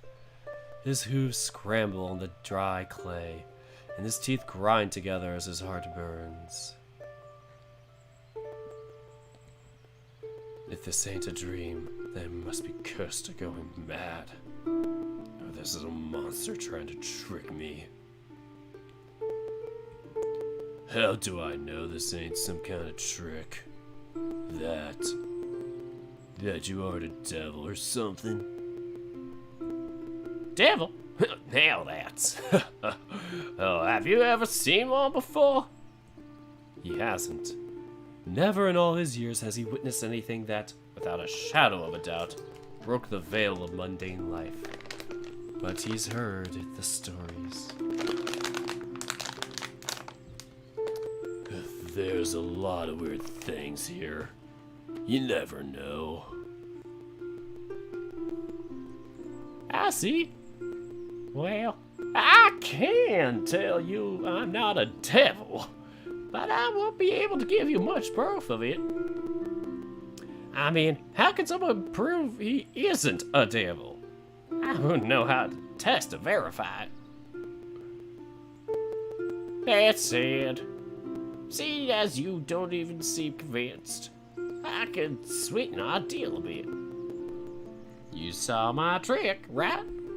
My very own human disguise, with which no one can see what I really am. It's all thanks to this booklet here, what we call a charm.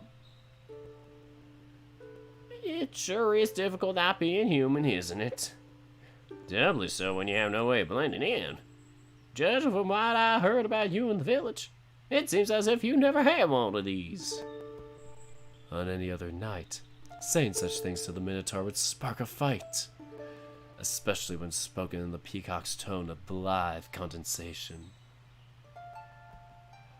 But not here, not now. The Minotaur gazes at the booklet, and despite the haze of his fear, visions overtake him. To become a man, and as soon as the words pierce his thoughts, everything comes unlatched. Dreams spring forth, a fountain of possibilities he had sealed in a vase and refused to think about. Before you get any ideas, I'm sorry to say that taking mine won't do you any good. For the most part, they only work for the person they were made for. But that's no issue at all. I can make one for you. Right here and right now. And with that, the Minotaur realizes just why people sell their souls. I hear you can make enough money to afford an affordable living plan out here. You wouldn't get it if you're not from America. You're speaking more and more like a devil, you know that? A stranger comes up. You ain't even human. And now you're talking about this weird stuff. If I ain't dreaming, then you must be a devil. That's clear as day. Not a dream, no sir. And not a devil either. Oh, that's far too Christian for my taste. Ugh. Too much victim complex. How much more of a, shall we say, old-fashioned kind of guy. Oh my god, had to put that reference in there. Old-fashioned. Much like you, I imagine.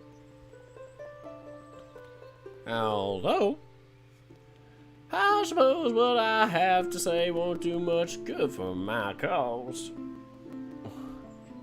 What do you mean? How to put this? Let me speak frankly. I want something from you, and I'm willing to pay for your time. That said, the situation you are in, it's wrong. People like us aren't supposed to walk around showing our true selves. That's the law, and we could be punished for it. You're lucky in a way. This place is such a hellhole that gossip about you never traveled too far. Or perhaps it is bad luck, seeing as you've gotten help long ago if you live somewhere decent. I can make a charm for you, right here, right now. By the end of this night, you'll have your very own human disguise. And all I want is that you consider taking my offer. I'll pay you to help me find this place, the Minotaur Hotel. It shouldn't take that long. It'll only be here for 2 weeks at most. And to sweeten things up even further, while we're working together, I'll teach you everything there is to know about, well, now being human. Do we have a deal? Sounds leap from across the pond. Grasshoppers and cicadas singing. Birds letting out distant cries while returning to their nests. Ripples emerge from the center of the pond itself to dance upon its otherwise placid surface. The concentric... Wait, is it concentric? Never seen that one. The concentric waves laze their way to the shore, displacing thin clouds of sediment with their motion. A splashing sound, like a distant sea inside one's own head. The Minotaur draws a breath and hunches over. Hummingbirds peck at the back of his head, raising each fur strand one at a time.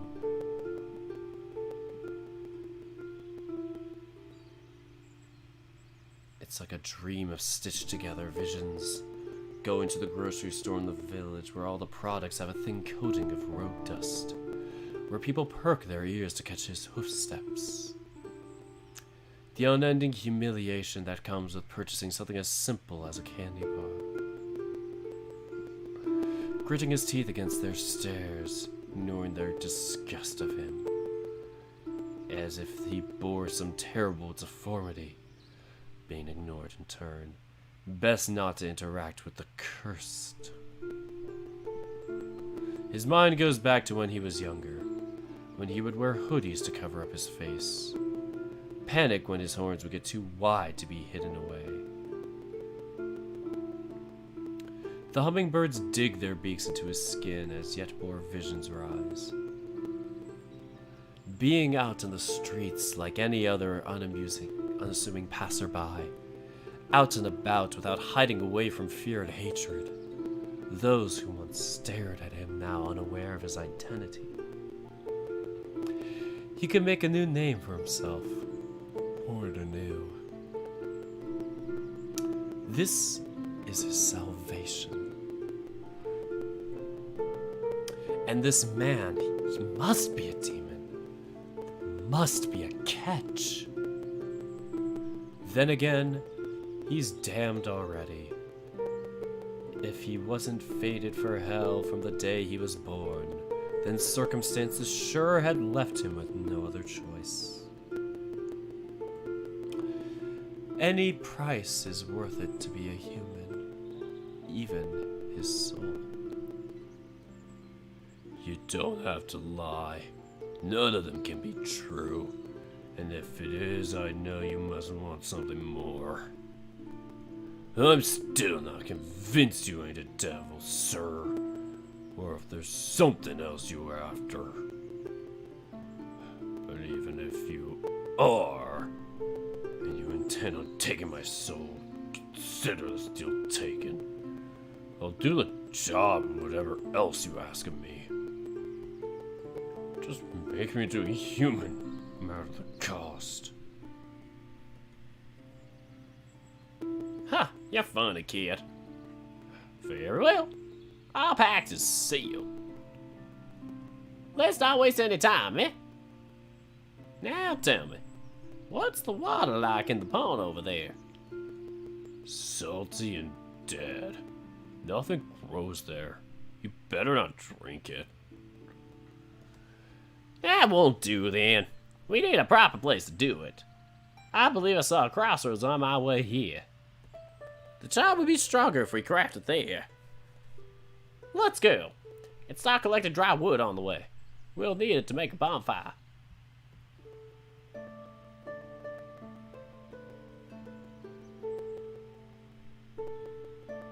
Before we proceed, I'm afraid I didn't catch your name.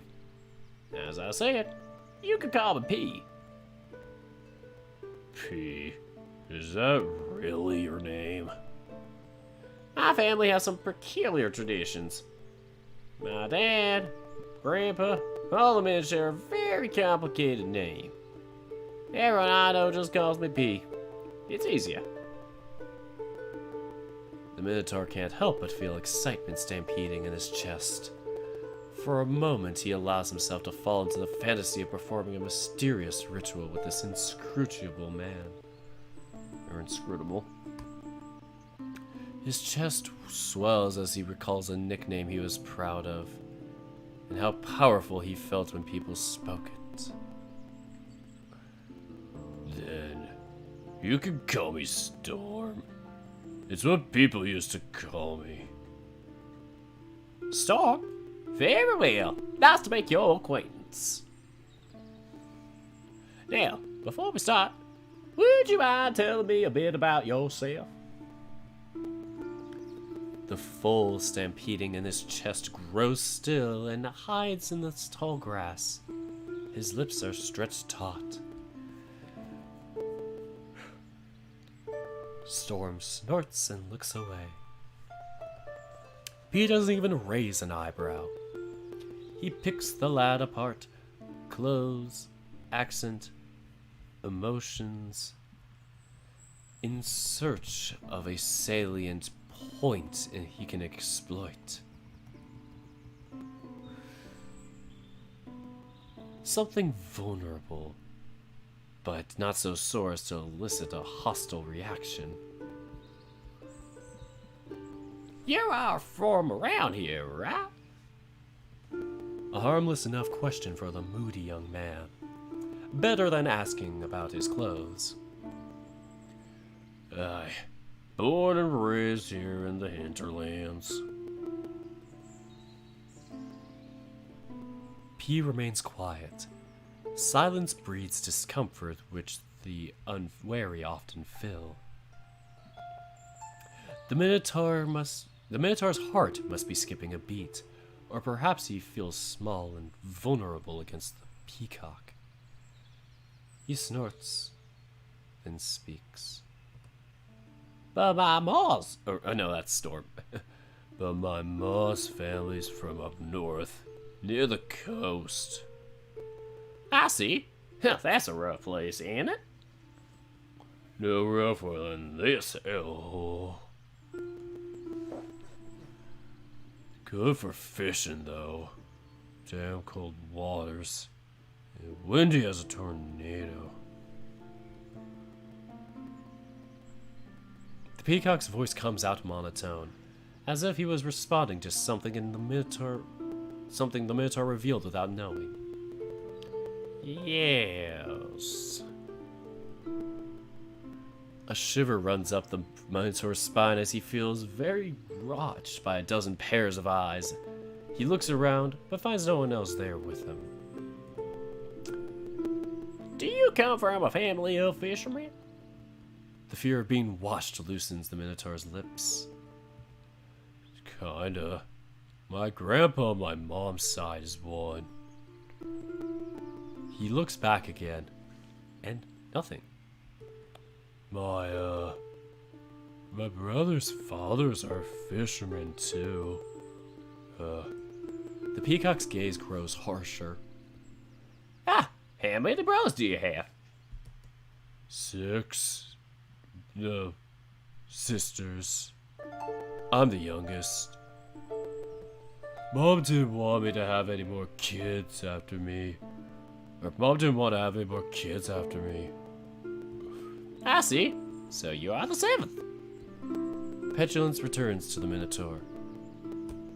Does that matter for something? I'm not sure. There's a local legend. The 7th son of the 7th son is born special, shall we say. The folklore says he'll be a werewolf. Me trying to count like... Nope. None of my parents were even close to that. So, nope. Dang it. There's only 2 of me. There's only me and my brother, so it couldn't work for me. Damn it. But the folklore says he'll be a werewolf. And the chance your father might have been the 7th son as well. Afraid I can't answer that question. Never met him. I see.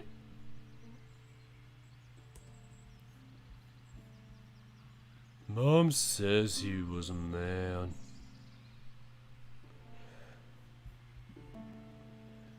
Puzzle pieces drift in the peacock's mind. He speaks without realizing he already wishes to crack the lad to pieces and see every bit of his past. The thought of finding the hotel gives way to the fascination of investigating. Oh, maybe he was. Yes? What's that supposed to mean? He might have been human, yes? And you might just happen to have been born a Minotaur due to a freak event of nature. It's rare, but it can happen. Or he might have been someone like me, carrying a charm to appear human. Maybe your daddy is waiting for you at that Minotaur's Hotel I'm looking for. The peacock hopes the Minotaur will take the bait, but his face remains as hard to read as ever. Still stoned out of his goddamn mind. Fuck off with that! Answer me this one question, city guy. If there was another fucking Minotaur around these parts, don't you think everyone would know about it? Look, you might sound an idiot, but maybe your granddad was bullshitting and there's a Minotaur Hotel or whatever. Well then, Does that mean you're rejecting my offer? Then fuck right off. Not so tough now, huh? Look, I said I'd make it worth your while. You'll get paid no matter what. Even if this hotel doesn't even exist. You'll get your damn job tonight and your money when we are done. But now, let's be honest here for a minute. You see, kid, assuming for a moment your daddy is someone like you and me, I'll do what he should have done 20 years ago. So, here are your options. You can stay here, behave, and I'll teach you all about how to pass off as a human. Or you can leave and go back to being homeless. A flash of clarity cuts through the Minotaur's mind as the pecking order is established. Would he grovel and beg? He would, without a second thought. Teach me. I want to be human. That's better, lad. First off, we can't become human. At most, we can pass off as one. That's the first thing. Just so you don't set your expectations too high. What's the difference? You'll still be, well, you, but others won't notice it. It's exclusively a perception thing. You're carrying a job around that makes everyone think you're human. If they touch me, will they figure it out? Depends. If your charm is really, really good, they won't find anything wrong. You'll feel just like a regular person. But that level of quality is usually so expensive. You'll have to spend a lifetime working to pay for it. Or you can work for a government job that will give you some of the good stuff. Most people can't exactly do that, you know? So, we settle for something more accessible nowadays. You could get a good enough effect with a passport. A passport? Is that a fucking joke? Nope. It's exactly what it sounds like. You get a passport done. It has to be one of those e-passports with a little chip inside of it. And they make the chip into the charm. So long as you always carry your passport with you. That's it. You've gotta be kidding me. All this time I could have just carried a passport? All the humiliation of a lifetime, a freaking school, a wretched home, an abomination in the streets. All of it could have been avoided. If he had only had a booklet. It is nothing short of an insult. I'm sorry. I can't imagine what you've been through. No, you can't. Subscriber. What the heck? I get a subscriber as the title, whatever text just changes. Who subscribed? Mr. Alligator. Thank you for subscribing. Welcome to the Dork Squad. Enjoy your time here. But anyway, the peacock braces for another outburst. But the boy breathes in, grits his teeth, and shakes, and breathes out. So, we just walk into, where do I get a passport done? Just walk in and ask for it? Well, yes, in theory, but it's illegal for us to walk around without charm in the first place. You get arrested. Then how do I... If the passport is the charm, but I can't get the passport without the charm. Welcome to America, kid! Yes, quite the catch-22, huh? But don't worry, kid. We're gonna fix that tonight. Right here. There are also homemade charms. They're not nearly as good as the passport. But hey, it'll do the job. Then, how good is it? What's the catch? There must be one. I'm not stupid. The catch is that low-quality charms have side effects. The specifics depend on how it was created, which process was used. Most often, then, they'll not make it hard for people to remember you. Mind you, the passports usually have this problem too, but it's really bad with the homemade ones. Will people forget I ever just... Will people just forget I ever existed? No, it's more like, with the homemade charm, people who met you while you're in disguise will forget they ever saw you about an hour or two. Or they forgot they ever saw you after about an hour or two. Makes it real hard to keep a job, you know? Or to make friends.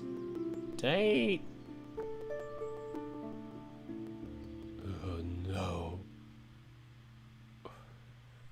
Now? That's not a bad thing. It sounds great. I've been treated like shit my whole life. I can't buy groceries without people looking at me like I'm deceased or something. I've been remembered my entire life, and I hate it. I hate this. Being forgotten sounds like the best thing in the world to me. Don't care what it costs, I'd kill for that. Let's do it. Make me the charm. Please. Good. And I'll explain the process. There are many ways one could go about making a charm. In ancient Greece and Rome, it would involve sacrificing an animal to the gods and imbue its bones with magical properties. The Christians didn't appreciate those pagan rituals. Instead, they made a sacrament through which crosses became charms. Oh my god, all the Christians I know are all animal people, confirmed! What do I not know about the people that go to church? Just a century ago, you need a priest to have a charm made. However, times have changed, and now it's a whole matter for the state. If you know what and who to look for, you can get a government-issued charm. Though that usually requires having one with you already. At least so you can collect it discreetly. So each method can be harder to eat or easier to realize, depending on our circumstances. Evidently, we don't have cattle to sacrifice. Oh, and I doubt there's a priest nearby who knows the sacrament. There is a traditional Latin American way, however. It requires very little in terms of materials, and what it does I can readily provide. It'll take a while, and the charms it produces are quite particular, however. But that shouldn't be an issue.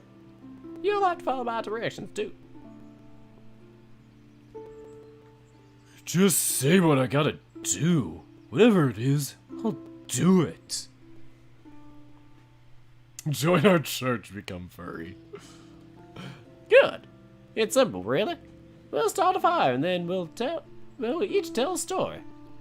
We'll need to keep weaving more of them together to make your charm have lasting power. After we finish our stories, I will give you a feather, and you will throw it into the fire alongside whatever you want to be your charm. This is the Latin American way. We tell stories, weave them together, and tie them up into a contract. You'll make an oath with humanity itself. built as an extension of my own, which, Pah! That's enough preamble already, kid. Are you ready and on board for this? So we can start? I'd be an idiot if I wasn't. Glad to hear it. So? Now kiss! You have a firm handshake, kid. So do you. For a city boy. Don't provoke me. I have no idea what this city boy is capable of. Sure, man. Nice grip for an old man. You really are a piece of shit, aren't you? Yeah, get used to it. I know you need me to find your hotel. Okay, I'll let you win this one. Now, should we get started on the charm? Thought you'd never ask.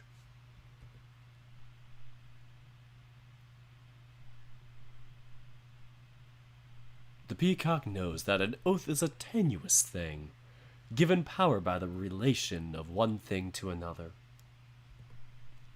A complete thought to its dependent clause, a subject to an object, a bird to a minotaur.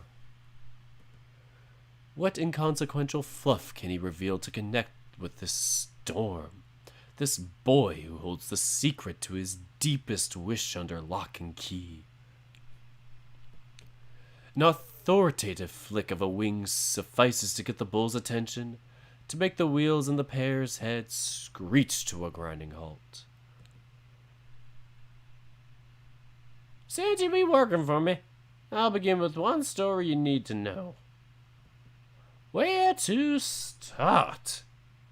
You ever seen anything supernatural over here, Stoll? The Minotaur looks away, to the roads beyond sight. That tells the peacock what he really wants to know. Plenty of weird stuff happens here, but I don't know if it's magic or what. The peacock rolls his eyes. The brat tenses up, as though walking a tightrope and floundering for balance. In that moment, he understands better than ever before what it is to be under a hierarchy. He knows that he must take care to not offend his new benefactor, or risk losing his chance at humanity. Whatever his feelings, he must agree to anything the peacock says. Yeah. This place is supposed to be the last hole where you can find magic in this side of a country. Radio, television, the internet, wherever those go, the weaker the magic becomes. We don't know why, but it is what it is. In this place, the Interlands, by virtue of how big of a shithole it is, reminds me of Echo, kept itself free of all sorts of progress and basic civilization. Oh, sorry. Hope I didn't offend you for... No, I hate it here. People always treated me like shit. There's no jobs here except for mining salt, and they won't take me even for that. Nothing to do, nothing to see, nothing worth saving in this hole. The peacock smiles through the natural curvature of his beak. Storm's tacit admission stirs the breeze in his lungs until it emerges as a billowing, prideful snort. I'm glad we agree with each other. Well, then in mind, our story begins 80 or so years ago. I suppose it was not much like this one when we... Someone like... blah blah blah. I suppose it was not much like this one when someone much like me, that's my grandfather, ran away from this place. He lived most of his life here, and I don't know the details, but things went south and he found himself having to run for his life. He ran as far as he could, and then spend 3 days in the wilderness, hiding during the day and trekking towards the coastline during the night. On the 4th night, he met a traveler who gave him food and water. Nice man, I imagine. Sees someone running away and doesn't ask me any questions, just offers help. Might have known he was better off not knowing. The wanderer, however, knew how to read the stars and gave Grandpa a few words of advice. Go northwest. You'll be safe there. But Grandpa didn't follow his advice. He heard stampeding horses from that direction, so he went to the east. There he found a bus station. It was the middle of the night and there was no one there. He checked the schedule. Perhaps the bus would come, take him northwest. Not 5 minutes later, one showed up. The driver was a creature disguised as a human. He didn't speak Portuguese and his clothes had strange lettering. Grandpa boarded, they set off eastward, and he was taken to a strange place he called the Minotaur Hotel. He told me it was created before the Tower of Babel was destroyed, that a fragment of its old human magic survived there, making it so all could understand each other regardless of language. The place was governed by a Minotaur who had the power to make diamonds appear in the palm of his hand. No one hungry there. Even the most wretched person could find a home and a job. But as you can guess, something happened. Grandpa came back home all messed up one day, and then set off to find that hotel again. But he never did. Spent years searching, went back to his job, met his wife, had his kid, but never stopped going out for days at a time to try and find the place. Pa thinks he was crazy, that this hotel never existed. Grandma's still around, and still resents every night Grandpa spent on the search. As for Gramps, it's been a few weeks since he passed on. I'd like to say he told me the story again on his deathbed and asked me to find it. That hotel. Now wouldn't that be grand? But that would be a lie. A sweet line, but a lie nonetheless. I wasn't there when he died, and by the time his mind had been gone for a long while. I like to think he felt some freedom when his time came. But I suppose one could never be freed without passing on a burden to another. Now that he's gone, that old wanderlust has taken me over. Oh, I want to find that hotel. Clear my grandpa's name. Prove that he was right all along. A resolute look plays across the avian's features. If there was vulnerability in his speech, it'd be thrice full than stashed in the corner of his mind. From where he stands, Storm can't help but notice how put together and proper everything about the peacock is. Plus, there's something over there that's mine. My inheritance, you can call it. I've been having dreams about this place and shaking my desk by kicking it. I've been having dreams about this place ever since Gramps passed on. Oh, I'm sure everything he said was true. Now it's your turn. Tell me a story. The Minotaur's eyes grow as thin as knives. Do I really have to? No story, no charm, no human. What if I come up with something? Does it have to be true? Oh, sure, go ahead and waste our time. I'm not doing this again, however. The Minotaur looks away, this time towards the pond in his hole. He knows there is no choice, but he can't speak.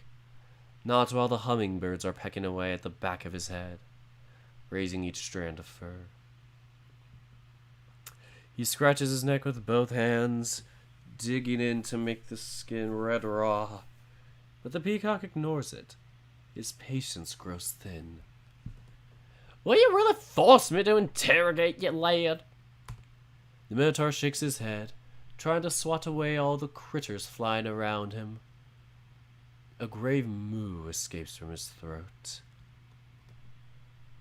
How old are you? 21. 21. I have terrible humor.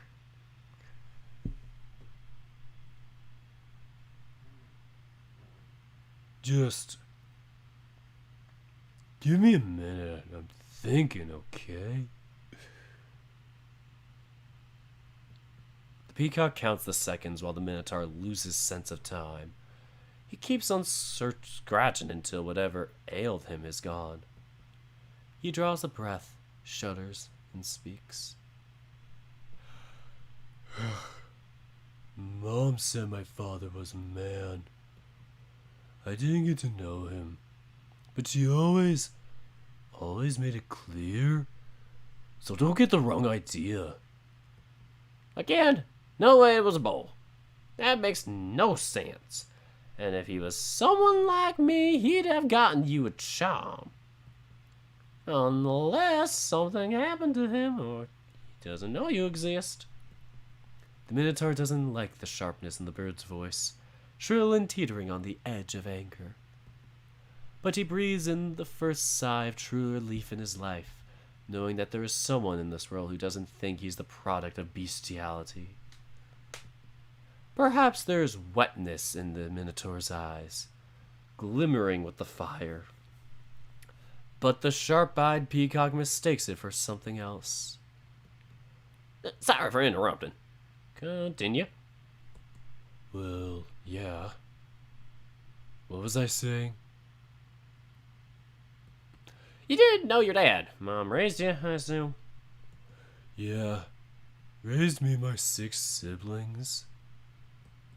I'm the youngest one and, well, she couldn't have any more after I, got out.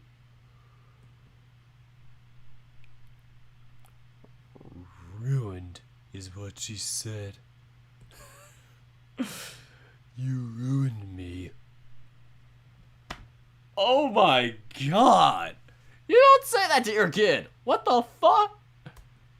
Not a drop of anger in her voice, although her face was covered in 2 decades worth of humiliation. She blew smoke on his face, ground the cigarette's butt out on the plastic dining room table, then threw it in the empty fruit bowl. Jesus. Just stating a plain fact. Inescapable. You shouldn't have been born. Never got along with her. Or any of my siblings for that matter. They blame me for the stuff I didn't do. It began simply enough, blaming him for breaking their 1-glass cup. The orange one that Ma used to drink coffee. He was 4 years old. Like an addiction, it took root and grew. If something went missing from the fridge, it was him. If any misfortune struck, as if his existence brought bad luck. They point at his horns and refused to say his name. Just him. Nameless. More of a concept than a person.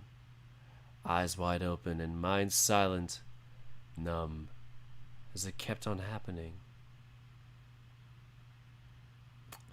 It became their drug, the reason why they couldn't get jobs and had to live off of welfare. Being angry at him was enough to justify beating their girlfriends, or abandoning their kids and skipping town. Him. His name is so unused and might as well not exist. Storm was a better title, and so the lad gathers the memories, the pains, the mind unto itself. Everyone thought things about my ma. About what she must have done to have a kid like me. Even looking at me made her angry. School treated me like shit too. So I dropped out and ran away. Thought I could make a living out here in the city? On a farm? Didn't last long. The farm owner could appreciate his strength and hard work, but the farmhands weren't too fond of sharing their living quarters with him. Better to quit the job than to get butchered halfway through the night, he thought. But I came back. Couldn't get any luck. People here at least don't panic when they see me. Too out of their damn minds to care. Tried going back home to Ma. She let me in, but then she'd wake me up at night to yell. Too out of her damn mind to know what she was doing. So I tried going out again. Didn't work either. Made it farther, but the police started getting curious about the horrid homeless man under the bridge. That's why I live here by the pond. It's safe. No one bothers me at night. I can get some gigs here and there to buy some food. That's my story. Is that enough for your ritual? What's that? A shiver crawls up the peacock's back. The air around them grows sharper. A migraine slithers over his head and burrows itself into his left eye. His legs go numb and his brain finds itself forgetting words. The Minotaur, meanwhile, looks away from the fire. The light sears his eyes. The hummingbirds peck his neck again while chanting cicadas take over his hearing. He's about to ask for help when, in a flash, it's all over. Wow. Yeah, this is enough. Let's see now. A feather. Oh, this one's about to fall off. Yoink! I'll say the oath now. Just accept it. The peacock closes his eyes and woof, look at all those feathers. His feathers stand on end as if a shiver runs up his spine. You are the salt of the earth, eternal and unrelenting. Why then should you not be our sibling? You are the night's moon, a city buried in ash, a secret written on your chest cannot be seen. You are the salt of the earth, and what is humanity without you? Hidden, you shall not lose your wrath, or worth. Fuck, I messed it up, we have to do this all over again. Hidden, you shall not lose your worth. You'll not be trampled underfoot. You shall not die again. Blessed are you when you become our sibling. By the gift of humanity, none shall persecute you. Neither will they accuse you of unsightly deeds. You are the light of the world, hidden from sight and shining regardless. They'll not see your origin, but will bask in your gift. You'll not be set apart, and glory will follow your footsteps. The salt and sea, take my life thread, let us swear an oath of kinship. May humanity afford the bearer of this promised protection in its bosom, much like we have tonight swapped our long-lasting threads. You shall feast and live as one of our own, bearer of kinship, and for as long as you carry the proof of this oath, none shall see your myth. By salt and sea, by the western lands, untie my bundle of humanity, then stretch his thread to this one, so he may enjoy freedom no less than mine. Bearer of humanity, do you pledge this honest oath to mankind for as long as your chest draws breath? This must be a dream, thinks the Minotaur, or a demon at work. And just what could be the inevitable catch? A gift like this does not come without a gut-wrenching price. And irritable bowel syndrome. But none of it matters. Consequences be damned, he will take it. I do.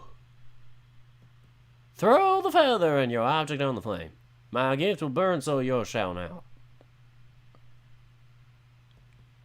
The hybrid takes out his ear gauge, puts his feather through it, and pushes both into the fire. Whoosh. There, try it on. Welcome to your first night as a human, Stone. Whoa.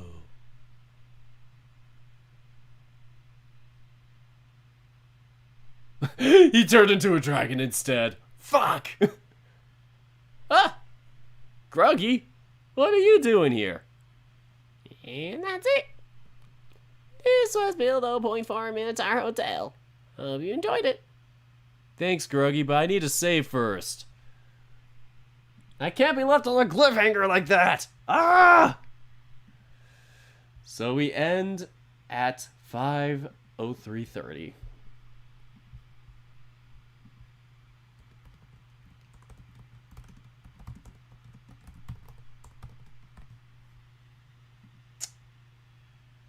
I'm so glad they got the editing thing back into Streamlabs. I was about to call it Twitch. Oh, goodness. My brain is mush at this point. Anyway. Take your time, game. Oh, I look so cute in that little suit. Oh, Gruggy. And that's it. This was Build 0.4 Minotaur Hotel. I hope you enjoyed it. First of all, let us apologize for the long hiatus between builds. After finishing 0.3, we took a break between starting to work on 0.4. Settle on everything we wanted to do for the first build. Needless to say, if you've been following the development of the ZN, we built a lot more than we could chew. We made considerable progress. We were about 75k words into the update, but we still had a long way to go. And we had to keep kept people waiting for almost half a year with no updates, in a time where people could really use some uplifting content. So we decided to put this build out as a compromise. We hope that Chapter 13 and this introduction into the hinterlands section of the game made for a satisfying amount of content. This time we won't be taking our usual time off after the release. Our writing is very good, going at a very good, healthy pace. In fact, it's coming out on Friday. I think it's Friday. Saturday or Friday? What is today? It's supposed to come out on the 20th, so the 13th, 20th. Oh, it's going to come out on Friday. So it's coming out on Friday. If the content this time around fell a bit on the shorter side, we're sorry. If it makes things easier, it had to be shorter here so the next piece of content will be the best it can be. This chapter still has a bit of replayability. Asterion visits different websites based on your recommendation. And the kobolds take the kobolds take a liking to Coda or Luke, depending on who is running the lounge. And of course, the choice is in how you treat Asterion. So as always, we recommend trying different save files. And bye, Gruggy. As usual, here's your current ranking. Wait, we get a ranking? What? I'm a Grand Silver Griffin. Yay! This build's maximum rank for tech background is Great Gold Griffin. Damn it, I was so close. What did I do wrong?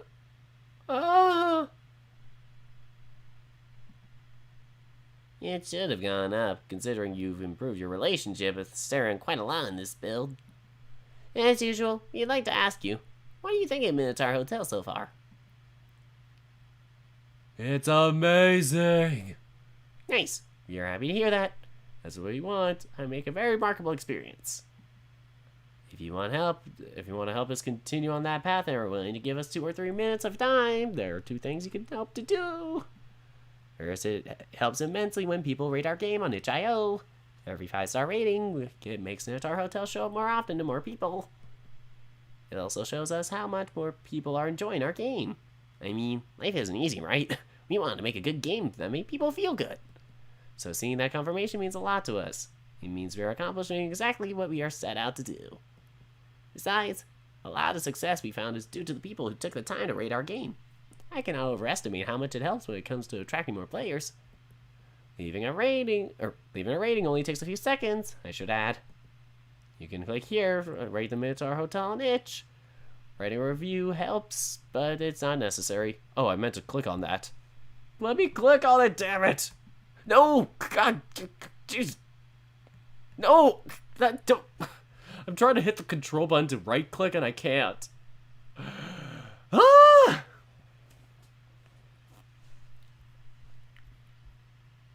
And now I got the loading screen of death. Oh, never mind.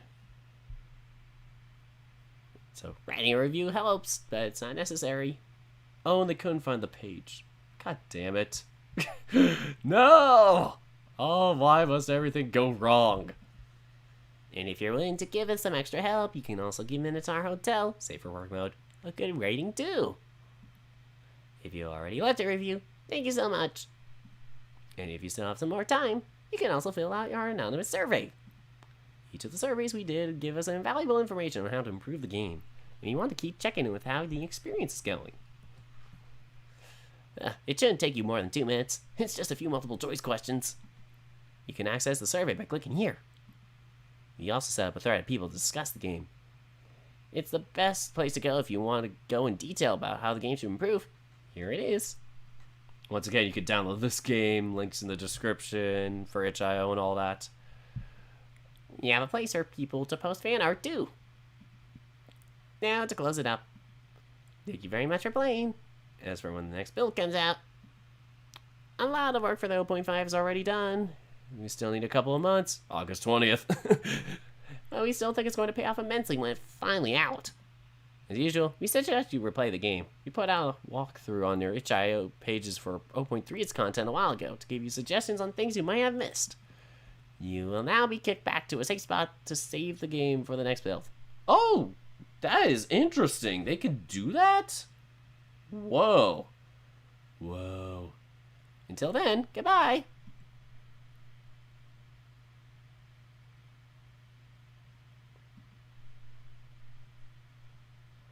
Oh, I mean...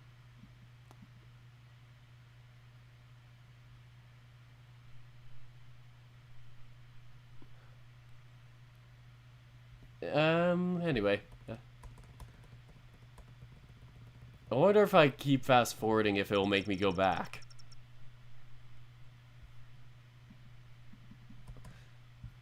Get it, the game's excellent. Just let me skip. No! What? What did I do? Oh my god, it's gonna just keep... Oh, it probably is not gonna kick me back to the menu, that's why. It's an endless loop. Oh. Okay, everybody, I'm a moron. Let's go to the title screen. I'm not used to it. I'm used to a game just immediately ending and dropping me back in the menu. Ah! This is so crazy. At least he chose to do an arm and not something more. Could have cost him an arm and a leg. But anyway, I'm going to play that Celtic music for just kind of the outro. Alright, so that is the end of our Minotaur Hotel update. So, yeah, that is it. Just want to cap things off there. And yeah, that was past 11 minutes. We're just kind of recapping that little end bit there. And turns out there's a ranking system. Bummer I didn't get gold, but hey, silver ain't that bad. Probably should have immediately agreed on the contract thing, but whatever. I can always replay that part, you know.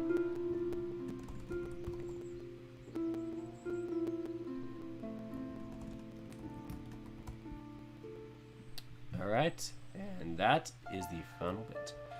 Anyway, I want to, before I go, give a shout out to my patrons and whatnot, and just, actually before that I'm gonna just quickly check. Mary Asterion in My Dreams, the first playthrough. You could do that? What the hell? At least he chooses to do an arm. Okay, anything else? Yeah, people are hyped for Friday, I agree. Quite hyped. I hear it's gonna be twice as long now, like it's gonna be the same amount of content as all of what was done from beginning to end. Like it's supposed to be as much content as these past 13 chapters, I guess, combined. But anyway, I'm going to do my patron reading, my shout out for my patrons. We are not gonna be right back, but there we go. So, being a dork of mine has some great perks, which include exclusive polls and posts and whatnot onto my patron site, exclusive not safe for work readings, early access to my visual novel Ocean Avenue 7 days before the public release. And then you can also see previews and sketches and whatnot of art for the game and other things like that that I would preview before I publicly release it. And yeah, I might even do some, I already mentioned the polls. Yes, so I might even do some polls on what I should play next through there, or maybe I'll actually get some input first here for the comments section about what I should play, but what I should do next in particular I might leave to patrons. So if you want to help me decide immediately what's next, you can join my Patreon, links in the description. But yeah, anyway, I want to start off with my fellow dorks. North Grizz. Oh man, my voice cracked there. I want to start off with my fellow dorks. North Grizz, also known as Lied Lewid, has his own YouTube channel. Andrew Corona, Type A Roth, Mogram Wolfram, Andrew Buenaventura, Kuma Richards, Ryan Atkins, Crunchy Balls, Tagrin, Neil, Kiam Otter, Spatan98, Johnny, and Dinkdark. Now we go to the exclusive dorks. I want to give a special thanks to my exclusive dorks. Fire Knight 2008, Kale Tiger, and Taylor. So those are my patrons. So once again, thank you for supporting me and helping me with, making my channel better and just helping me make my content better, which includes my Ocean Avenue stuff, which is kind of what's mostly going for right now, which hopefully the investing in that will help me then make enough back to then invest into both that and this channel. So, kind of a, not a two-way street, but it's, you kind of have to put in your hours to reap your bearings, whatever the phrase is. But anyway, you're welcome back, Frylane. Glad to be doing this for y'all tonight. Really long stream, but I really wanted to get this one done, especially with the update coming out. But anyway, that is all I have for tonight. So thank you all so much for watching, and until next time,